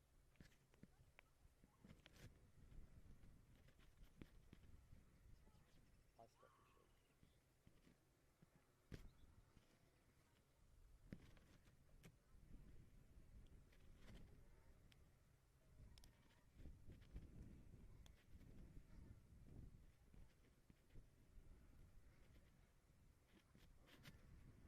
What are we doing? Are we just like... Nice. Do you want me to pick up the marshal?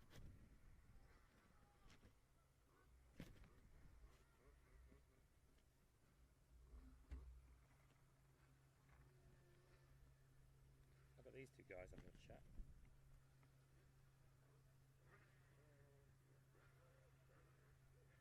Got a marshal behind me, very...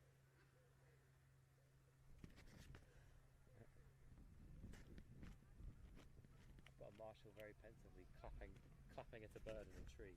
Check at that. So, looks like we've got a little bit of track maintenance out there with one of our marshals just sweeping off some of those stones there. And that does make a big difference to the riders out on track. As you come through, especially if you're on the brakes, those little stones can really catch you out and can make it especially easy to hook the front. So we're just getting a few of those stones just swept away and just tidy up the exit of that off-road section as we wait for our S4 riders to make their way to the holding area for their final race of the weekend here today. That being said, all for those that aren't doing double duty and out in our mini bikes as well.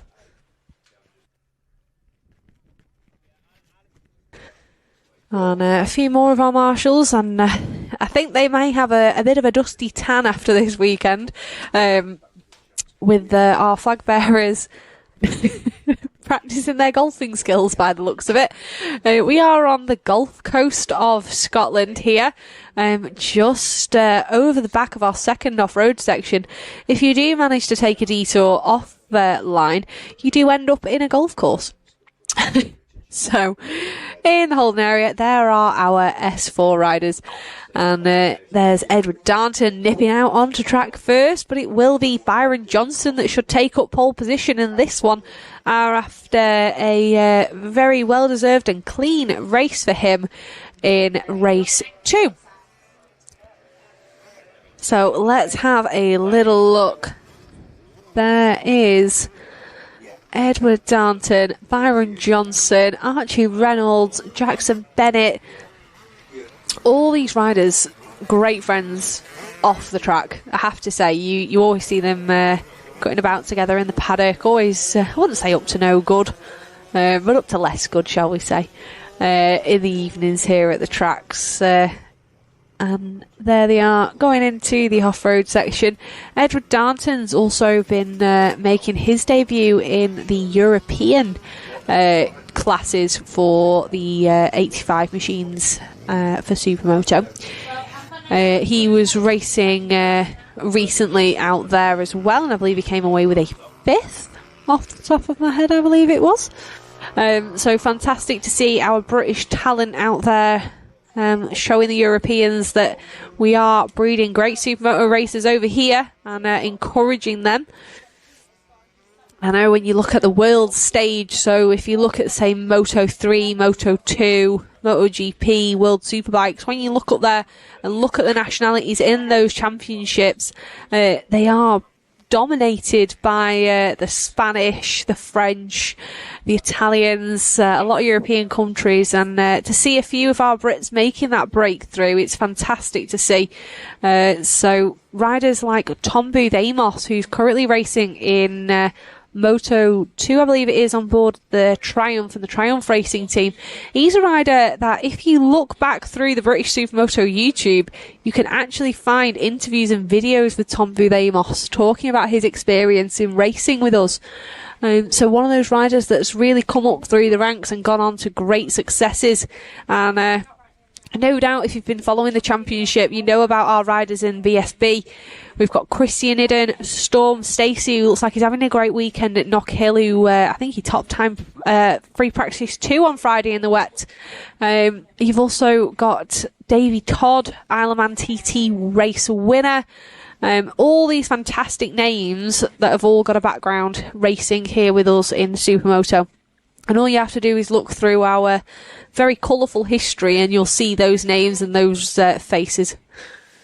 And I think that also means that when you look on this grid, you might be seeing these names and faces in the future too. But lights are out and away they go. All eyes at the front of this one.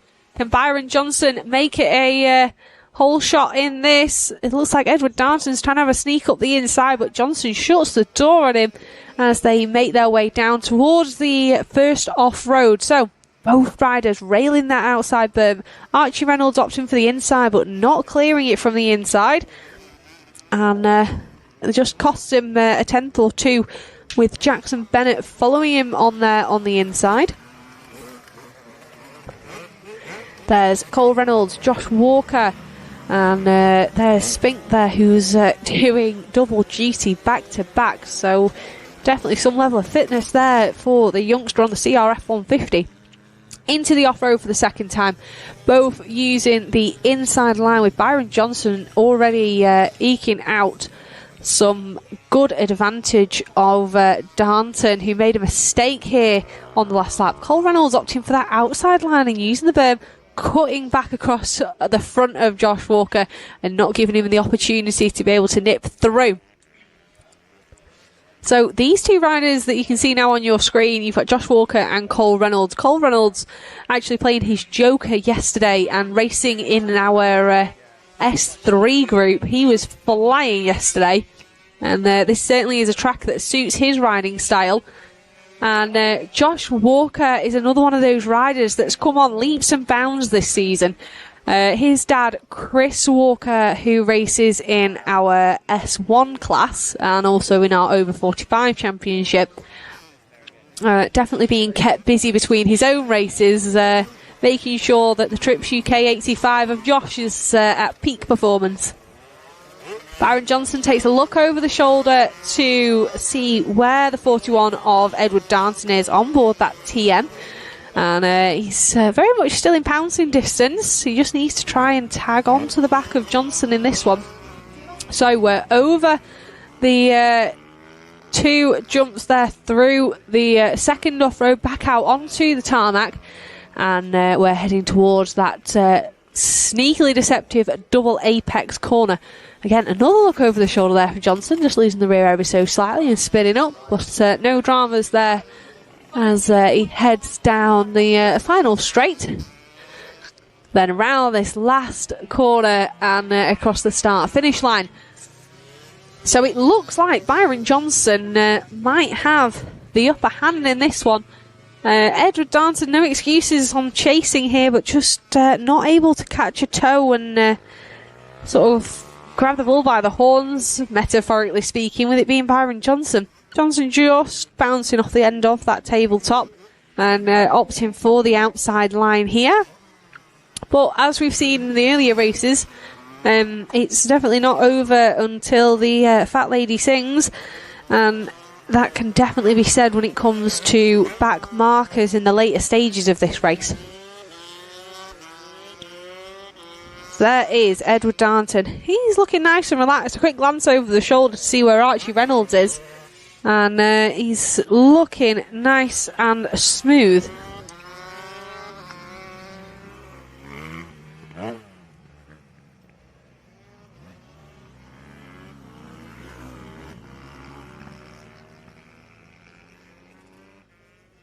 So Darnton round the double apex, round the hairpin, and hugging that inside line. Not quite as wide as we've seen him on the exit of the corner. Back round, that rear end spinning up on the TM 85. But at the moment, fastest lap being awarded to the number 37 of Byron Johnson with a 1:17.6. Edward Darnton on a 1:17.8, I believe. just there, coming up on, I believe that's Oliver Hillary there, that's on the outside line. And there is the 108 of Casey Hillier. And like I say, she's getting plenty of laps in today out there. And I'm sure it'll be doing her plenty of good, just spinning those laps here and putting in the effort on board her, I believe it's a Husqvarna 65. There's Lucy Craig on board the 65 KTM, coming up over the off-road section. But Byron Johnson leads us back out onto the tarmac again, being chased down by Edward Darnton. So we'll keep an eye on the timing screen to see what sort of advantage Darnton's been able to eke out on this one.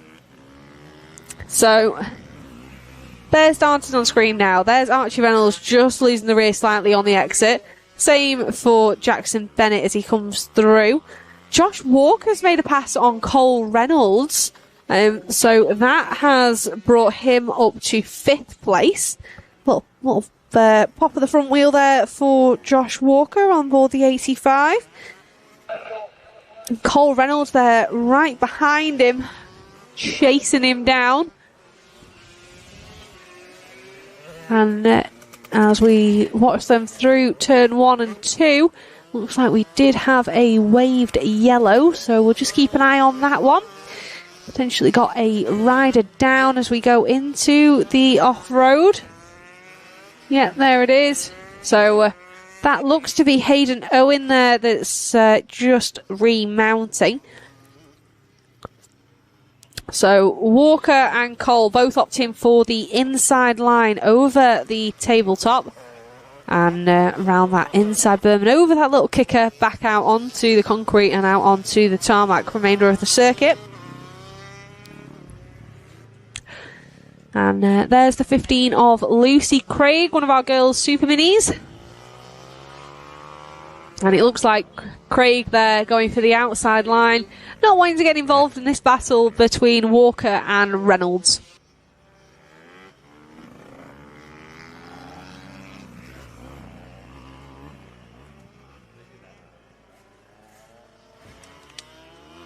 Out in front, it's a 3-second deficit that Edward Darnton's got to try and close if he wants to be able to battle with Byron Johnson, but there's definitely not 3 seconds between these two. Josh Walker and Cole Reynolds going at it as they come round the final corner. Cole Reynolds, is he able to get the drive out of the corner and run alongside him as they head towards turn 1 and 2? He's not quite close enough. But watch now. So heading down what is the longest sort of isn't straight here at Crail. And both riders opting for the inside line and up over the tabletop. And then around the super helpful outside berm that sets you up nicely over those braking bumps and getting on the power to try and give it some out of that tight inside berm. And then set you up to go over that kicker. So it looks like Josh Walker has the advantage through that off-road section. Cole Reynolds just a few more bike lengths away now as they enter the second of our off-roads here. Again, a huge thank you to Blackwood Plant Hire. We do have their banner over there on our off-road on the tabletop on the side of it. But I have to say, as the day's gone on, that banner has become more and more disguised with all the dust. But a huge thank you to them, as it wouldn't have been possible without their help and support. And I think all that hard work and effort has definitely been worth it for some of the fantastic racing we've seen here today. So, down that last straight, Josh Walker covering that inside line and just not giving Cole Reynolds any opportunity. Reynolds not quite as close as we'd seen him on previous laps to be able to make a pass. But definitely got the bit between his teeth, and he's not letting Josh Walker out of his sights.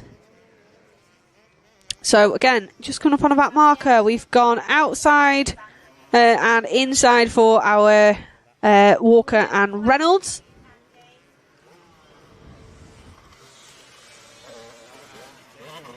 And then hopping over that kicker and back out of the off-road. And like I say, you can see how that gap's opening up. Walker getting a fantastic drive back out onto that back straight and pulling, again, several bike lengths on Reynolds in that one.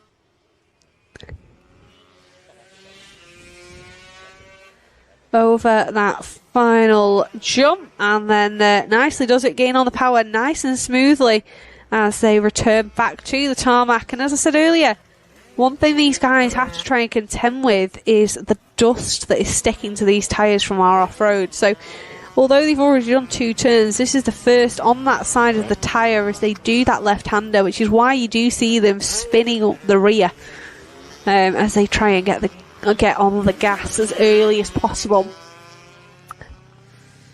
Out front, it's still being led by Byron Johnson on the number 37, and the gap remaining fairly equidistant to the last time we checked at around 3.1 seconds. Archie Reynolds still in third, with Jackson Bennett in fourth. So this is the closest battle when it comes to times currently on your screen at the moment. And it is still being led by the 455 of Josh Walker, Trips UK rider. And what a fantastic job of that he's doing. So far, I've not seen him make a mistake. He's been nice and smooth, nice and consistent, and best of all, nice and fast. There he is, up over that tabletop, and nicely does it over this last jump. Looking incredibly fast.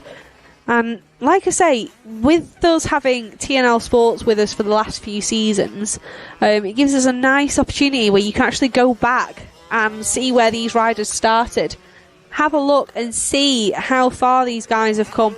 It's fantastic, and I think they should all give themselves a pat on the back, where they've gone from, let's not be mean, riding around at the back to racing and being up there, fighting for positions and having fantastic battles here on track.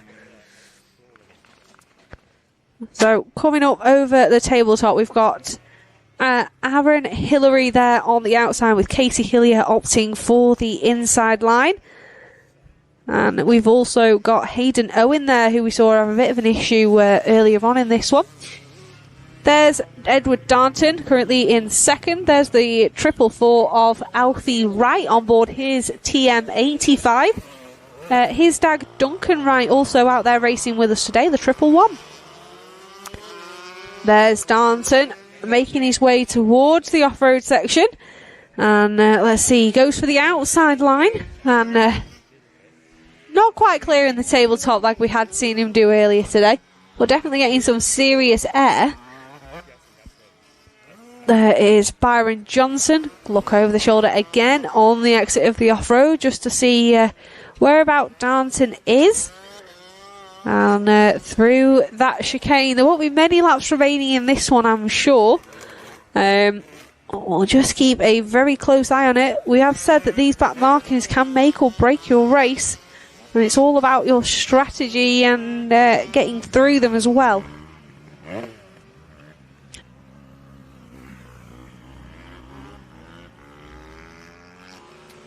So round the double apex, round that final hairpin, and then you've got this short straight down towards the final turn. We got a waved yellow flag there for Hayden Owen, who is just having a little bit of an issue on board his 85, but he's back up and going under his own steam, which is what we like to see. And Johnson there watching through the off-road. He's seen that there's a back marker there. Opts for the outside line. Look at the air he's getting. Absolutely fantastic.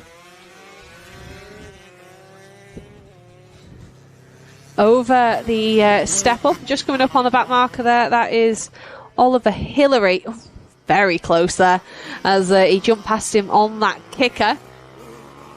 And there is Jackson Nuttall. Not seen much of him so far this weekend. He's been there putting in the laps, making it work, currently sitting in 9th place, which is, again, is no mean feat in a class of this field of talent. Aaron Johnson there he makes a mistake. So that was absolutely not the back marker's fault. He made that mistake all by himself. He got impatient, tried nipping up the inside and caught the barrier. Luckily, it's not cost him position. He is still ahead of Edward Darnton, but just goes to show how easy it is to make a mistake when it comes to maybe a lack of concentration or not focusing on just the right thing. But there he is. So last lap flag is out. So one last lap for Byron Johnson to do, and he will have then taken a second race victory in our S4 class. And up over the tabletop using that outside line. And I have to say, the exit of that outside line I found super bumpy yesterday. Sort of acceleration bumps on the exit of that berm heading up over the step up. Oh, we got a rider down on the exit of the off-road. That to me looked like Josh Walker. So that has let Cole Reynolds off the hook after keeping the pressure on for most of this race. Unfortunately, the Trips UK rider, who was currently holding 5th place, has gone down. So that's a real shame there for Josh, and hopefully he's all up and okay. And there's Johnson navigating that last off-road back out onto the tarmac, and only a few more turns left for him to complete that lovely double apex corner through the hairpin. There's Cole Reynolds coming through as well. Little wheelie there for Johnson, and into the final turn. He's looking up. I can see a wheelie on the cards. There it is as he crosses the line. Fantastic race victory for Byron Johnson. Edward Darnton takes 2nd place after a relatively lonely race for him. Archie Reynolds is 3rd after being kept honest by Jackson Bennett, who comes across the line alongside Jackson Nuttall, who takes 9th place. Next rider on your screen to come through and take the checkered flag, it is Lucy Craig. And then we'll see the 455 of Josh Walker, looking fairly disappointed with that one. Don't be too harsh on yourself, Josh. You still finished 6th. Well done. Even after a tumble, you only lost 1 place. And that 1 place was to Cole Reynolds, who will be our last rider to come through that was unlapped, the number 10. He's just making his way through the final off-road section, and that will secure him 5th place. So fantastic riding from our S4 riders here today. Absolutely great to see. And as I said earlier at the start of this one, these are our champions of the future. So you heard it here first. If you've seen these names, these are the names you want to be looking out for in the next few years across all disciplines. I'm sure we'll see them. These are the riders you want to be watching.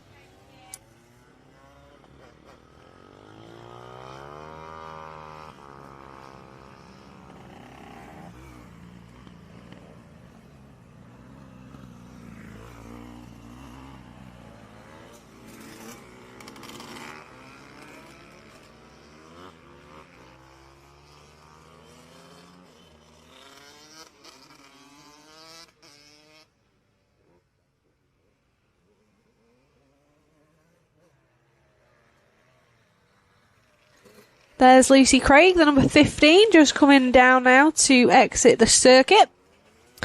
Oliver Hillary, our rider of the day yesterday.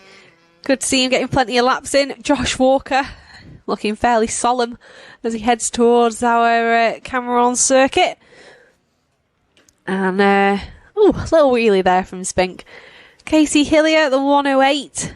And there is the 444 of Alfie Wright, who actually finished in our top 10. So a huge well done to Alfie. I know he often rides here in our Scottish Championship as well as in our S4 class in the British. But coming up next, there are our S3 riders. So nice, big, healthy group in this one. And we've seen some good racing throughout the day with these guys all being released out onto the track. Unfortunately, we had a little bit of a first/second corner coming together in race 2, so you will see a mix-up of the order.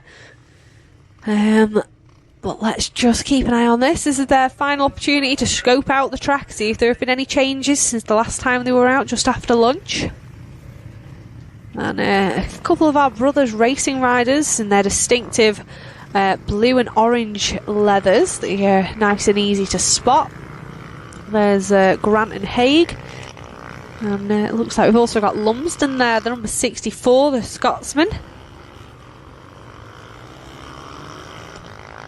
And let's just keep an eye out on this one. So, here is the off-road. We've got stationary yellows as they come round, just to indicate that this is just the warm-up lap. And to take it steady, we're not under race pace at this point. Although, it wouldn't be the first time we've seen incidents on a warm-up lap. So, the ones to watch in this one, we've got Stephen Haig, who I believe should be taking up pole position, the number 77. Alongside him, we should then see the number 56 of Lily Rhodes. So, Lily, who was our women's championship first overall yesterday, she's had a good day racing up at the sharp end here in our S3 class today.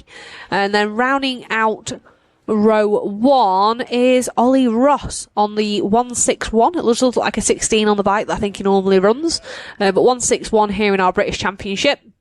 Row 2, we've got Jordan Grant, and then I believe it's Simon Billam alongside him. He was our rider of the day yesterday, our senior rider of the day. He had a great day yesterday, to the point he was even surprised when he came up and grabbed a trophy.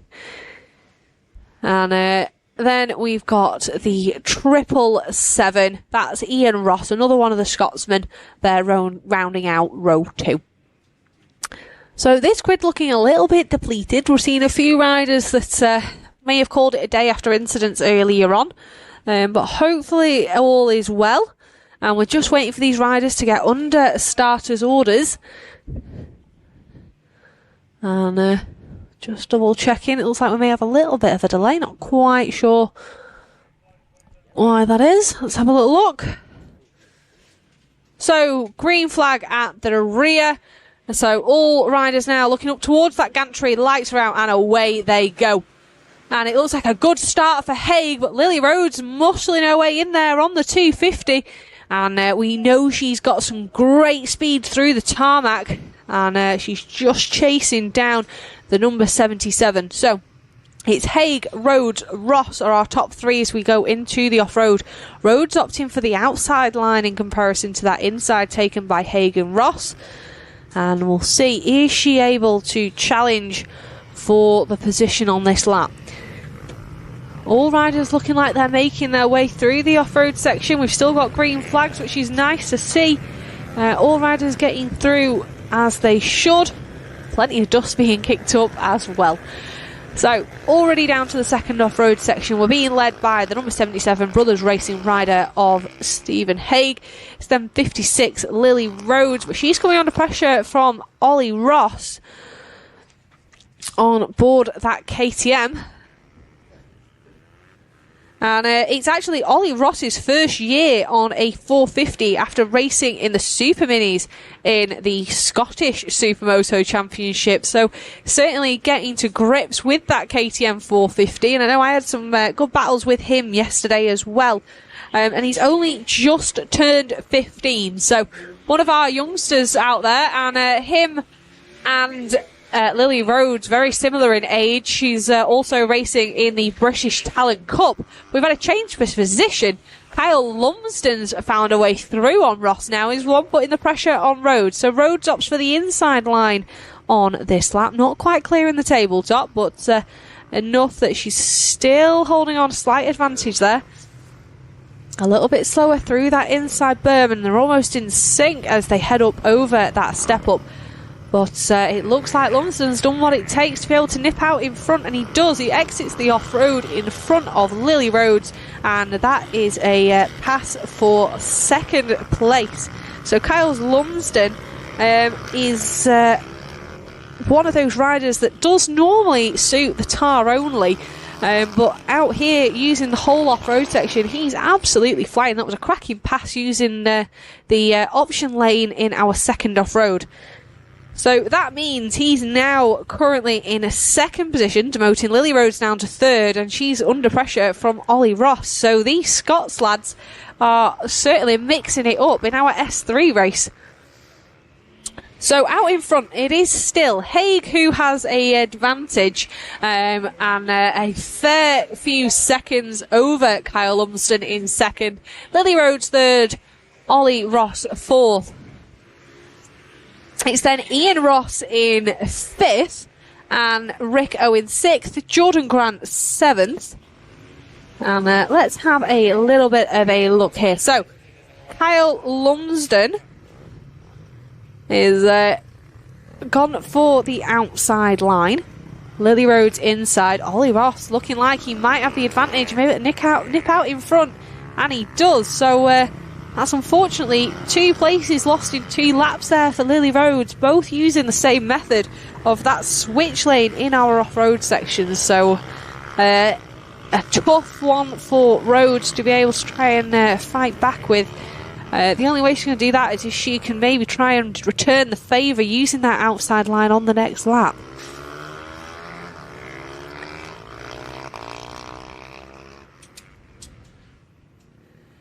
So that double apex corner, both these riders that have come from racing super minis, both suited to that sort of knee down style, with Ross just sticking his leg out there as he comes round that last hairpin. So, with it being now Rhodes overtaken by Ross, Owen has also found a way through on Ian Ross. So, Ian Ross actually, the other Ollie Ross's dad, not the one that's out on track at the moment, but it's Ian's first year racing in Supermoto, and he's currently leading the novice Scottish Supermoto Championship. So, as I said, we do see riders in this championship that do only do this round, because it's a little bit of a track for them to do the remainder of the British Championship, but it is nice to see so many new faces and new names out there mixing it up on track. So there's the 161 of Ollie Ross. He's opted for the outside line. We've not seen that used many times here today. The inside's certainly been the favoured line, but then cutting back across to the inside for that exit, which, as I mentioned earlier, has been authorised that it is safe to do so. And Lily Rhodes just not able to sort of catch on to this one. She seems to be letting it get away from her, and we've actually had a change for the lead. So, looking at our timing screen, we've had a change where it is Kyle Lumsden that's found a way through on Haig and ran away at the front. There he is on your screen. There is our second place man, with Lumsden opting for the outside line through the off-road over the tabletop. So, as we were saying, Lumsden, who's normally best suited to riding the tar only, has certainly got his head around all this off-road we've got here today. He has opted for the outside line and come up on a back marker there. So just trying to find a way through, which he has. But that's allowed Haig to close that gap back up. Is he going to be able to do anything with it? So this is the battle for the lead at the front between Kyle Lumsden and Stephen Haig. So Haig opts for the outside line. Is there anything he can do from there? Not really. He's lost a bike length or two just through that one section. And we're doing the double apex corner. Lumsden looking super smooth there with that knee down style. And you can see that's certainly suiting him. Into the final turn. And across the start finish they go. And let's have a little look at our timing screen. So, Kyle Lumsden leads us with an advantage of 1.3 seconds over Stephen Haig. Ollie Ross in third, Lily Rhodes fourth, Rick Owen fifth, Ian Ross in sixth, Jordan Grant in seventh.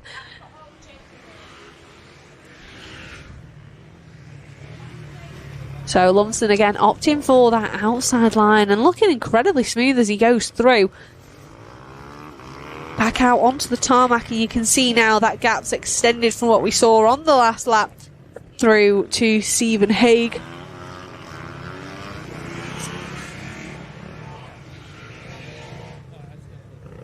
Over the first tabletop and over that final jump. and exiting the off-road. This is where we've seen a few mistakes happen, where it's incredibly loose and dusty.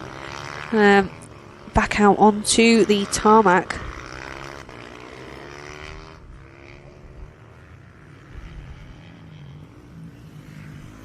So the final straight, and although Kyle Lumsden is out in front, he's not ran away with it.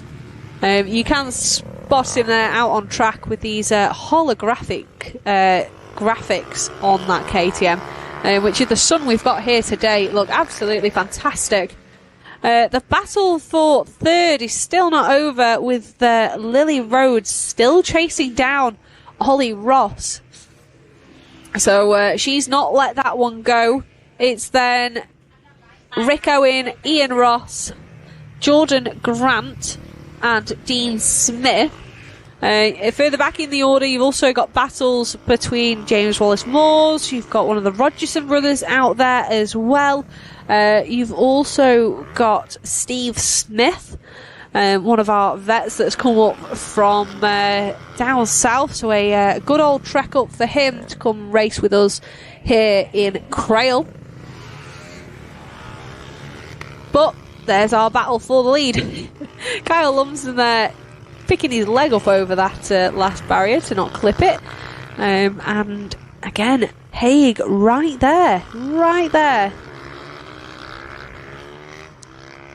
So there you can see the 64 on what seems to be a very well prepared KTM.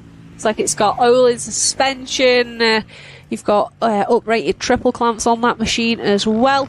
There is Ross and Rhodes. That's that battle for third place. So Ross finding her way through on Rhodes through the off-road section, opting for the switch lane, but Rhodes just not letting it go. She's still there or thereabouts.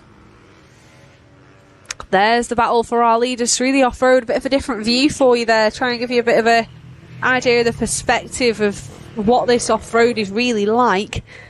There's only so much you can pick up through a camera. It doesn't pick up every single little nuance and bump, but I can say it's been extremely challenging and technical for our riders here this weekend. So into that second off-road, Lumsden still leads us over the first tabletop, over the second little jump, and then hugs it nice and tight as the sort of gets around that last barrier a little bit cleaner on that last lap, not quite as close. Around that lovely double apex corner, and seeing as Lumsden has come from more of a road race background, he is using that foot out style here while racing Supermoto today. And there is the last lap flag. So it's now or never for Haig, and he doesn't look quite close enough on this lap to be able to make a challenge for the pass without it being more of a Hail Mary. So he's really got his work cut out. But this off-road, it's one of them. It can really throw a spanner in the works. So Lumsden leads us, and he opts for the outside lane. Haig opts for the inside, but Lumsden's come up on a back marker.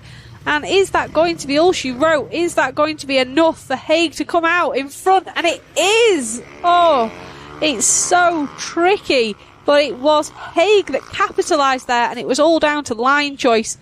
Lumsden just getting caught up there on a back marker, and there's nothing he could do. He got past as quickly and as safely as he could. But unfortunately, it's just how the cookie crumbled on that one. So Lumsden now, he's got just a few more corners if he wants to be able to retake that race victory. Here's that double apex. Is he going to be able to do it? He's looking up the inside. He's not quite close enough. He's trying to get the drive out of the corner. It's a run down to the final turn, and Haig shuts the door on him as he comes around that final turn, but it causes him to run wide, and Kyle Lumsden takes the victory over Haig, and it was down to the last corner on the last lap. What an absolutely fantastic race. And looking back there, it is Ollie Ross manages to keep Rhodes at bay as they come across the line, and I think he's pretty chuffed with that one. And we've got our mid-pack riders making their way round to us. Rick Owen, there he is on screen, next rider to come through and take the checkered flag. He manages to keep Jordan Grant and Ian Ross at bay. as they come across the line. So it just goes to show that although the racing here has been fantastic and the off-road sections have added an extra element of great racing with their switch lanes, it really can make or break you on your ability to get through back markers. And I have to make it really, really clear that that back marker did absolutely nothing wrong. He held his line. He went at his pace. If that rider's fast enough, he did get past him in a safe place to do so. And it is just how that cookie crumbled. But Kyle Lumsden making a great pass with Haig running wide on the exit of the final corner. And that just cost him to the line. Ooh, so, coming up next, our S2 riders. Final race of the day for our S2 Clubman riders to be able to go out there. And at the back of this one, we do see our C Group Race 2 winners.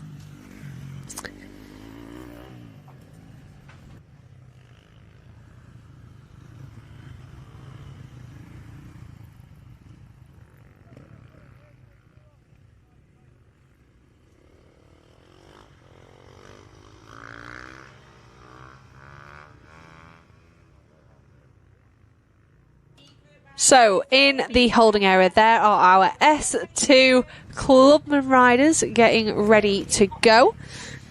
And this is their final race of the day up here in Scotland. And honestly, it's been absolutely glorious weather. I think we must have brought it up with us. So, our C Group Race 2 was won by the number 16 of Tommy Sayer. And Sean Jones. Those two riders regulars in our British Championship, and they will be starting from the back in our S2 race.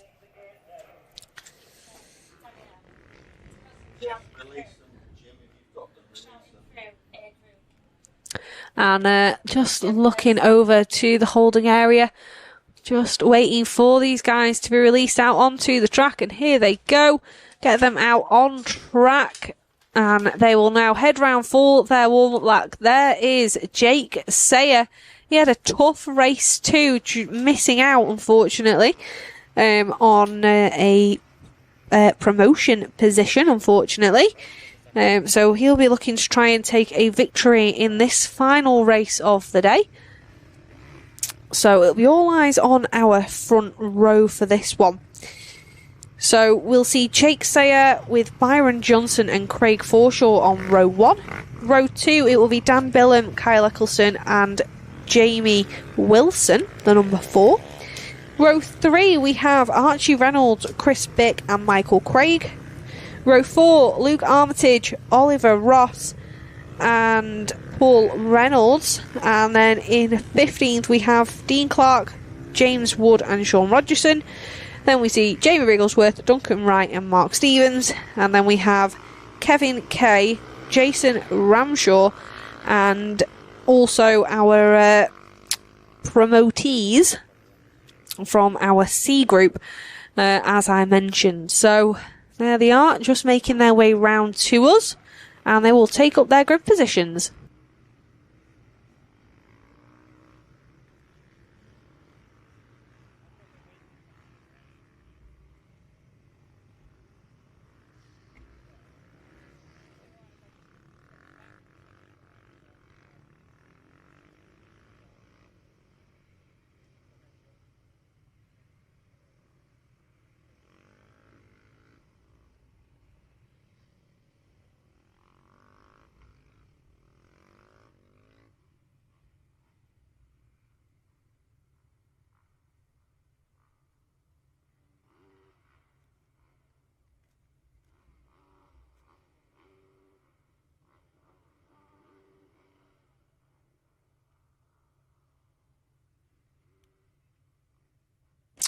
So, just our last couple of riders to take up their grid positions.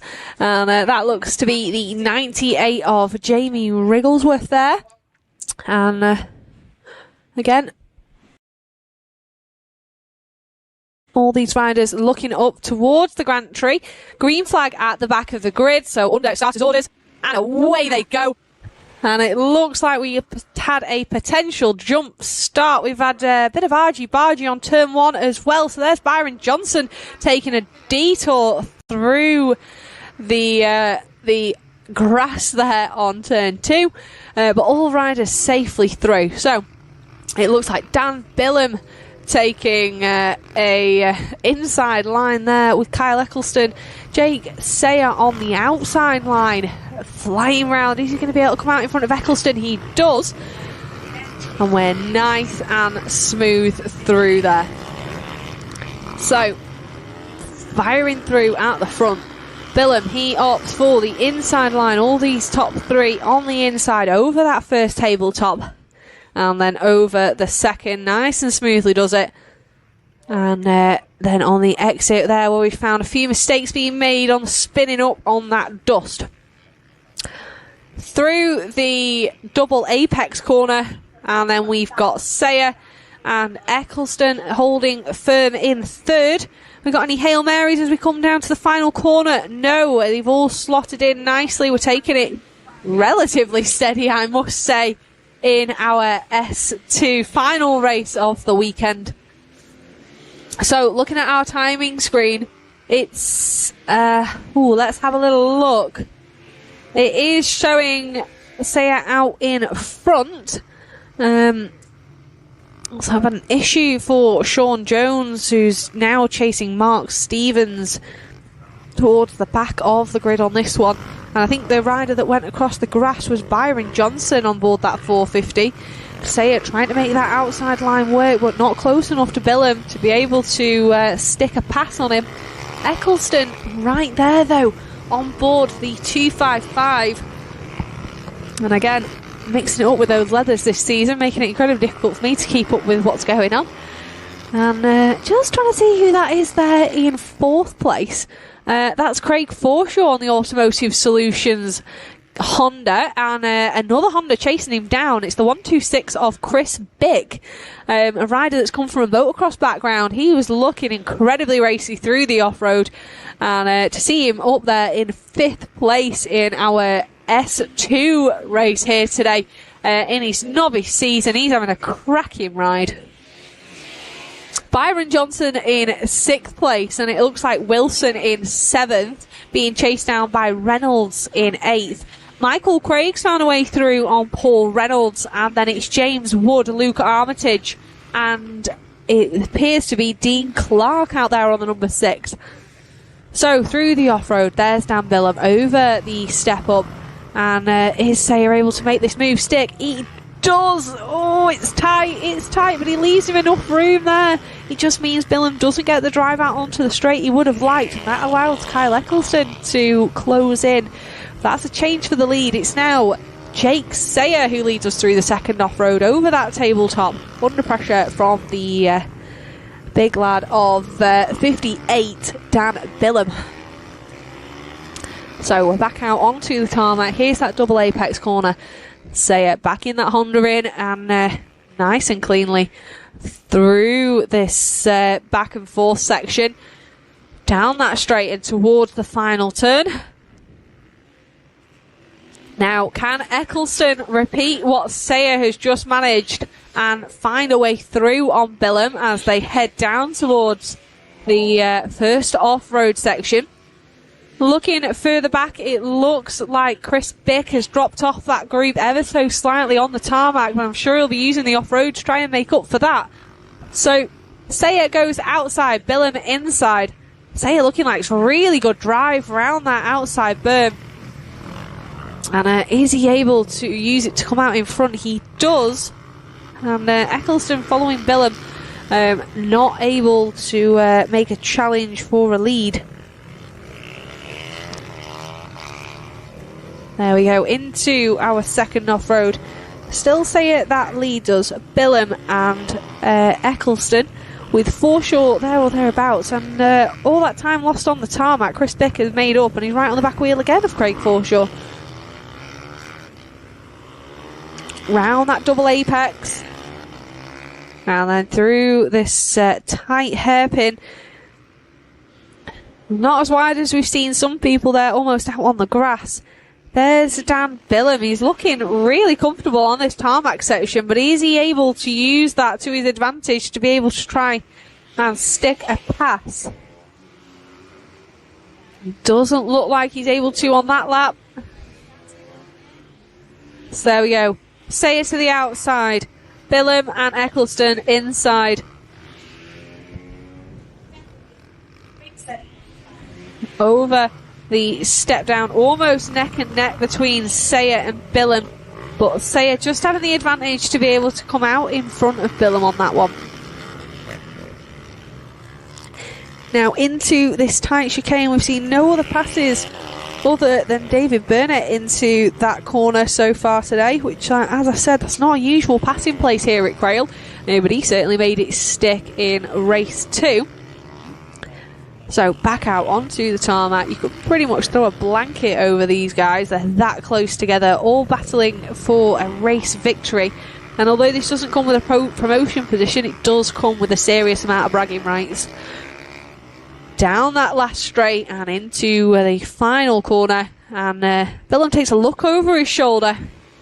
He does get really good drive out of that corner as he comes up towards Sayer, but just nowhere for him to be able to make use of that and be able to stick a pass on him. As I said, this is very much an isn't straight as they head into our first off-road section, and it's quite easy to cover off the inside curb, which would have been an opportunity to try and outbrake your opponent into that corner.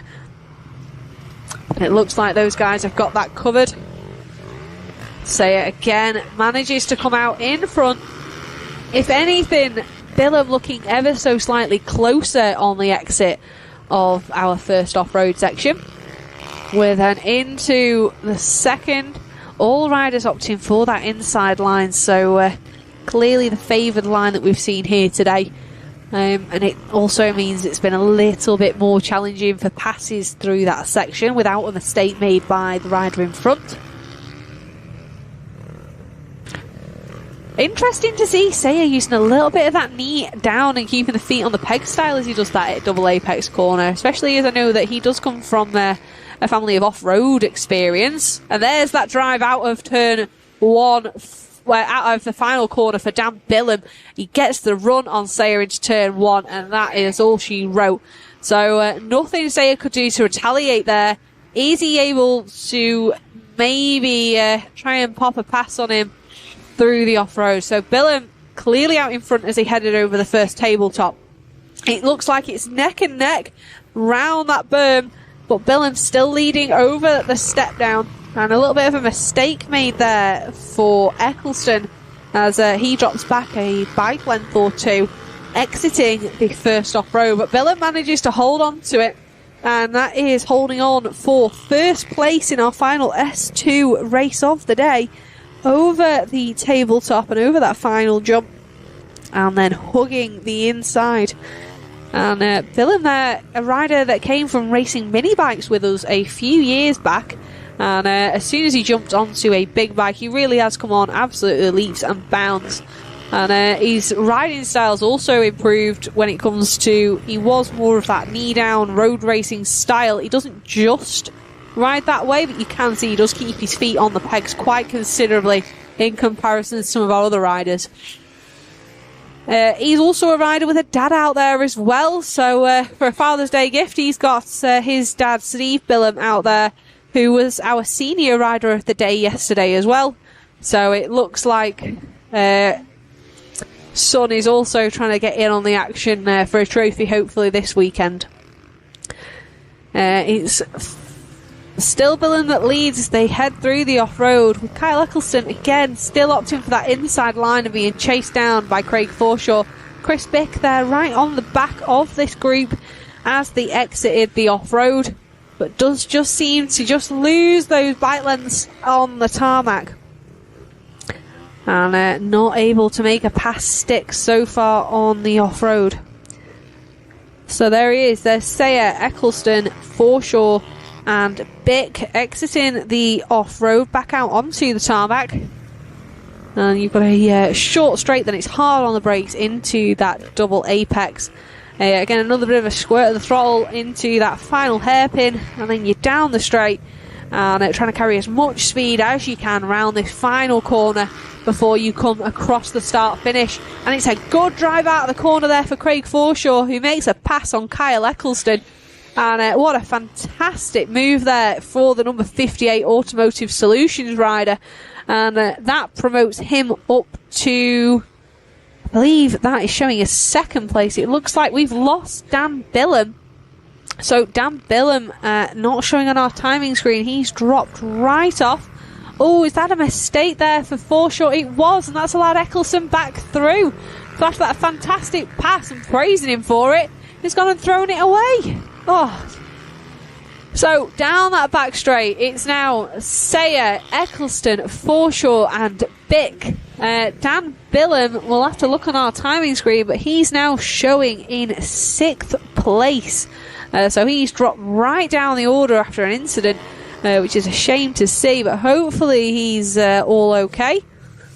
Let's just have a little look, because I have a funny feeling on track he might actually still be where we thought he was.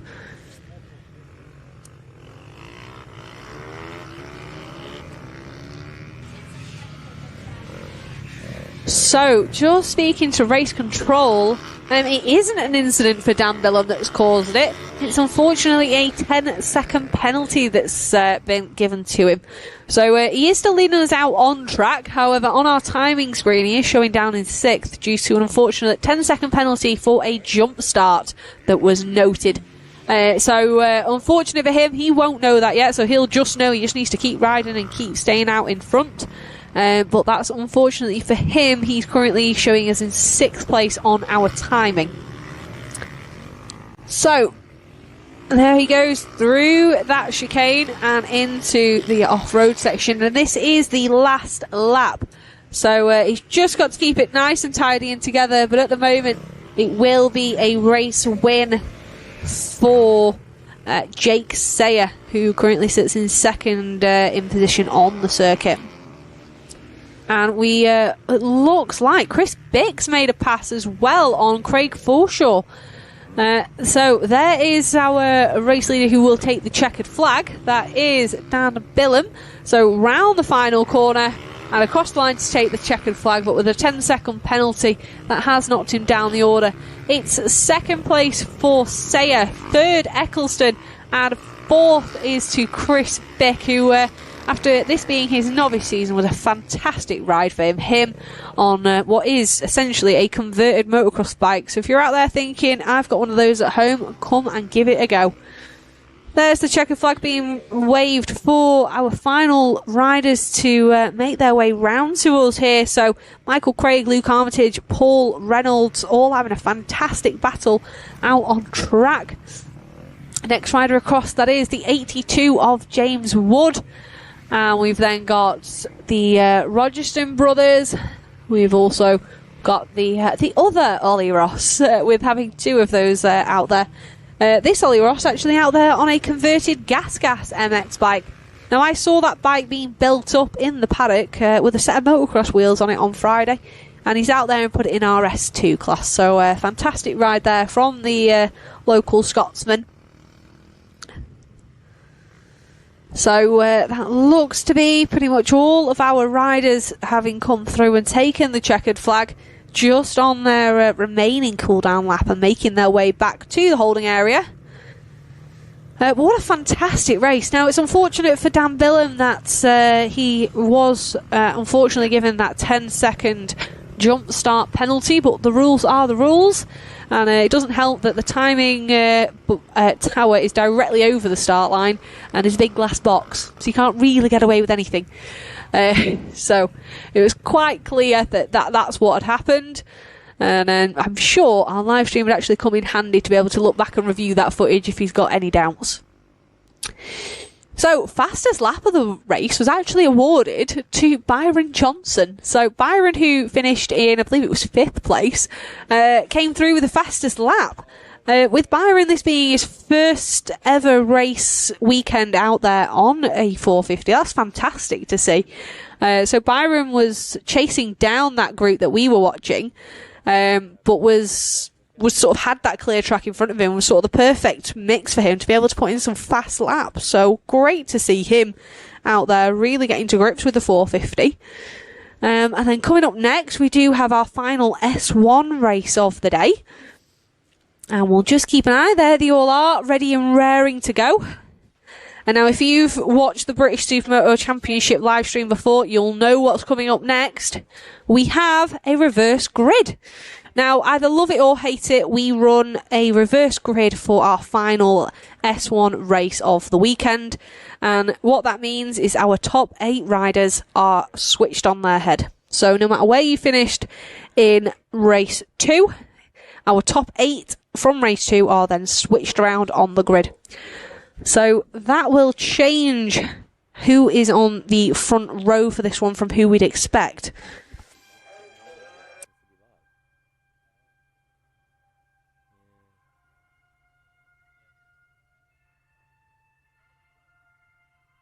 I've got 50% by the way.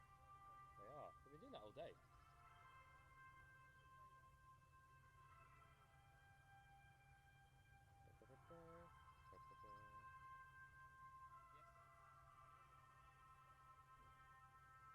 Alright.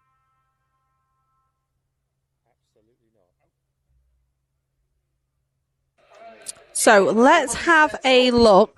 HR. Oh wait, that is HR. That was a good bike, Alice. Good job. Yeah. So when it comes to this reverse grid, let me run through this with you. The rider that finished in 8th place in race 2 will be on pole position. Now, that was the number 21 of Ryan Kringle. So after he made that mistake and on the exit of the off-road and couldn't get that TM started, he dropped down the order and came back to 8th. So Ryan Kringle, although that wasn't great for his overall points for today, has set him up fantastically for race 3. Alongside him, we'll see the number 7 of Jamie Duncan, who's been relatively off form for himself this weekend, but we can put that down to taking a pretty heavy hit yesterday morning.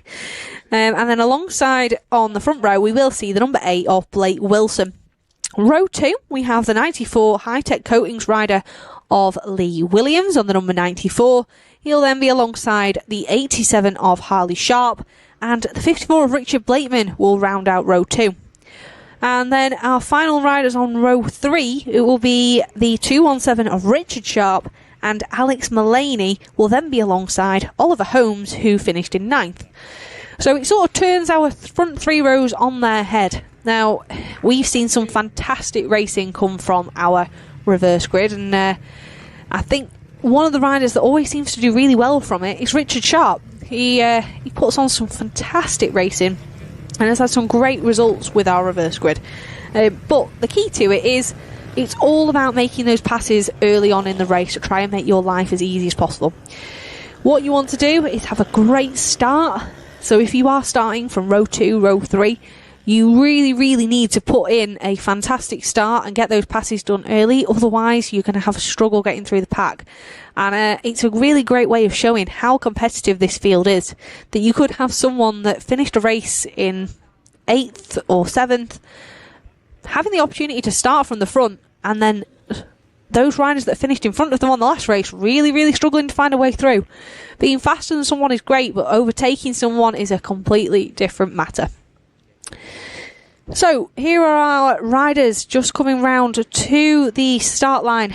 A lot of these riders setting their own hole shot devices. You can see there Richard Sharp, Lee Williams, all getting those hole shot devices set. So they are little pieces, little mechanisms on the front forks and around the front fork leg and the fork guard that lock in place to hold down your front end. The idea of that is to try and stop wheelies off the line to try and get the best drive you can for the start. So there we go. There is Ryan Kringle on pole position. Alongside him, Jamie Duncan and Blake Wilson. So we're getting ready. And just looking down the grid You'll see some riders tilting their bikes over to one side. So evidently the number 54 of Richard Blakeman, he's got that fat and fast KTM length right over. Reason for that is he wants to get as much oil as he can onto that slipper clutch to try and make sure it's not slipping as he tries to get that drive off the line. So we've got green flags at the rear, all eyes on the gantry. And it is lights out and away they go. It's a good start for Blake Wilson, who cuts across Ryan Kringle to take a whole shot into turn one. What a fantastic launch from the number 8 on board the Cove machine. And he leads us into the off-road. Opts for that inside line. Jamie Duncan taking the switch lane to the outside. Ryan Kringle, and it looks to be, is that Richard or Harley? Hard to tell. Also opting for the inside line. So we're round through. And Wilson holds on to that lead. Jamie Duncan slots into third on the exit of the off-road as we make our way down through that straight and into the chicane, into our second off-road. So the youngster on board the Cove, we saw a fantastic weekend at Rowra, even if it was with a little bit of drama from a loose filler cap and a fuel spill. He's having a fantastic ride, and like we said, this is all thanks to that reverse grid.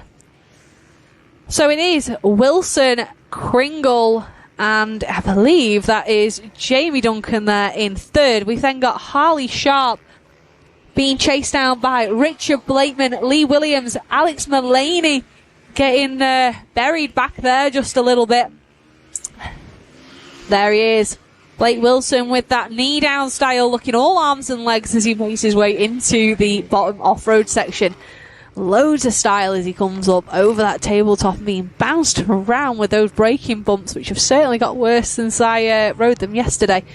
And Kringle looking for a move potentially up the inside of the inside on the off-road, so really putting the pressure on. There goes Richard Blakeman. He manages to still come out in front of Harley Sharp, nearly clips his bars, but Sharp manages to stay upright, just giving him a little bit of a wobble there. So there's the two teammates battling it out on track together. So that's Jamie Duncan and Richard Blakeman, both the fat and fast riders coming through the off-road section. And we know that Jamie Duncan is a bit of a broken man this weekend after that tumble yesterday. So Richard keeping the pressure on him here.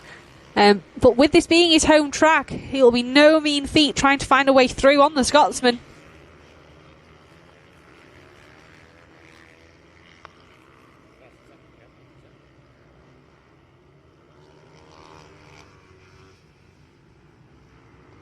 So Wilson really holding on to this one, but Kringle not letting it go. It's interesting to see, though, that Ryan Kringle opts to stay on the same line and he's right in his wheel tracks as they came through that off-road section. As I would have expected Kringle to opt for the potential switch lane. See, even there, almost getting caught up on Wilson's back wheel. Down that back straight and then into the second off-road. There's absolutely no chance for a rest round here. And Wilson looking really tidy over that first tabletop and that second jump. This is where we saw Kringle make a mistake last time, but no mistakes here. And these two breaking away from Richard Blakeman, who's found a way up to third place on teammate Jamie Duncan. So it looks like that was a pass through the off-road on that lap. So one thing I have to say about Blake Wilson, his riding style makes him notoriously difficult to try and overtake. So as you can see, both these riders with a very similar riding style opting for that knee down, which will probably lend itself more to Ryan Kringle on this occasion, as I do believe he's probably got a few more horsepower in that TM. But it's all well and good having more horsepower, but not being able to use it if you're following him is another. So back out onto the tarmac, and it looks like Wilson got a much better drive out of the corner, and it probably didn't help that Ryan Kringle wasn't looking in the right direction. Back down there into that second off-road, up over the tabletop. Kringle still there or thereabouts. He's broken away slightly from Richard Blakeman, who holds third place. Jamie Duncan fourth, Harley Sharp fifth, Lee Williams in sixth, with Alex Mullaney still in seventh and Richard Sharp in eighth. So this reverse grid has really turned it on its head, and it's not. I don't think it'd be fair to say that there aren't any overtaking places here. They're just challenging overtaking places. We've seen some fantastic moves here today. We just need to have a little bit of creativity, shall we say. There is Wilson still holding on to this. Carried great speed there towards the off-road. He's pulled a few bike lengths there on Kringle, who again goes for the same inside line. Not quite as close to him as he was on the previous lap. But I really, really would like to see Kringle try that switch lane. We've seen it work for other riders. We've seen how it works, and if you're able to carry more speed with no one in front of you, you can come out in front, because that split lane does give you the inside on the exit of the off-road. We saw it happen in race 2 with Kyle Ecclestone and Craig Forshaw, and it'd be lovely to see if Ryan Kringle could make that work. Blake Wilson's all over the place there, coming out of that off-road sideways on board that cove. And lovely knee down style on the tarmac. Bit of a power wheelie there as he's then hard onto the brakes into the final corner and across the line. So places remaining the same on that one. It's still Wilson, Kringle, Blakeman. And we've unfortunately got a rider down here on the start. We had Alex Mullaney taking a tumble, unfortunately. So that's dropped him even further down the order. So looking there is the 54 of Richard Blakeman. He comes through the off-road. Relatively unbothered now by teammate of Jamie Duncan. He's managed to break away from him. So we'll just keep an eye out. There he is over that jump. Oh, Kringle looking super close there to Wilson. Both their helmets coming into shot there at the same time. Well, let's keep an eye out on that one. So there it is. So there is Wilson still holding off on Kringle. Down that back straight and hard on the brakes into the final corner. We do still have a waved yellow on this corner due to some unfortunate track repairs due to the incident with Alex Mullaney. We've got marshals having to reassemble the barriers, unfortunately. But there we are. There are front two, Wilson and Kringle. Again, Kringle following Blake Wilson through the inside line and all over his back wheel, to the point where if Wilson made a mistake, I don't think Kringle would capitalise on it. I think he'd run him over. He's that close. Hard on the brakes into this chicane at the bottom. You can see Richard Blakeman starting to catch up there. Nice and cleanly over the tabletop. Oh, Kringle getting almost alongside Blake Wilson through that off-road. Just makes a little bit of a mistake on the exit that sort of costs him there.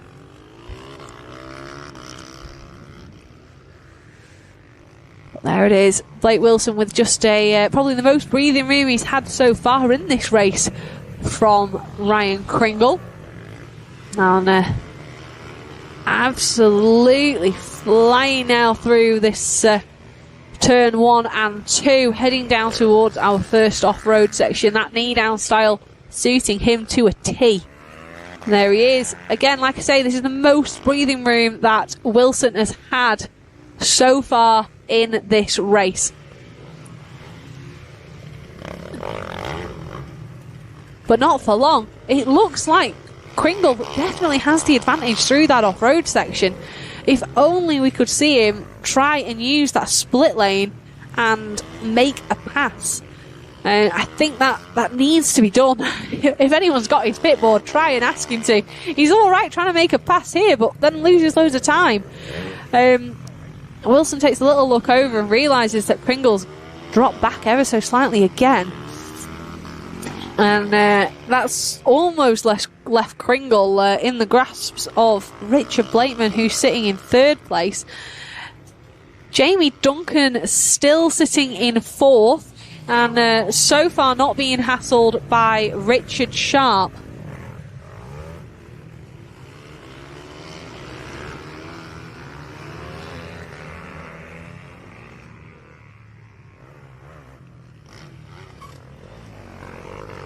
So there's Blake Wilson again, inside line, and again, Kringle, again going for the inside line, not close enough to be able to make a pass, and certainly seems to carry that corner speed. Richard Blakeman definitely coming into play here with this battle at the front.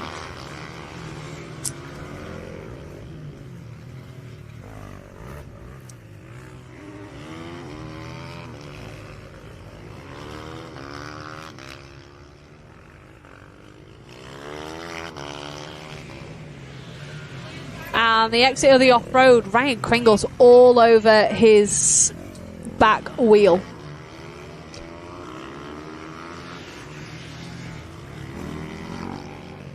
There he is, Wilson, that knee-down style, really ragging as much as he can out of that cove. And it looks like Kringle is chasing.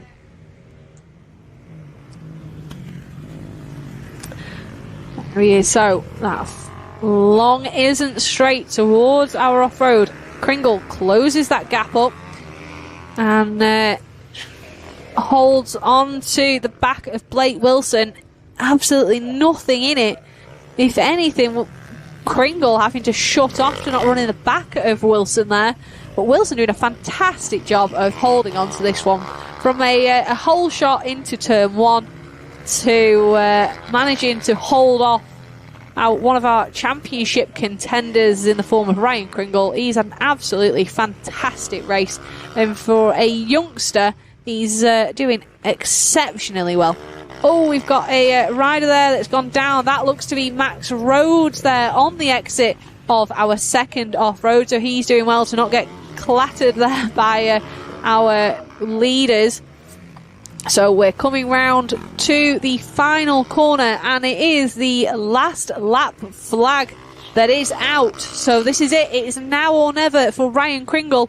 And looking into turn 1 and 2, he doesn't look close enough on this one to be able to make a challenge. But we know that this off-road provided some excellent racing so far. Both riders inside line over the tabletop, railing that berm. Kringle closes right up on Wilson through that tight inside berm, over the step down, round that final berm and over the kicker, back out onto the tarmac. Can Kringle get a good run out onto the tarmac? Looked like Wilson did get a better run out onto the tarmac, but it's tight through the chicane. Will we see Kringle try and use that outside line again? I think we will. He's looking to get alongside him. He's not quite close enough. He goes right round the berm. Can he cut back across? He can't. What an attempt there, though. That was so close, Brian Kringle. And it was one of those, it was a now or never type move for him. Unfortunately, he didn't make it stick. Is he going to be able to get him on a run down to the final corner?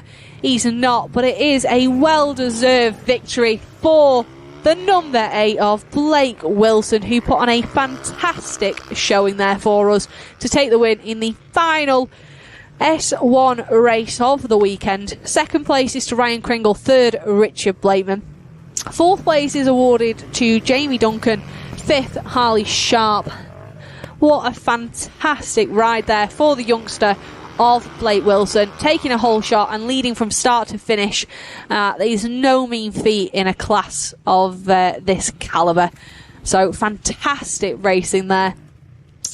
Looking down through the order, it was a 7th place for Alex Mullaney after he took a spill off on the start-finish straight, taking to rearranging some of our barriers.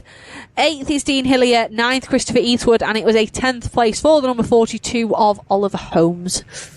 It looks like we did lose Lee Williams towards the end of that one, finishing in 12th, just behind Harvey Ward. 13th, Dax Almond. 14th, Chris Lambourne.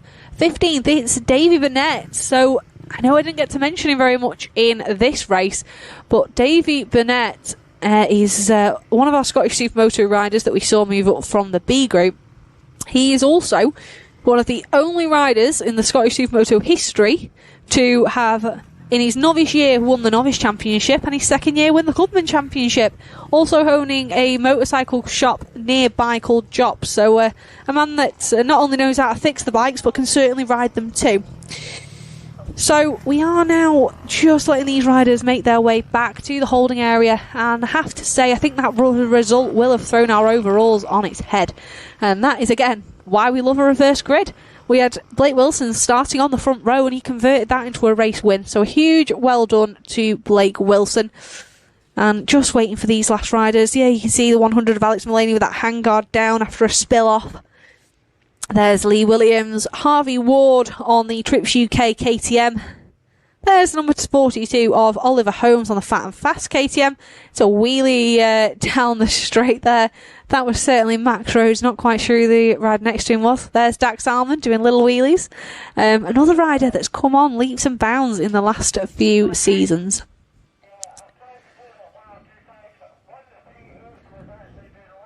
So let's just get our final race of the day up and running, and it is our Minibike All-Comers Non-Championship race left to round us out, and they are all there ready and raring to go in the holding area, ready to do their final tarmac only session here today, and we'll just wait for those guys to be released out onto the track.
So there are our all-comer mini bikes making their way out to the track and taking up their positions on the grid. There is the 74 of Craig Louth out there on his Plaz Cuts Racing mini bike. So he starts from row 2. On pole again it is Matt Houston, alongside him Logan Hopper and Aidan Spink, as it has been for race 1 and race 2 today, and it seems to be where these guys have been finishing. Adam Hilton in P4, Craig Louth P5 and Theo Lupton in 6th. Row 3 we've got Harry Page, the number 52, and alongside him we should see Casey Hillier. But it looks like we've got Oliver Hillary and looks like we are missing Luke Wright out there at the moment. Doesn't look like he's taken to the grid for this one. So we're just waiting for these guys to get under starters orders, and there's the wave of the flag up to the gantry.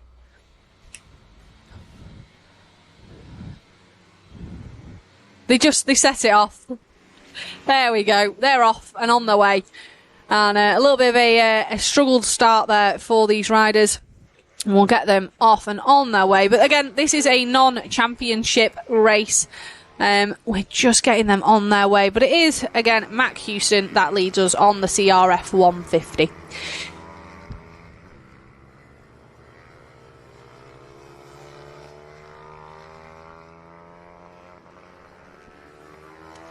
There we go. So, tarmac only for this session, and Logan Hopper still chasing down. But a change for 3rd with Adam Hilton getting in the mix and finding a way through on Aidan Spink. There he is on the bright green mini bike, but Spink certainly has the straight line speed on Hilton and the advantage on that CRF 150 to the point where he just pretty much out-drags him down the start finish. So as great as that was to see a mix-up in the order, it wasn't very long-lived. Looking towards the... there is 2nd place, so that's Hopper on the Mini GP bike. We've actually got a bit of a battle going on between Harry Page and Casey Hillier. as well as Lupton and Oliver Hillary towards the back of this one. So great to see those guys and girls that have been out there learning race experience, getting very hands-on and having those races here today. So there is our leader. There's Hopper in second on board that mini GP bike. I have to say how cool those little bikes look. They look like proper little mini Moto GP bikes. They're fantastic, and it's good to see these guys being able to come and race in our championship, although it wouldn't be fair to send them out over the off-road, I have to say. There is third, that's Spink on board the number 15 CRF 150, and we're flat out through that chicane, round this sweeping corner, and back into this infield section. Again, getting to use this fantastic double apex on board these mini bikes. This circuit really does lend itself to this knee down style for these mini bike riders. And our Scottish Supermoto Championship have plenty of classes. If you are up in this area and fancy giving it a go, they do race weekends here pretty much every month, where they've got something going on here at the circuit for bikes. And it is one of those where they just really need to come and have a go. Loads of classes for both kids and adults to come and have a go at racing in what is a super friendly and relaxed environment. There's the number 33 of Adam Hilton on board that bright green pit bike with those very noticeable leathers that we've been spotting all day today. And he is one of those riders that's unfortunately down on some horsepower. So he's heading down towards the final turn, and that knee down style as he manages to carry plenty of corner speed as he comes across the start finish. And as we're getting towards the end of the day here at Crail in the East of Scotland Kart Club, I just want to say a huge thank you to everyone that's made this possible. So our sponsors that have made our live stream and our championship possible so far for the 2026 season. It's a massive thank you to the Walker Group. We've got Brothers Racing, Rogerson Plumbing and Heating. We've got Mark Bates and Sons. Honestly, the list is endless of the companies and people that have gone out of their way to support us and make sure this happens, as well as those people that have donated money to our cause towards making this live stream possible. So if you're not able to be here, it has been fantastic that we can put this on for you guys and you're able to sit at home and watch the fantastic racing that's going on here today. Now, looking out of my commentary box window, now I am looking at the screen, I have to say, there's Craig Loud, but looking out of my commentary box window and out the corner of my eye, I can tell you there is a battle happening on track with two of our newbies. We've got Oliver Hillary and Casey Hillier battling it out on track. So Hillier on the 108, this is only her second ever race weekend. She's chasing down Oliver Hillary, who again was our rider of the day yesterday, and it's absolutely fantastic to see that these guys, they might not be the fastest out on the track there, but they're still racing, and it's what we like to see. We love to encourage this racing. So I'm sure we'll have dads down here on the pit wall cheering, screaming and shouting and trying to G them on as much as possible, but it is great to see. And I have to say, while after the just as the lunch break was starting, after our first mini bikes all-comers race, I actually saw one of the dads saying, "See, I thought you said you wouldn't be able to beat the English lads. Look, you did it." And it just goes to show there's still that rivalry. There's still the rivalry between the English and the Scots. It's just in the form of kids racing bikes. So absolutely great to see. And although, as we said, this class is all just for a little bit of fun this weekend, it's not competitive, we don't have any championship points on the line, it's still giving these guys and girls the opportunity to get out there and put the laps in a safe and friendly environment. So it's all good fun. So there is the 18 of Theo Lupton. He stalled on the start, so he has had all the work to do to come back from dead last, and he's currently in 6th place. And he's trying to close the gap on Craig Louth, who's, I think, a fair way in front at this point, unfortunately. So he is chasing him down. Mac Houston's just come across the line and he's got a 10.1 second lead now over Logan Hopper in second on board the Mini GP bike. Third place is still the number 15 of Aidan Spink, and then it is still third held by Adam Hilton and fourth held by Adam Hilton and fifth for Craig Louth. Oh, hard on the back brake there for Lupton, kicking up a big old cloud of smoke from that back wheel as he was hard onto the brake through that chicane on board that Mini GP bike. I mean, with the cost of tyres, can you really afford it? Now, back round towards the final corner, and it takes that really sweeping line back out onto the start-finish. So these guys have been putting on some absolutely fantastic racing for us today, and it's good to see that we have got such a mix of abilities here. And like we say, these live streams are so fantastic because you can actually go back and look through our previous seasons. And if you go and have a little look at 25, 24, 23, just have a look back at those previous seasons and you will see some of our academy riders there, and you'll look and you'll go, my God, look how much they've come on. And I hope some of our academy riders do that. Go back and have a little bit of a look. Have a little walk down memory lane and see just how far you've come. And I think they are memories that these guys and girls will cherish and will hopefully look back on as their racing careers progress and see, look, that's where I started. I started in Supermoto. And we like to think that they all have fond memories of racing with us in this championship. So there's Lupton on the Mini GP bike going around the outside there of Oliver Hillary.